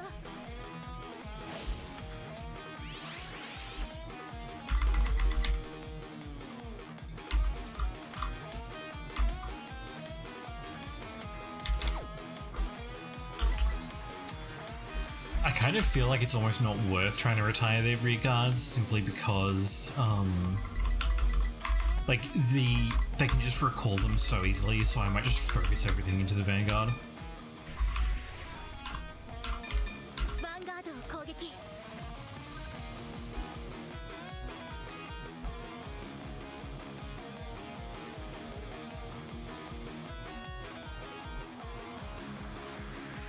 ノーガード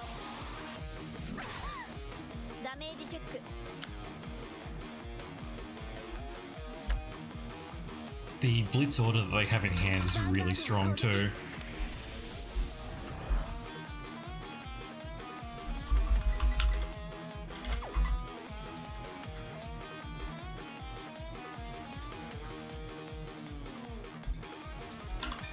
Yeah. Because this is plus 10 for each of your resting set orders, so it's just plus 40. ノーガードドライブチェッ I mean, Rezail is really good, but クドライブチェッククリティカルトリガークリティカルプラスパワープラス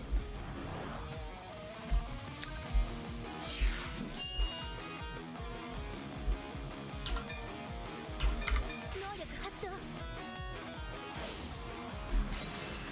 パワープラス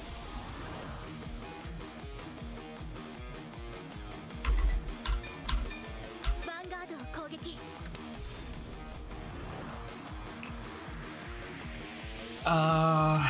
they're from like set 8, right? So we just got set 4, ダメージチェック so it'll probably be in the next pass if they decide to keep the game alive for that long. They did last time, but I believe that was mostly a factor of sales. So depending on how well this one did, they may decide that it's not worth continuing the experiment after this season pass. スキル発動パワープラス Oh, that's really good. Okay.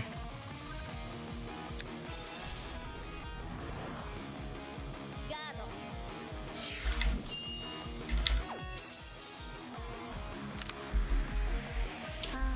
No, I did it like that on purpose. 能力発動 Because this had much higher battle power, 私のターン so it's more efficient for it to attack into a potential higher number.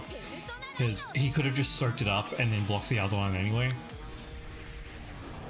It wouldn't really have made much of a difference on my next turn, and this way he has one less counterblast.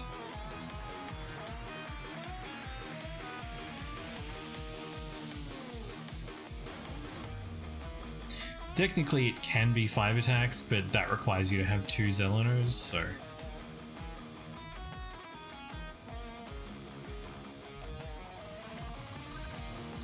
I don't usually draw that well.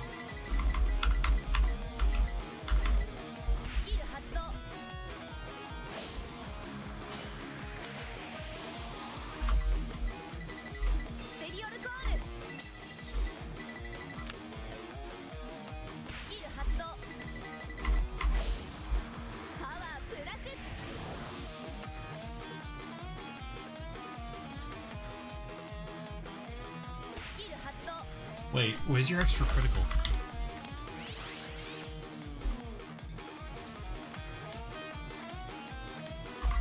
Is that the wrong one?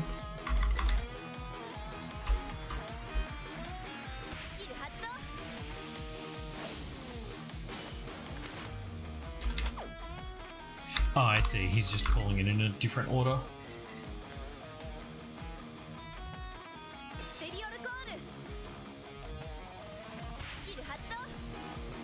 Any of the mask cards actually, I guess Magnolia Masks is pretty good, but most of the other ones are like worse than their base form.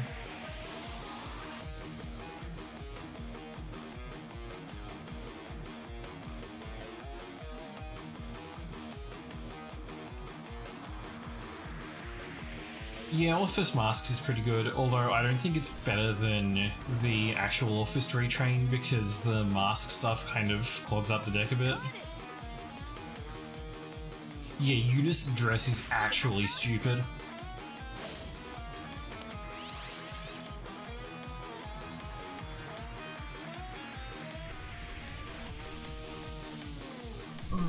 What's this?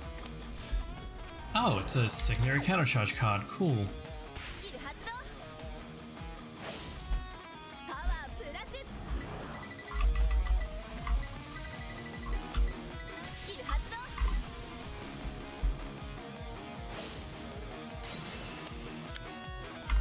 Can he choose himself? Yes, he can.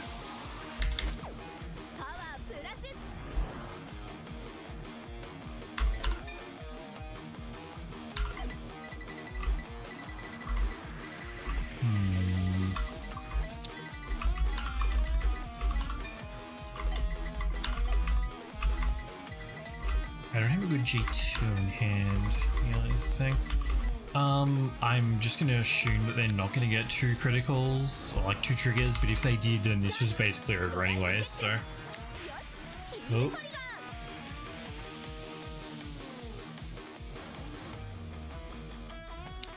Babsagra isn't as good in this game as she is in real life because she doesn't have her real life retrain yet.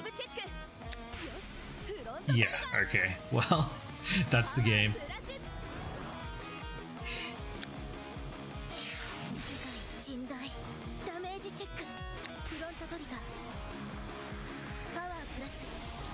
Yeah, well, he was going to restand anyway, so stacking the power onto the Vanguard was pretty much a good idea, but getting 2 triggers out of that setup was very rough.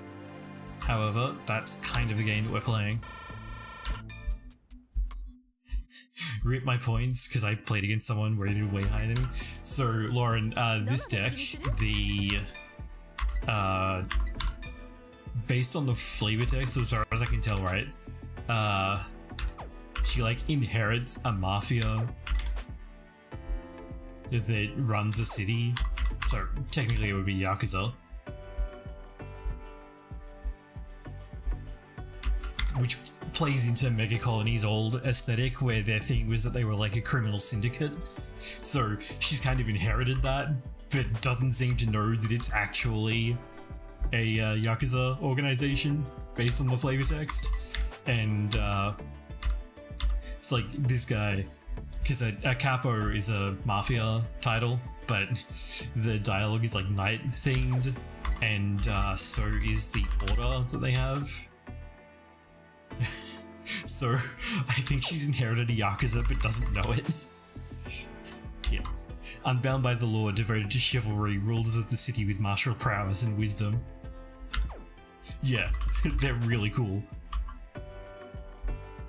Let's go collect all the protection fees.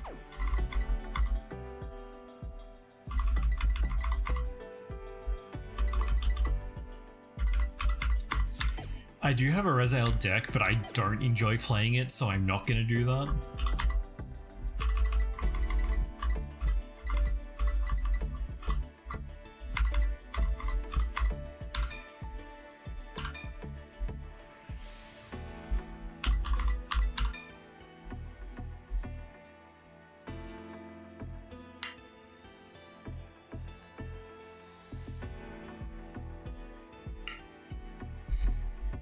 Yeah, well, I mean, in Japan, it's called the police.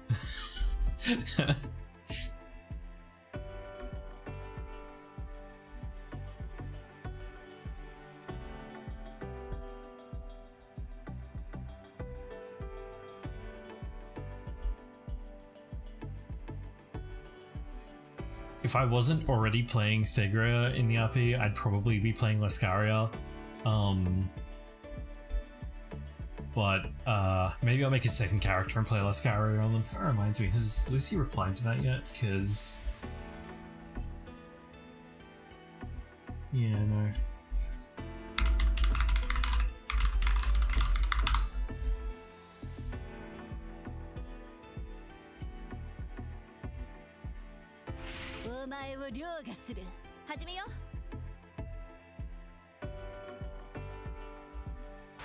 Okay, this is a different person. I was wondering if this was the same person.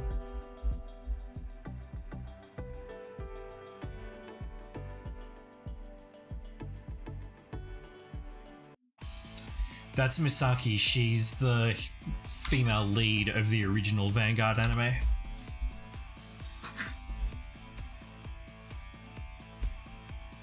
Her voice actress actually voices the character that I'm currently playing in both the Japanese and English dubs of Vanguard D-Series.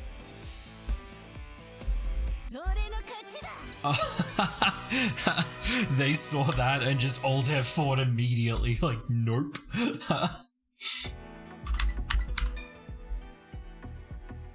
Corrin basically doesn't exist in the original series up until Legion, and by that point I think nobody was watching the show anymore except Fujoshi.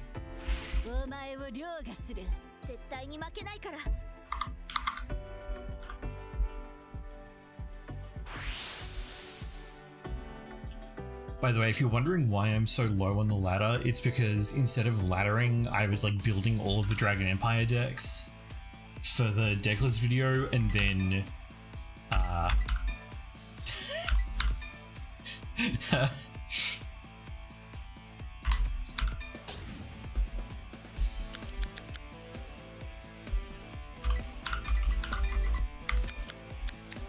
no, the only correct ship for Aichi is Kai, which they basically just copped to in the last season.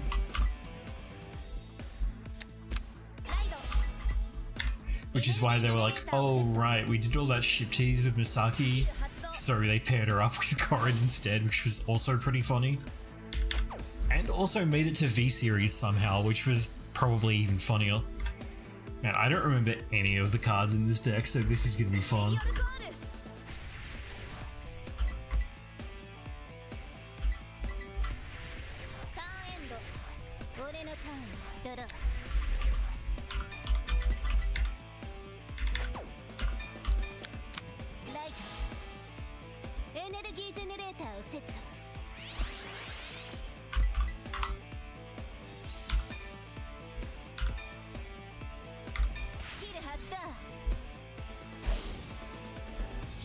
Yeah, this deck is really fun, and I really like the stacking power boost as you take damage.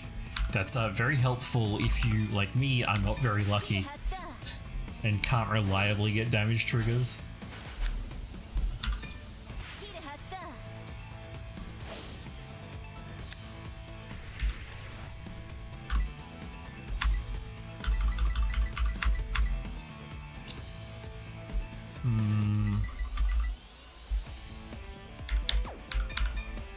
Let's...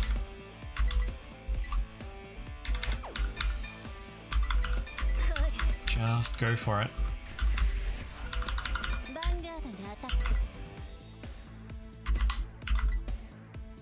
That's an interesting card. This is probably a Unison Dress deck, I guess. Yeah, there it is.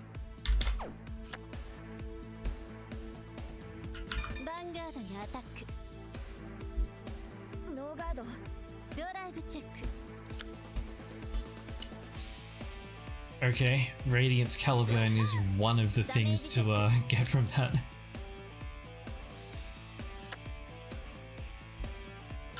Vanguard にアタック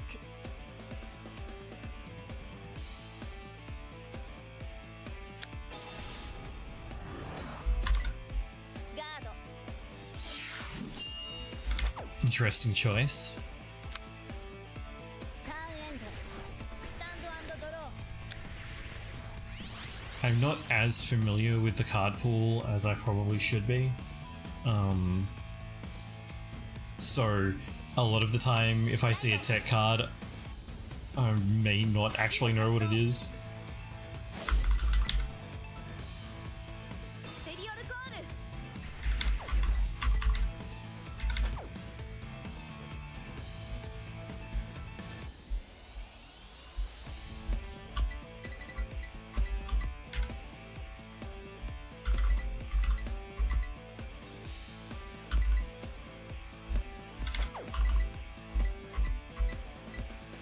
コールスキル発動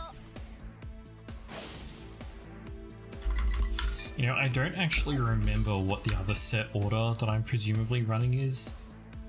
So that's the thing. It's probably the like, maid washing one, because you get like a stacking power boost, but it could be anything, because I don't remember.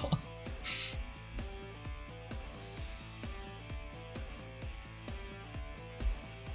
キル発動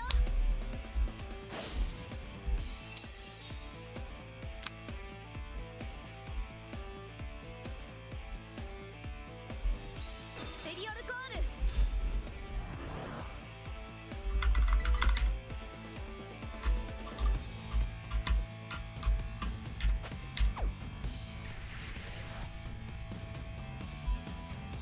ヴァンガードにアタック Isn't that because Aichi is dead? Or like on the moon or whatever? I stopped watching at about the point where Aichi got like plot armor from being reversed, which was really shit. ダメージチェック You don't need to think that, this show makes it all but explicit. パワープラスシステムカードミクシード発動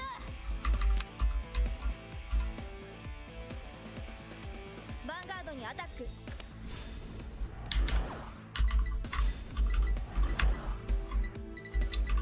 I'm gonna guard this one just to get a card into my draw. Does it have to be a normal unit? No, it doesn't. Okay. ガードドライブチェック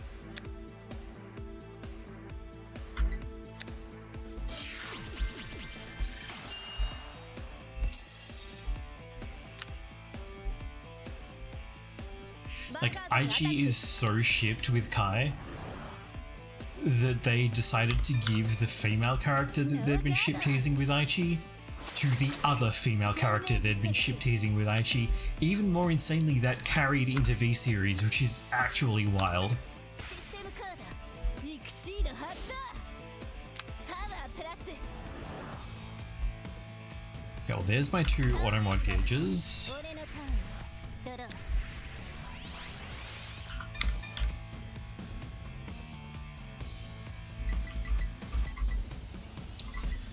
What to discard? Probably this, I guess, because I'm not going to have any grade 3s for a little bit.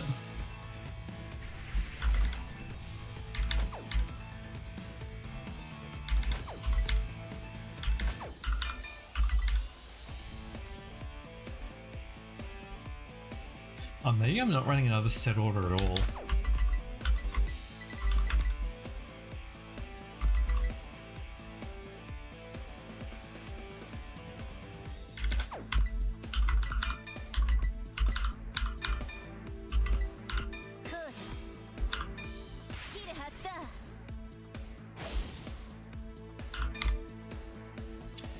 No, he's pretty clearly actually there.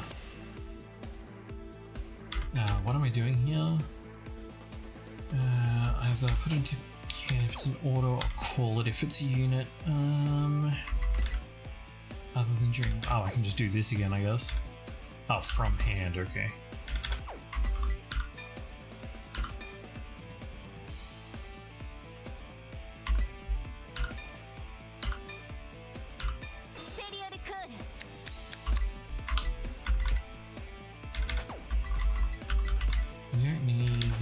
0. No, you don't. Okay.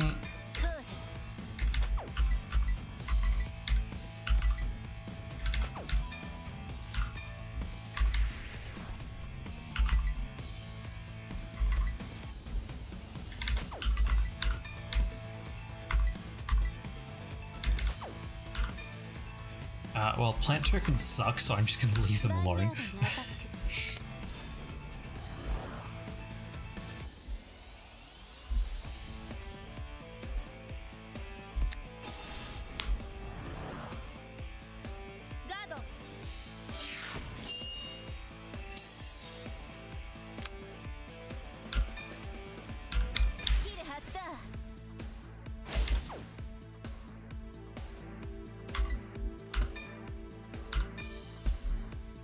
That'll be good for discarding next turn. Vanguard にアタック。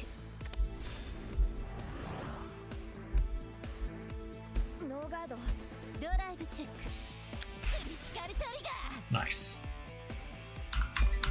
クリティカルプラス。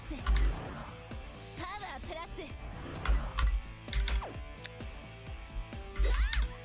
ダメージチェック。 Is this grade on a greater or a grade on a lower? ダメージチェ Grade ッ on ク。 a lower. Okay. スキル発動。 Okay.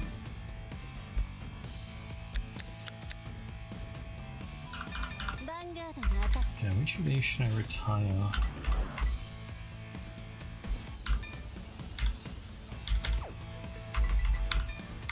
スキル発動。パワープラス。 Probably this one. Actually, no, this Soul Blast is gonna let them call, so... I mean, it may actually be better to retire a token. スキル発動。 Let's do this one. ターンエンド。私のターン。ドロー。 Well, they're gonna get one big turn with Leonore, and it's fairly unlikely that I'll kill them on my turn. Is this the... スキル発動。 Yeah, this is the good one, okay. I mean, it's theoretically possible because I'm not gonna guard the Vanguard. Like, I could no guard, they could hit 3 critical triggers, and I could just die. Like, I've had that happen before.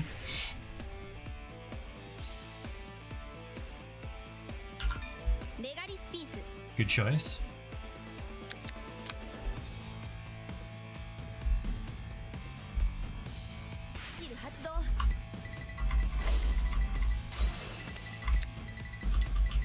The main problem with this hand is that I'd kind of like to hang on to my rear guards. スペリオルコール。スキル発動。 There's the Unison Dress Tutor.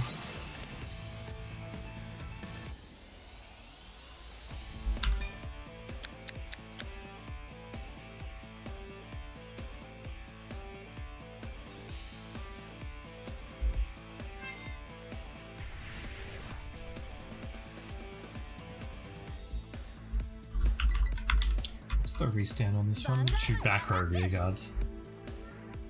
Okay, they didn't fuck up. It's really easy to accidentally say that you're boosting with this, even though that makes it so that you can't use Leonor's skill properly. Hello, Casey. ノーガード。ドライブチェック。 Yeah, so like they could just turn over 3 critical triggers and I could just die, but that doesn't seem likely to happen. Casey, leave my panna cotta bowl alone. ドライブチェック。 And there's a perfect guard. 俺の勝ち。 Oh, they alt F4'd, okay. They did not want to see me get grade 3, okay.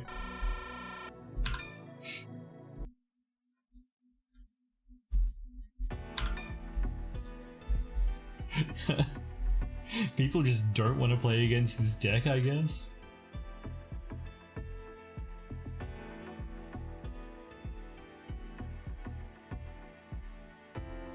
Casey.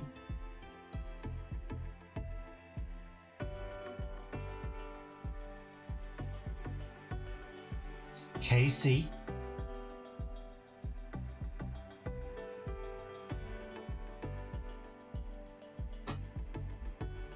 Casey, leave the tissue box alone. 聞くぜ。どんな相手でも絶対に勝つ。 Fisto!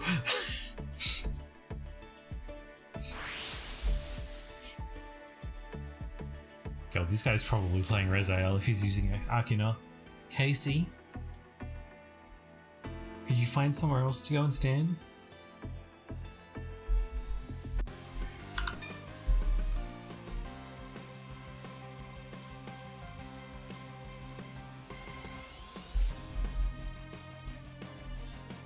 Leave the tissue box alone, you little shit.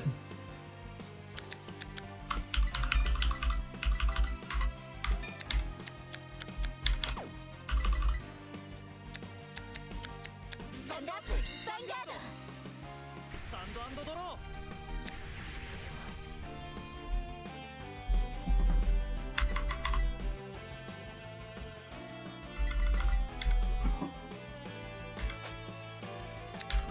ライド。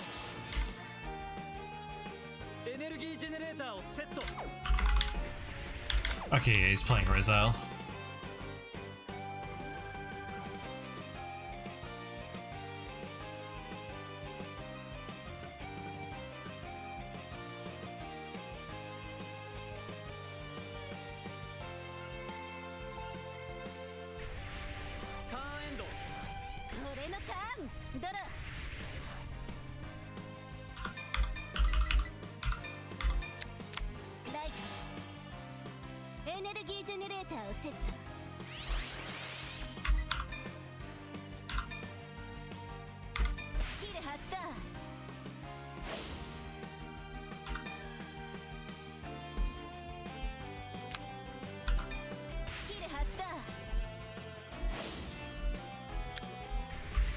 Nah, I shouldn't need it.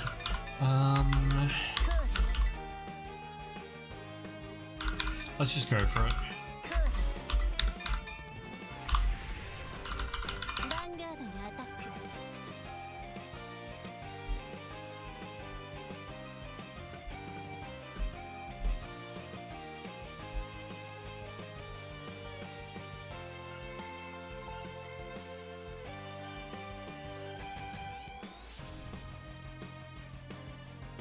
No guard.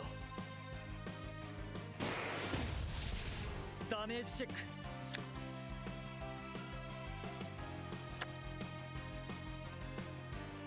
Vanguard にアタック。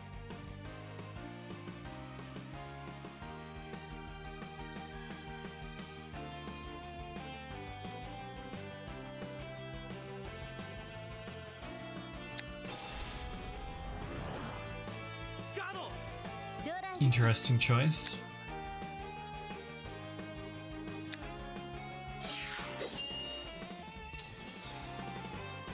I would have preferred to use a critical trigger in his position, but may not have had one.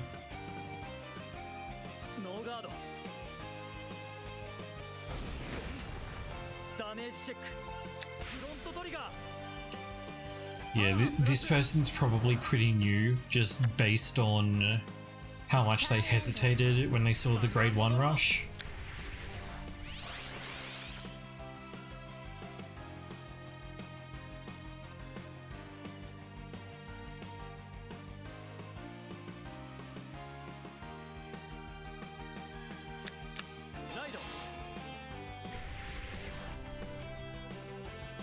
Wait, did you miss? Oh, you missed the grade 1. That's the worst. Okay, please no crit. Good.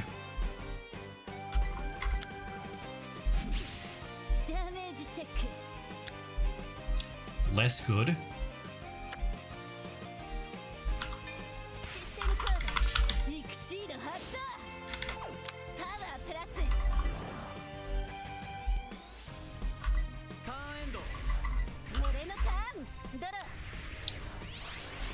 what should I even discard here?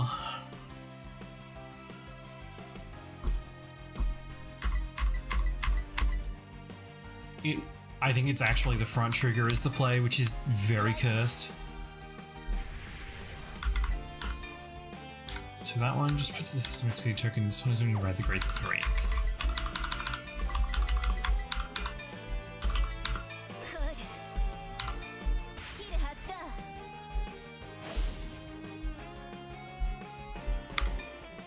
No way I'm gonna play that next turn. Oh, am I an idiot?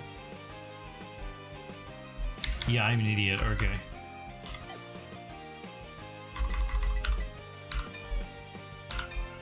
I should have grabbed the Sentinel. That was also stupid. Oh no, wait, no it's not, because we're not going to,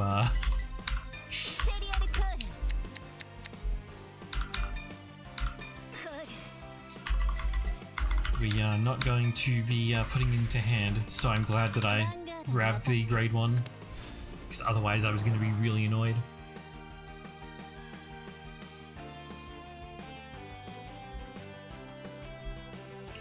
With this grade 2 turn, there's no way that I die on his grade 3 turn, so I can afford to just keep the Regardless piece and play it next turn to draw 2.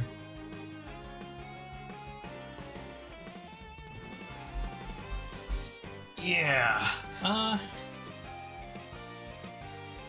not quite. There's a few other decks that do that. I don't think any of the Dual Nation cards do though.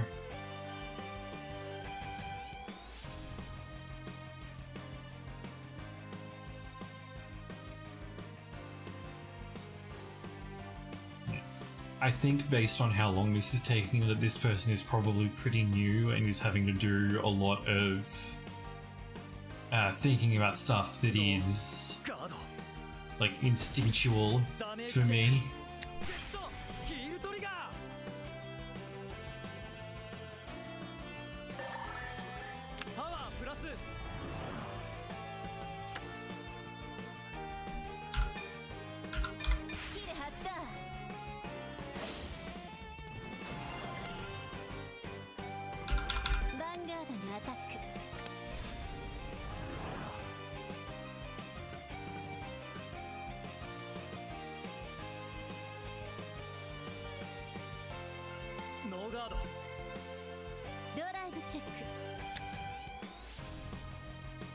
Yeah, that's alright.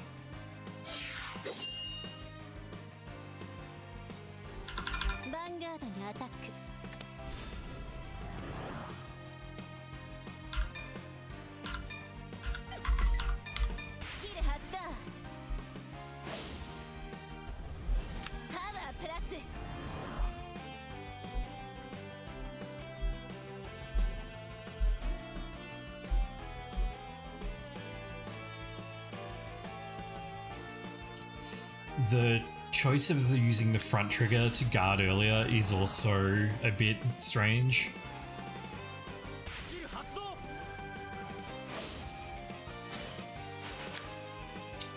And similarly, I wouldn't have been inclined to guard that, and if I was, then I wouldn't have used an energy cycler to do it unless I had another one in hand.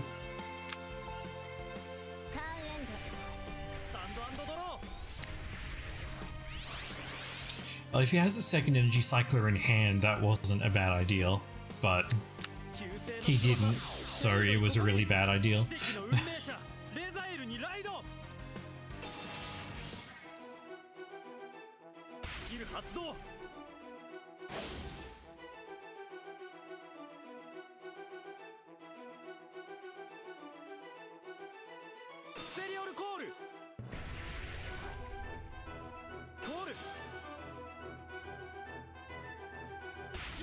Okay, this theme is kind of really good though.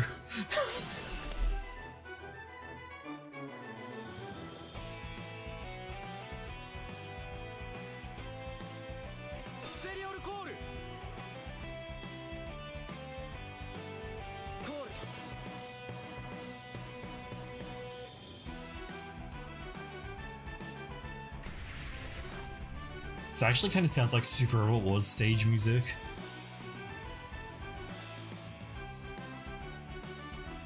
Okay, let's see if you know how to play the deck.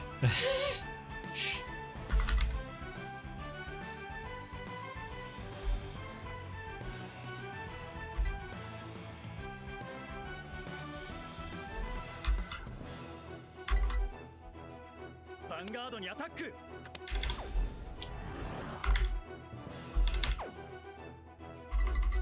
That was not the way to play the deck. ノーガードダメージチェック What? What do you want, buddy? システムカードエクシード発動パワープラス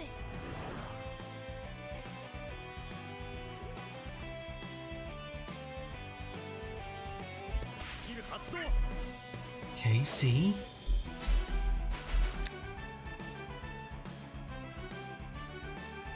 Yeah, that wasn't really the way to play it though. I would have attacked a rear guard. ヴァンガードにアタック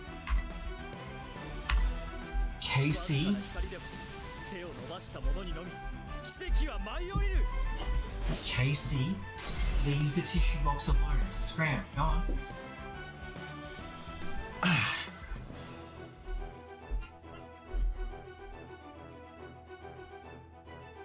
ステリオルコールスキル発動パワープラスノーガードライブチェックゲットオーバートリガー That's not good. パワープラスドライブチェック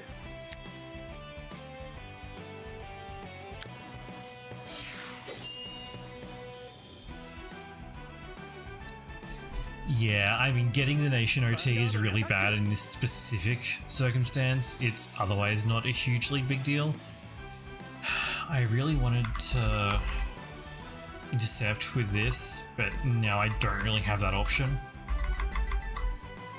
Although I'm going to get a card back from that when I ride this, so I can actually afford to do that.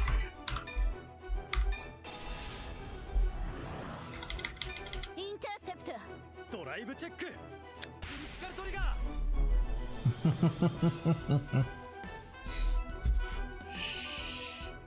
クリティカルプラス Okay, to be fair, I thought about doing the Nation over trigger at first as well, but you were quite correct to see me wrong. ダメージチェックフロントトリガーパワー No, I just didn't think it was likely that he was gonna get another trigger. チェックフロントトリガーパワープラス This is obviously gonna be one of those games. システムカードエクシード発動システムカードエクシード発動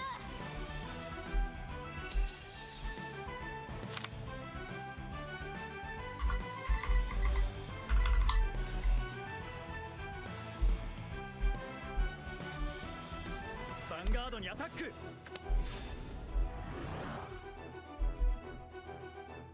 キル発動パワープラス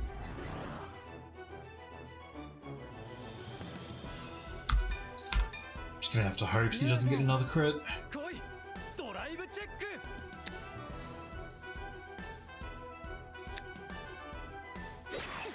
ダメージチェッククリティカルトリガークリティカルプラス Yeah, beginner's luck. プラス Look at these trigger checks though. エクシード発動 Like, between us, we got 5 triggers in 6 checks, which is pretty crazy. パワープラス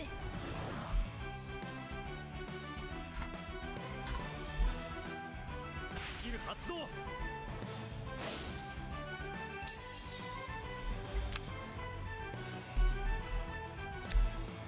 ターンエンド俺のターンドロー Oh, that's obnoxious. ライ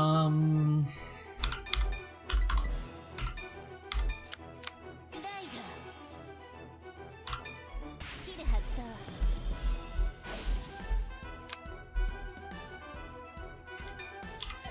since I have the G3 in hand, I'm gonna grab this one out again.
That was pretty much the best thing that could have happened there.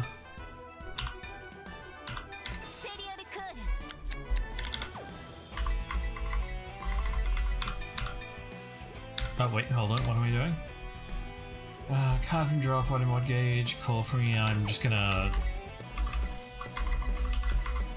Actually, what have I got to draw? That's not a terrible idea.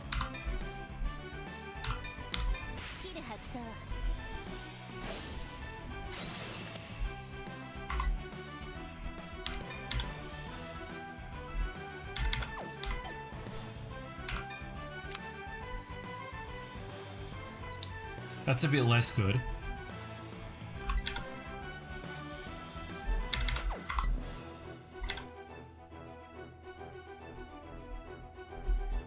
He's only got one valid target for that, so I'm gonna put this back here.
Vanguard にアタック。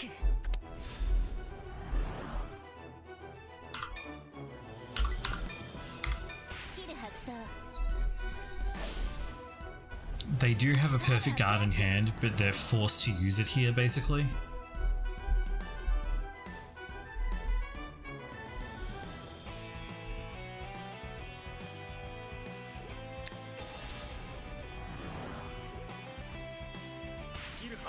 Alright, let's see the discard. Okay.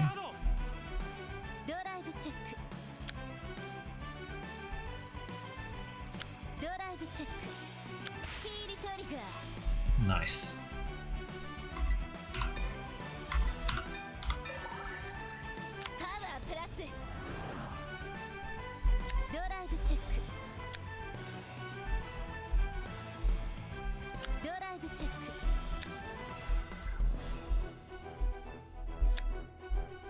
Well, that was pretty shit.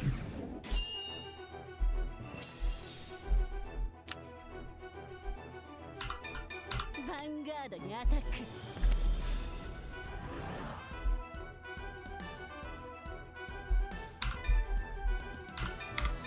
スキル発動。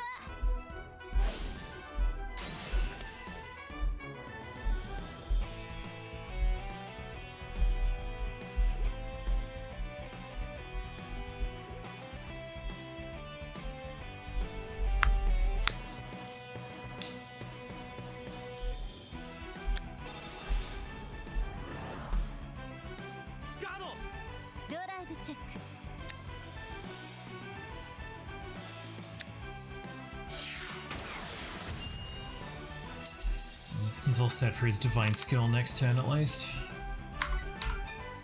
キレ発動バインドキレ発動 Yeah, although he's only used up 3 crits so far. 俺のターンドロー So while popping it here would be pretty good because then 8 of the 31 cards in his deck would be... Sorry, 8 of the 30 cards in his deck would be crits. 光でも Yeah. 手を伸ばした者にのみ奇跡は舞い No, 降 it り is る 8 of 31, he already drew. Okay. So, what is it? 8, 16, 24... It's a little over a quarter of the deck is crits.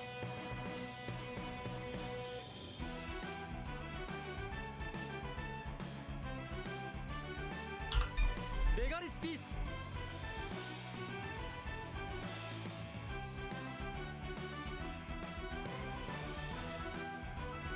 Now the question is, does he draw or does he countercharge?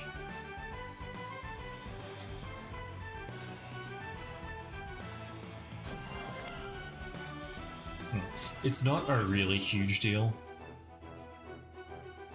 スキル発動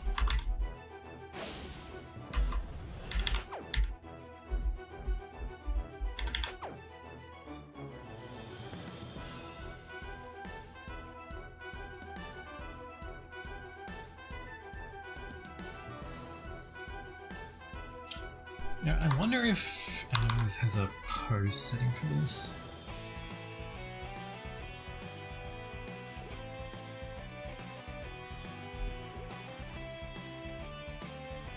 No animations here.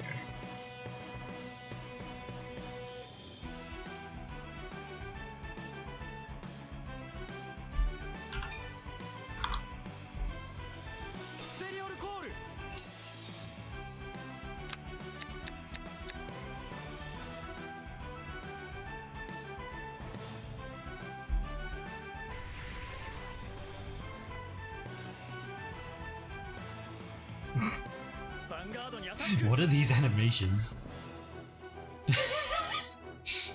Okay, since... Wait, what are you doing? What is he doing? Oh, he didn't read the card properly. He had a Yu-Gi-Oh moment and didn't read the card properly. No.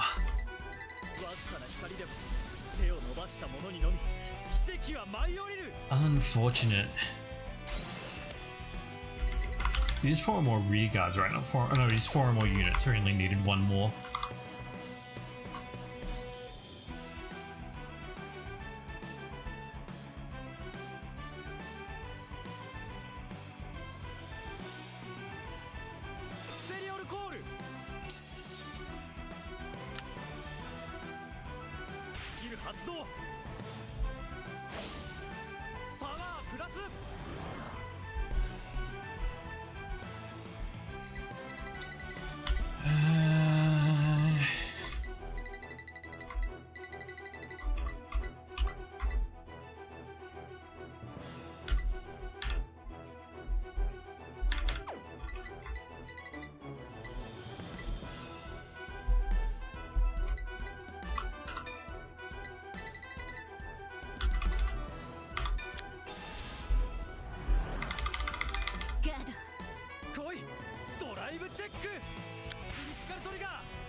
Now the question is, does he believe?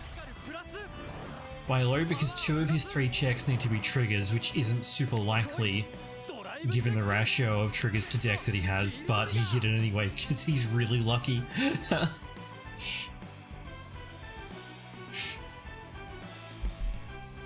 So of the 30 cards in his deck,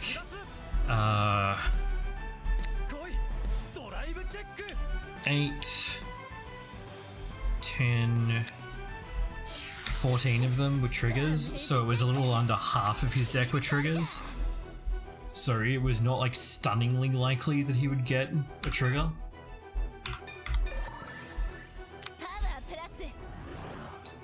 Yeah, but I couldn't prevent it and still be good for his next attacks. 光トリガークリティカルプラスパワープラスシステムカードミクシード発動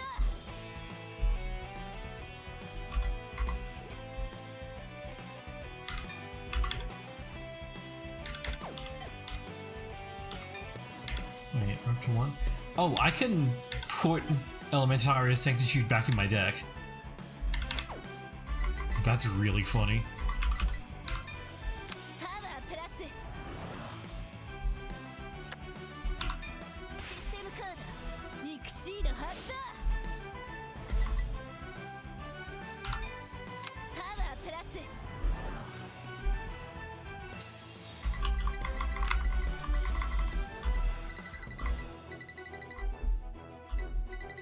ヴァンガードにアタック。ノーガード ス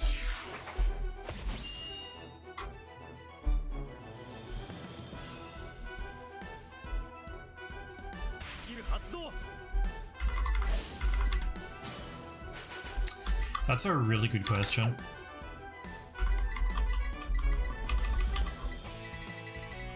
リアガードにアタック。ノーガード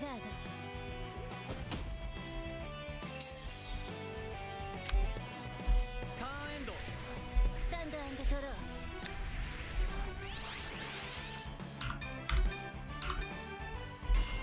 ペルソナライド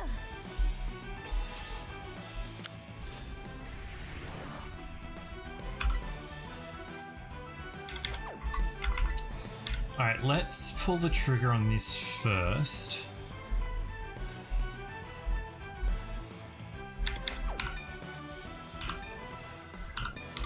Skill 発動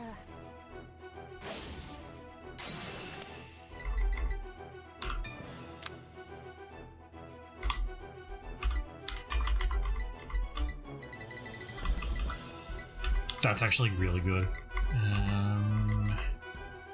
Give me this one because I've got a Bobble Mean in hand. コール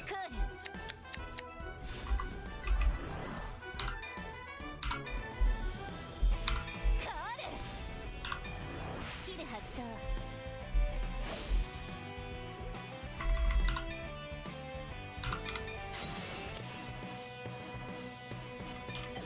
We're calling it, so I'll get this one.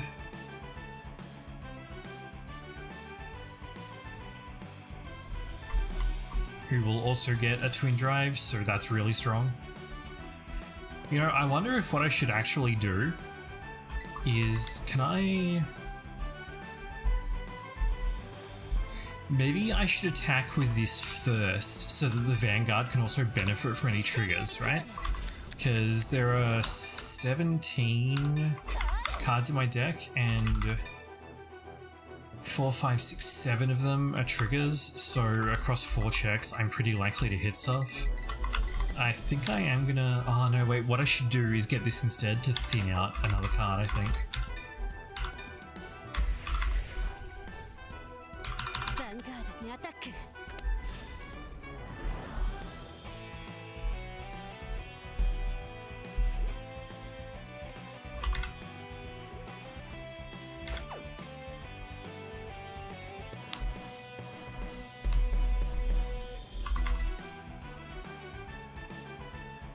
Because this way I'll tutor and not trigger out, so ノーガード。 it'll then be 7 out of 10, out of 16. ダメージチェック。フィールドリガー。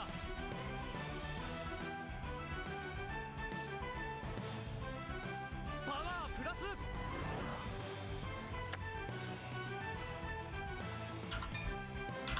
スキル発動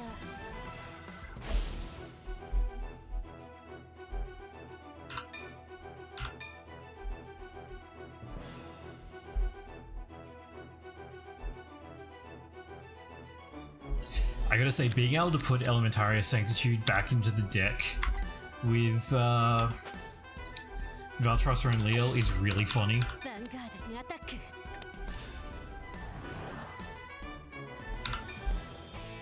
Because it's definitely not meant to work like that. パワープラス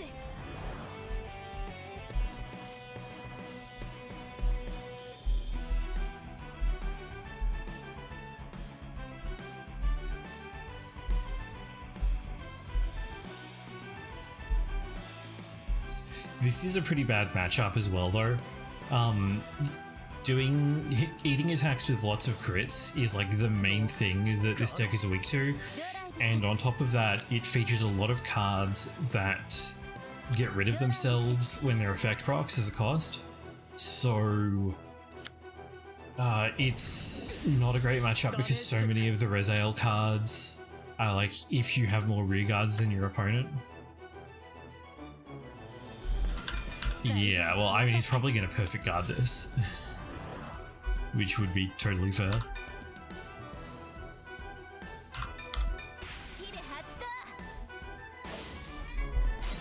Casey, go to bed.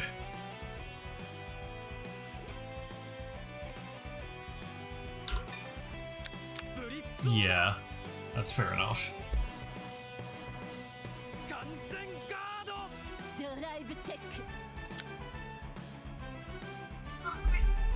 ドライブチェック Okay, I now have more cards in my hand than in my deck.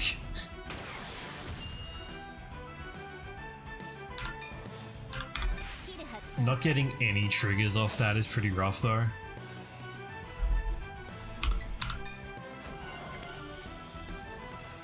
Yeah, that's true. Casey? スタンド&ドロ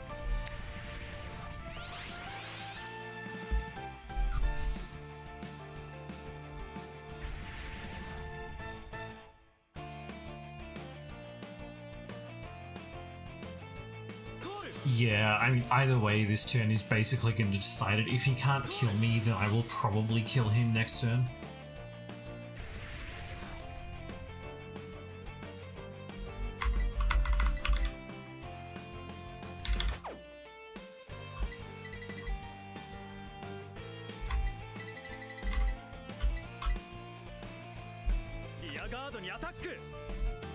Okay.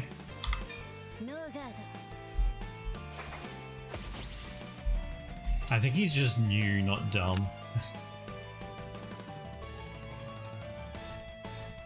Like, Vanguard cards have a lot of text if you aren't really used to them.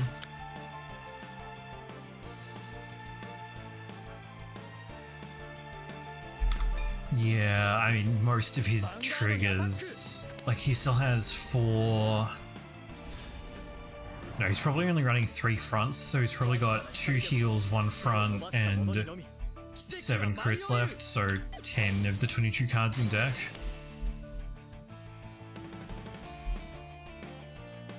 Yeah, but like, this guy's pretty obviously new to Vanguard, not just like... new to this deck. So... yeah.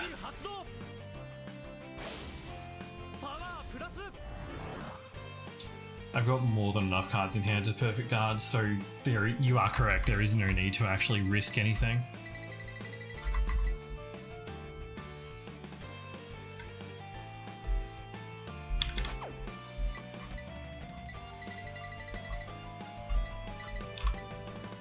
The only question is, what should I discard? Probably this. Actually, no, because I'm going to want the counter charge, so... I think... Counterblast, Counterblast, Energy Blast. I don't need 2 of you.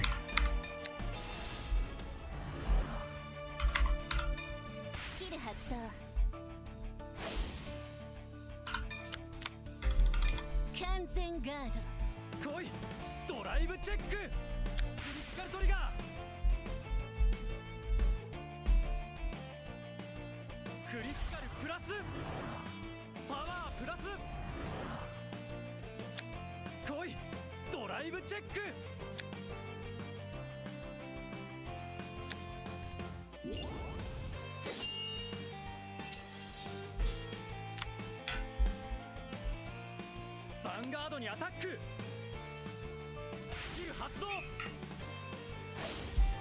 パワープラス ド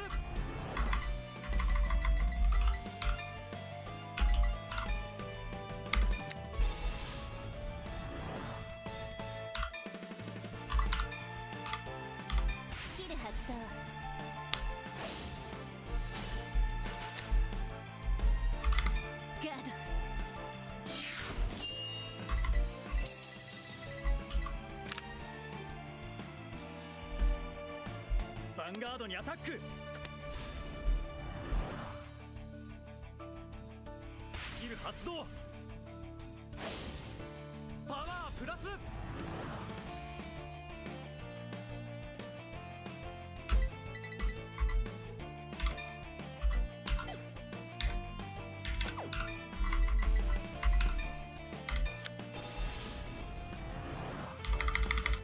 ガード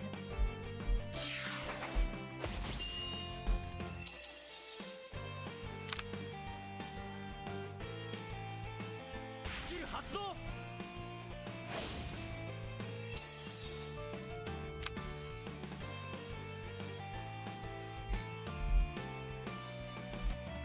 If I don't draw the over trigger, then I'm going to final turn. ターンエンド。俺のターンドローファイナルターンペルソナライド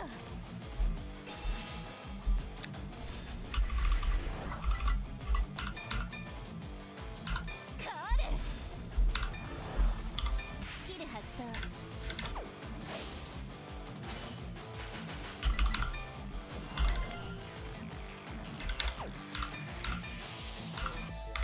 スキル発動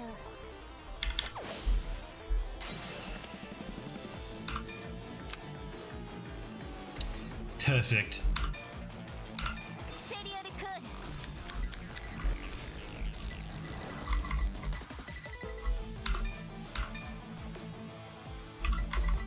ルコール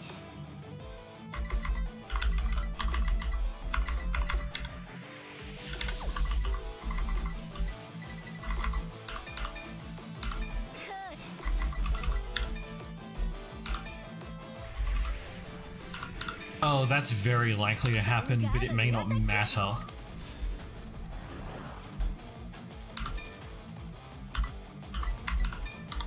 スキル発動パワープラススキル発動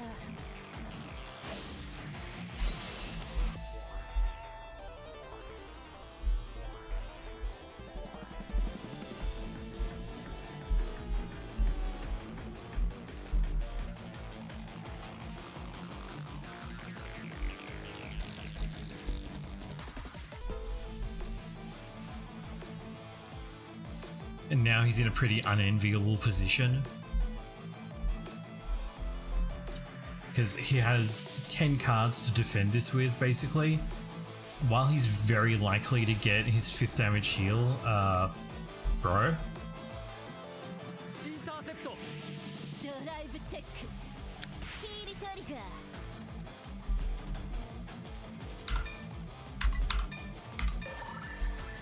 パワープラスドライブチェックオーバートリガーパワープラスパワープラスクリティカルプラス So, a VTuber? Yes, yes I am. 俺の勝ちだ Oh, he just Alt F4'd instead of taking that. You still had the Rezael Divine skill and like half of your deck was triggers. You could have lived. Oh hey, I made it into Zor.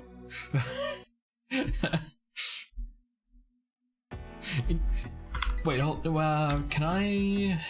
どのファイトにする Does the game still have... Yeah, here we go, Fighter Logs. What was your deck like?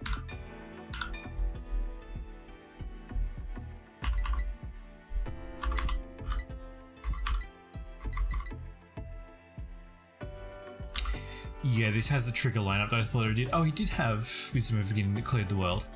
Okay. This is almost completely correct. The over trigger is wrong and it was played badly, but I think that's because this person was like new to Vanguard in general. So it's not super awful, but at the point where he quit, he had, what, was it 18 cards in his deck? And of those cards, there were, depending on what was in his hand, there were at least 2 heals, 2 fronts, and like 7 critical triggers. Any of those except the heals could have procced the Res-IL miracle skill. Yeah, like this is on the way to being correct, but it's not quite correct.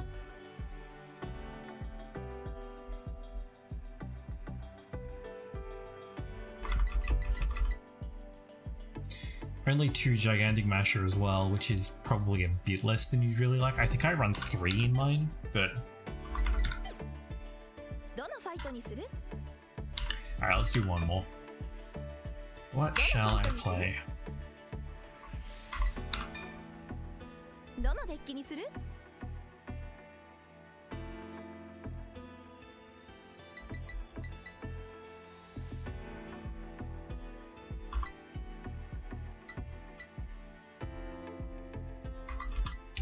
You know what, I like Youth Perk a lot, let's just do this.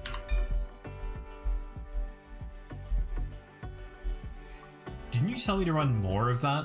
Because I'm pretty sure that I'm running more of that in the deck that you helped me build. Yeah, I'm running 3 of it. Because you said that I was not running enough.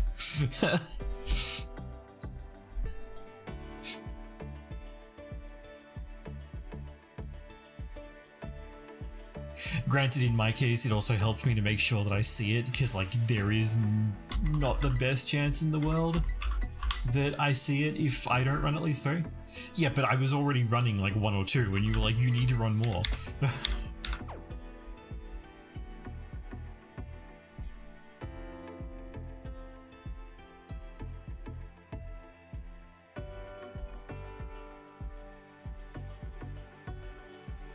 Oh no, you're right, I wasn't running it at all. Okay, well, I'm not really planning on playing that deck anymore, but I will fix that now.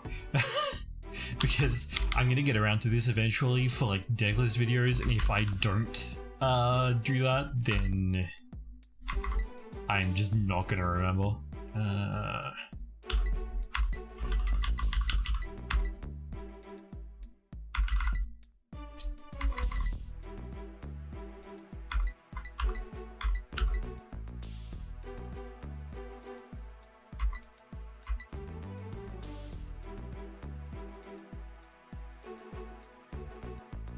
Yeah, that's what I was thinking.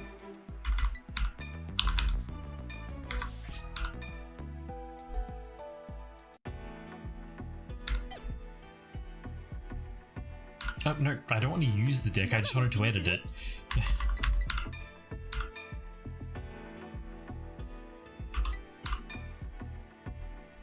Oh, that's the wrong button, dummy.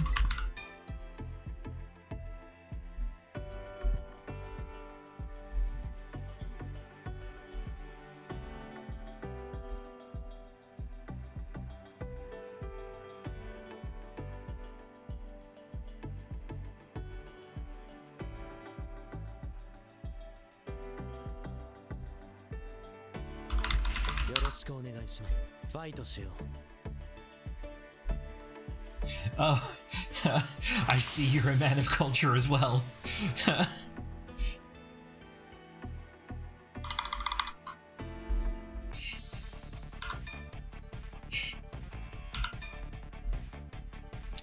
You want to go first or second with youth? I'm just going to do second and draw an extra card. Fuck it.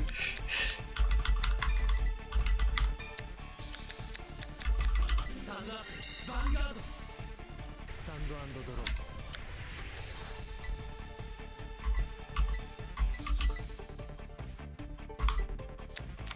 Light. Energy generator set. Skill 発動.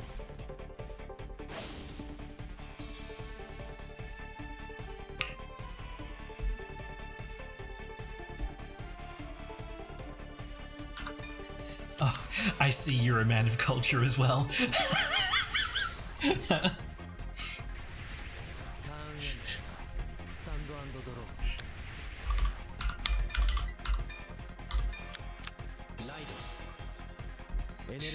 Of course I know him, he's me.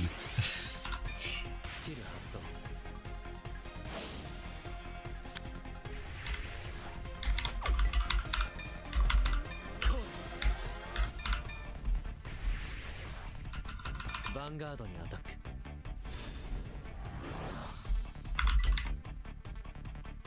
ノーガード。 Oh yeah, I think I forgot to put her in my deck. チェックザダメージ。 So this is probably going to be a complete shit show. ヴァンガードにアタック。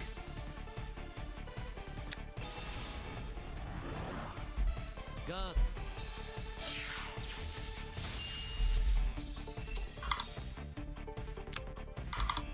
ターンエンド。スタンド&ドロ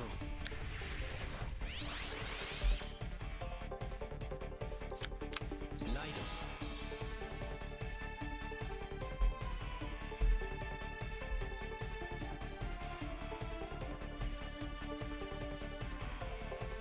スキル発動。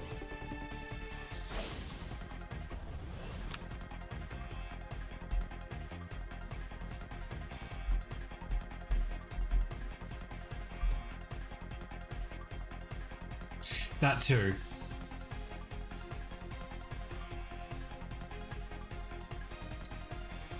I'm gonna be honest, the guy that I just played who like alt F4'd when he saw the over trigger, he probably could have won that game if he'd stuck in, because he was fairly likely to get at least one heal and one like Rezael miracle trigger.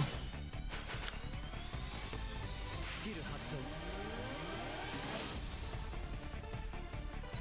So in that situation, I definitely would have wanted to stay in.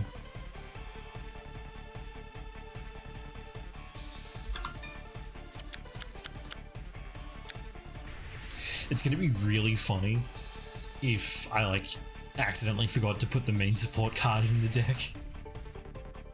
I really hope I didn't. ノーガード。チェックザドライブ。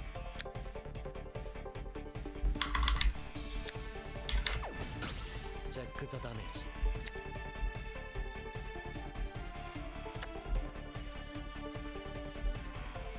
ヴァンガードにアタック。 ノーガード。 チェックザダメージ。 タ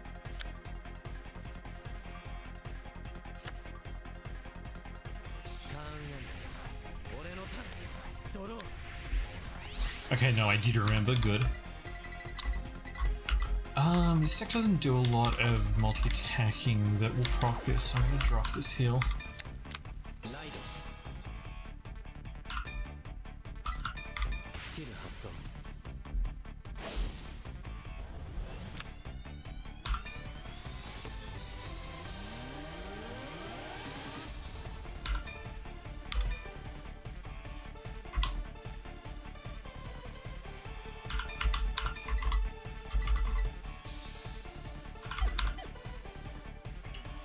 I'm gonna shuffle the deck anyway, so it doesn't matter.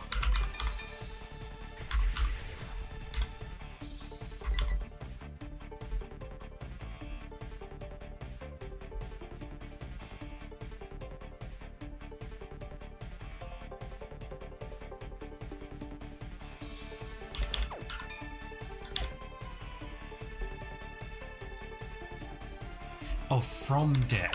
Okay.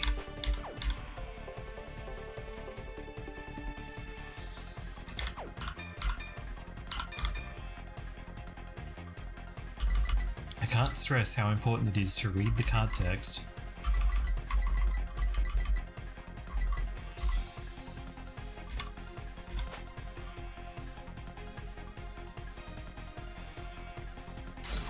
Order 発動。 Okay.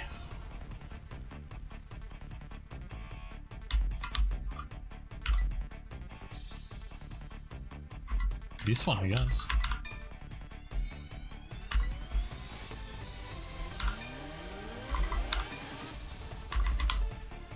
スペリオルコール。スキル発動。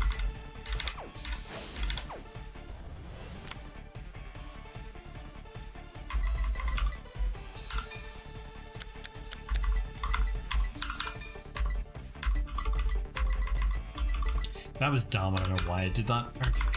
コール。I should have called them separately. Like, if I'd called this over here, then I wouldn't have needed to spend an extra card from hand. But here we are. It's like if I called this across here, then this witch could have attacked the G1. And I could have just got attacked like this way across.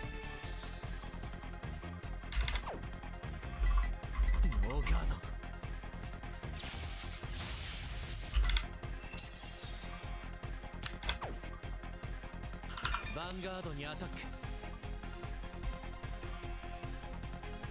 ノーガード。チェックザドライ。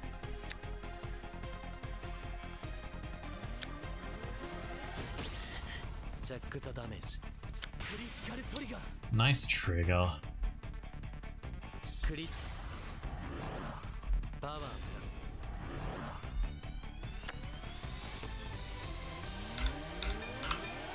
ターンエンド。スタンド&ドロー。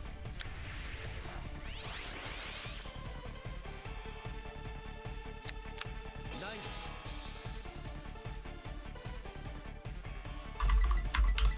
スキル発動。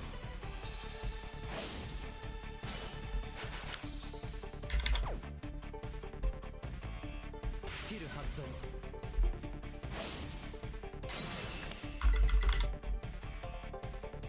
I thought that was Protofall for a second. And was like, wait, really? But no, it's correctly Skyfall. コール。コール。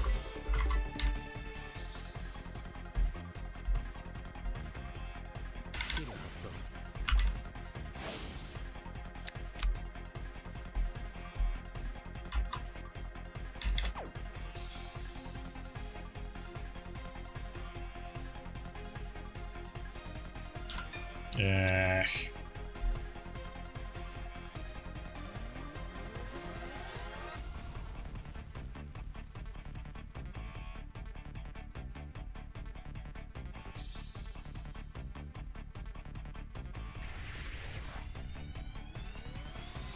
ヴァンガードにアタック。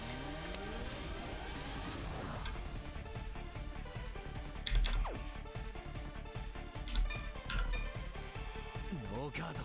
チェックザドライブ。ヒールトリガー。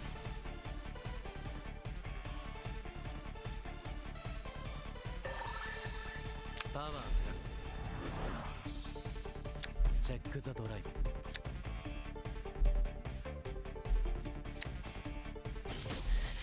チェックザダメージ。 Oof. That's not what I wanted to see in my damage. スキル発動。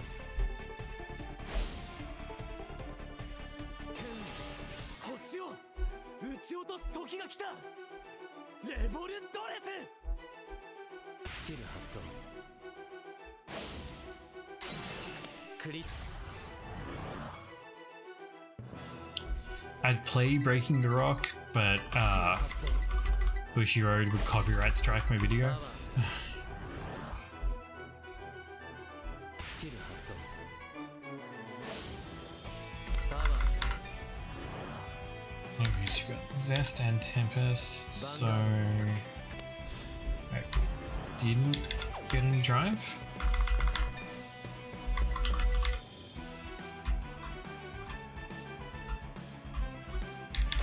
Okay, no drive though, because no witch, so doesn't matter because I still can't actually block it. Given how bad my hand is, I'm just gonna take. ノーガード。いけるわけには。チェックザダメージ。クリティカルトリガー。クリティパワープラス。チェックザダメージ。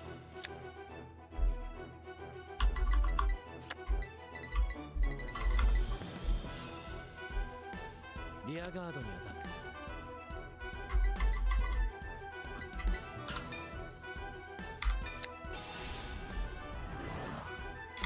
ク。ガード。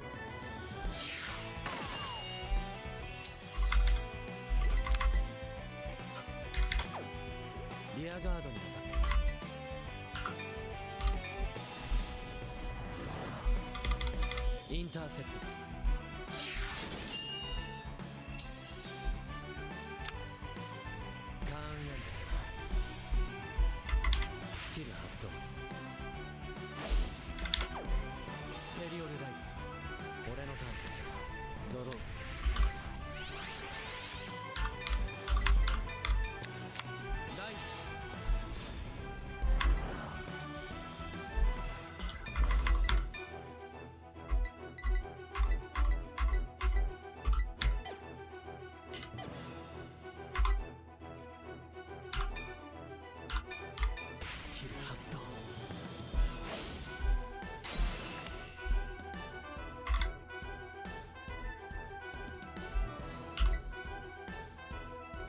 I think this is going to be the better choice here.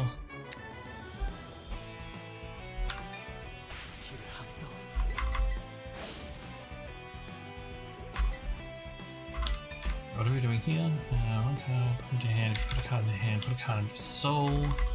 So this one.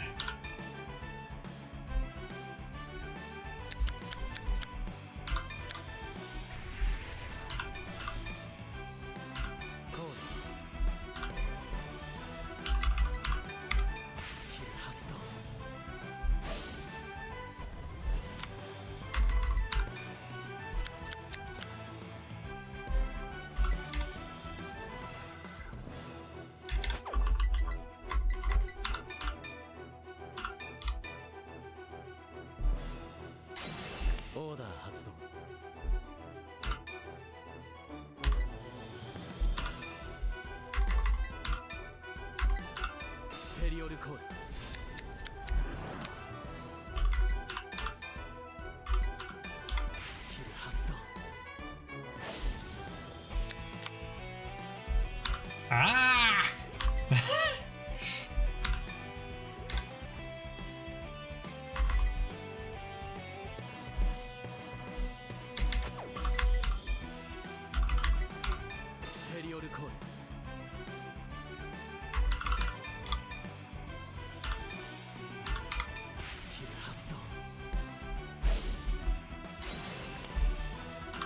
Thank you.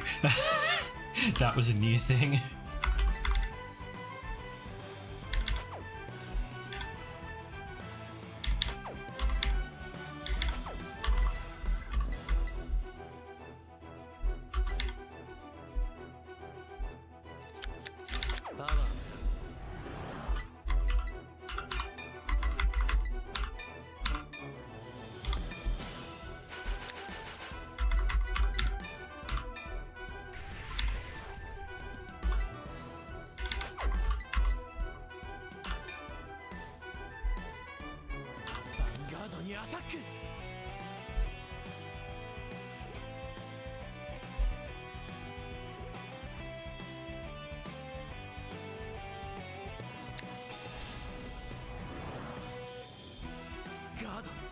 Check the drive. Check the drive. Critical trigger.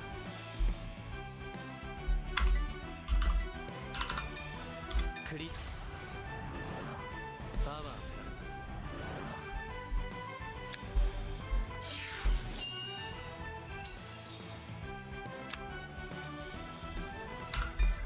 Skill 発動。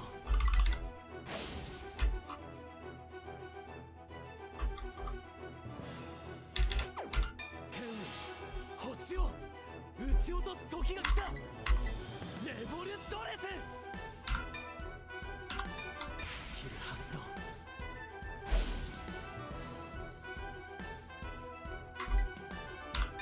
スキル発動。パワープラス。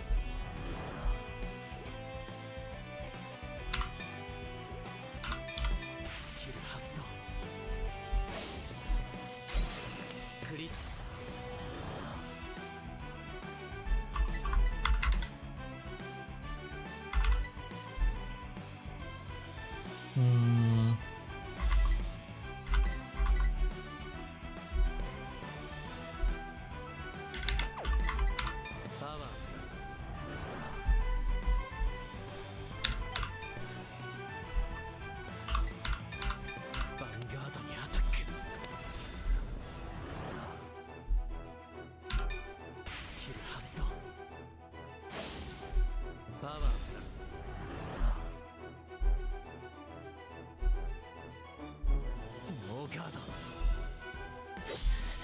Check the damage. Check the damage.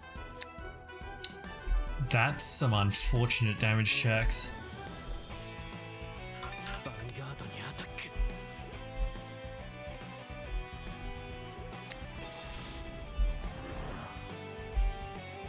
スキル発動。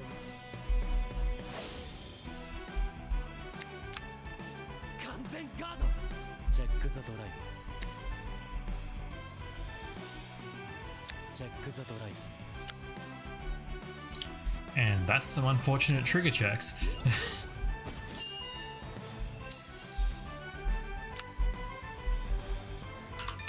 ブリアガードにアタックノーガード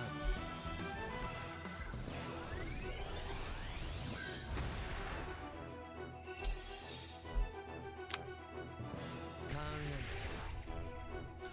ンドスキル発動スペリオルライトスタンドアンドドロー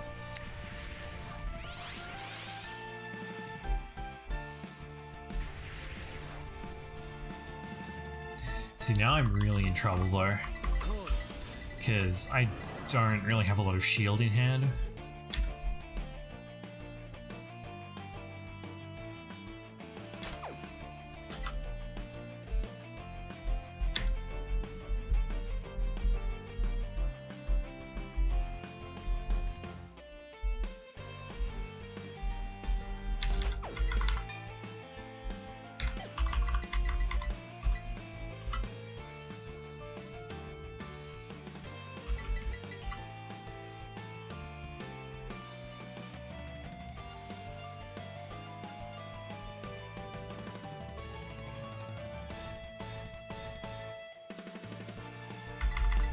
Let's get in Soul. Okay, so crit +1 and rearguard effect. スペリオルコール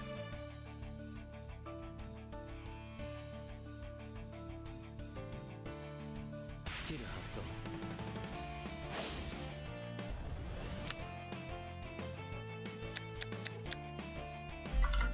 Oh, did you hit one?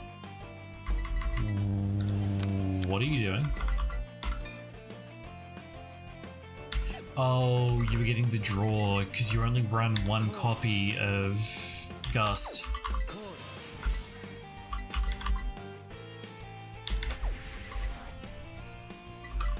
ヴァンガードにアタック Suddenly I'm feeling a lot more optimistic about this if I can manage to live through this part of the turn. インターセプト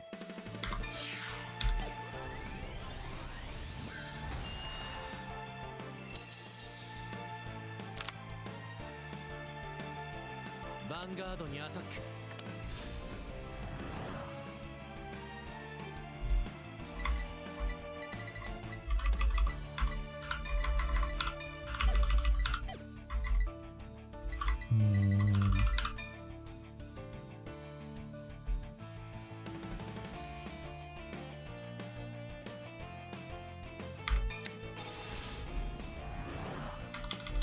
ガードチェックザドライブ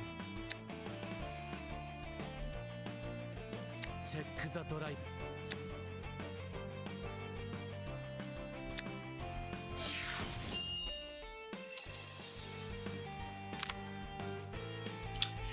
It's really going to come down to the full burst drive check.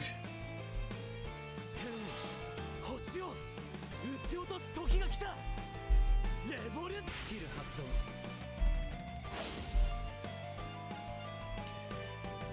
Because that's going to be, パワープラス yeah, 28. So I need to use a perfect guard. And if he hits a trigger on the drive check, I think I'm just done. Because he'll pass it to スキル発動 Tempest and then I won't be able to block. クリティカルプラスヴァンガードにアタック ス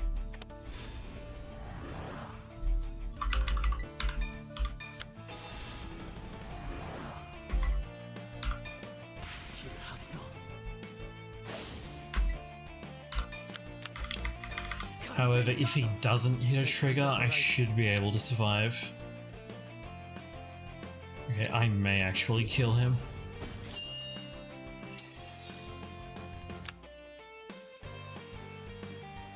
ヴァンガードにアタック Since he's only got 3 cards in hand.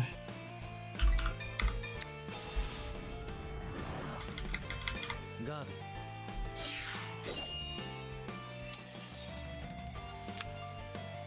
ーンエンドスキル発動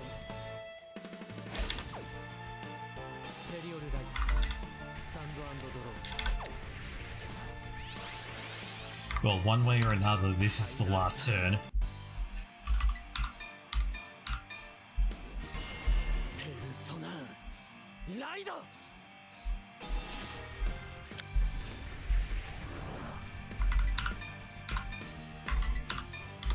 キル発動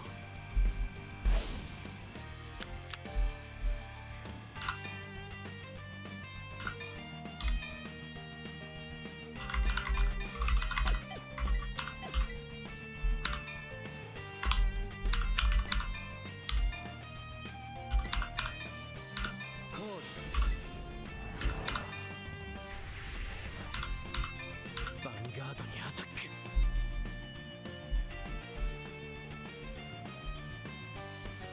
ノーガードチェックザドライブ チェックザ Game? ドライブ Game? 負けるわけにはチェックザダメージ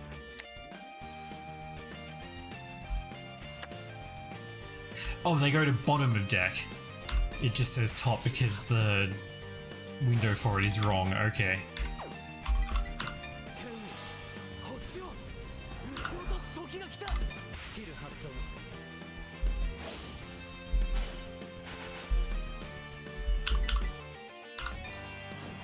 パワープラススキル発動クリティカルプラス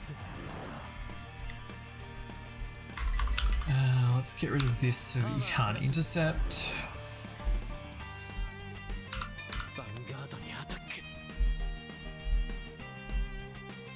ノーガード What? チェックザドライブクリティカルトリガークリティカルプラスパワープラス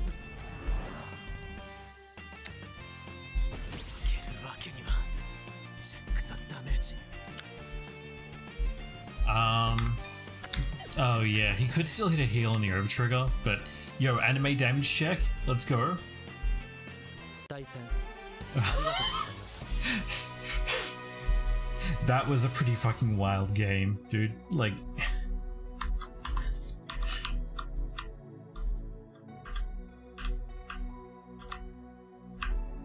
that was probably the most anime game that I've ever had. Like, if you put that in an episode, people wouldn't believe it. That was crazy.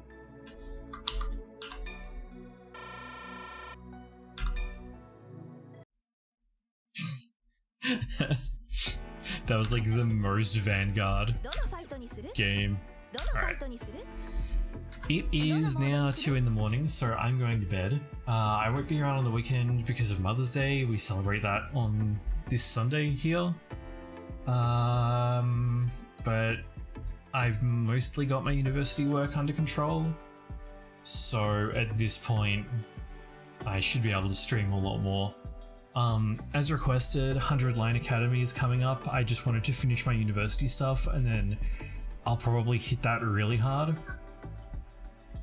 And aside from that, I also want to redo the cross race thing because playing on my own and then trying to edit the challenge video was just not working, so I'm going to try and turn that into a stream thing instead. But I need to do a lot of work to like reset that, so that'll take a little bit. Can I play Nirvana? Not tonight, I cannot because I'm going to bed. Let me just see if Kyber is still up, but he should be in bed because I think he's an hour ahead of me.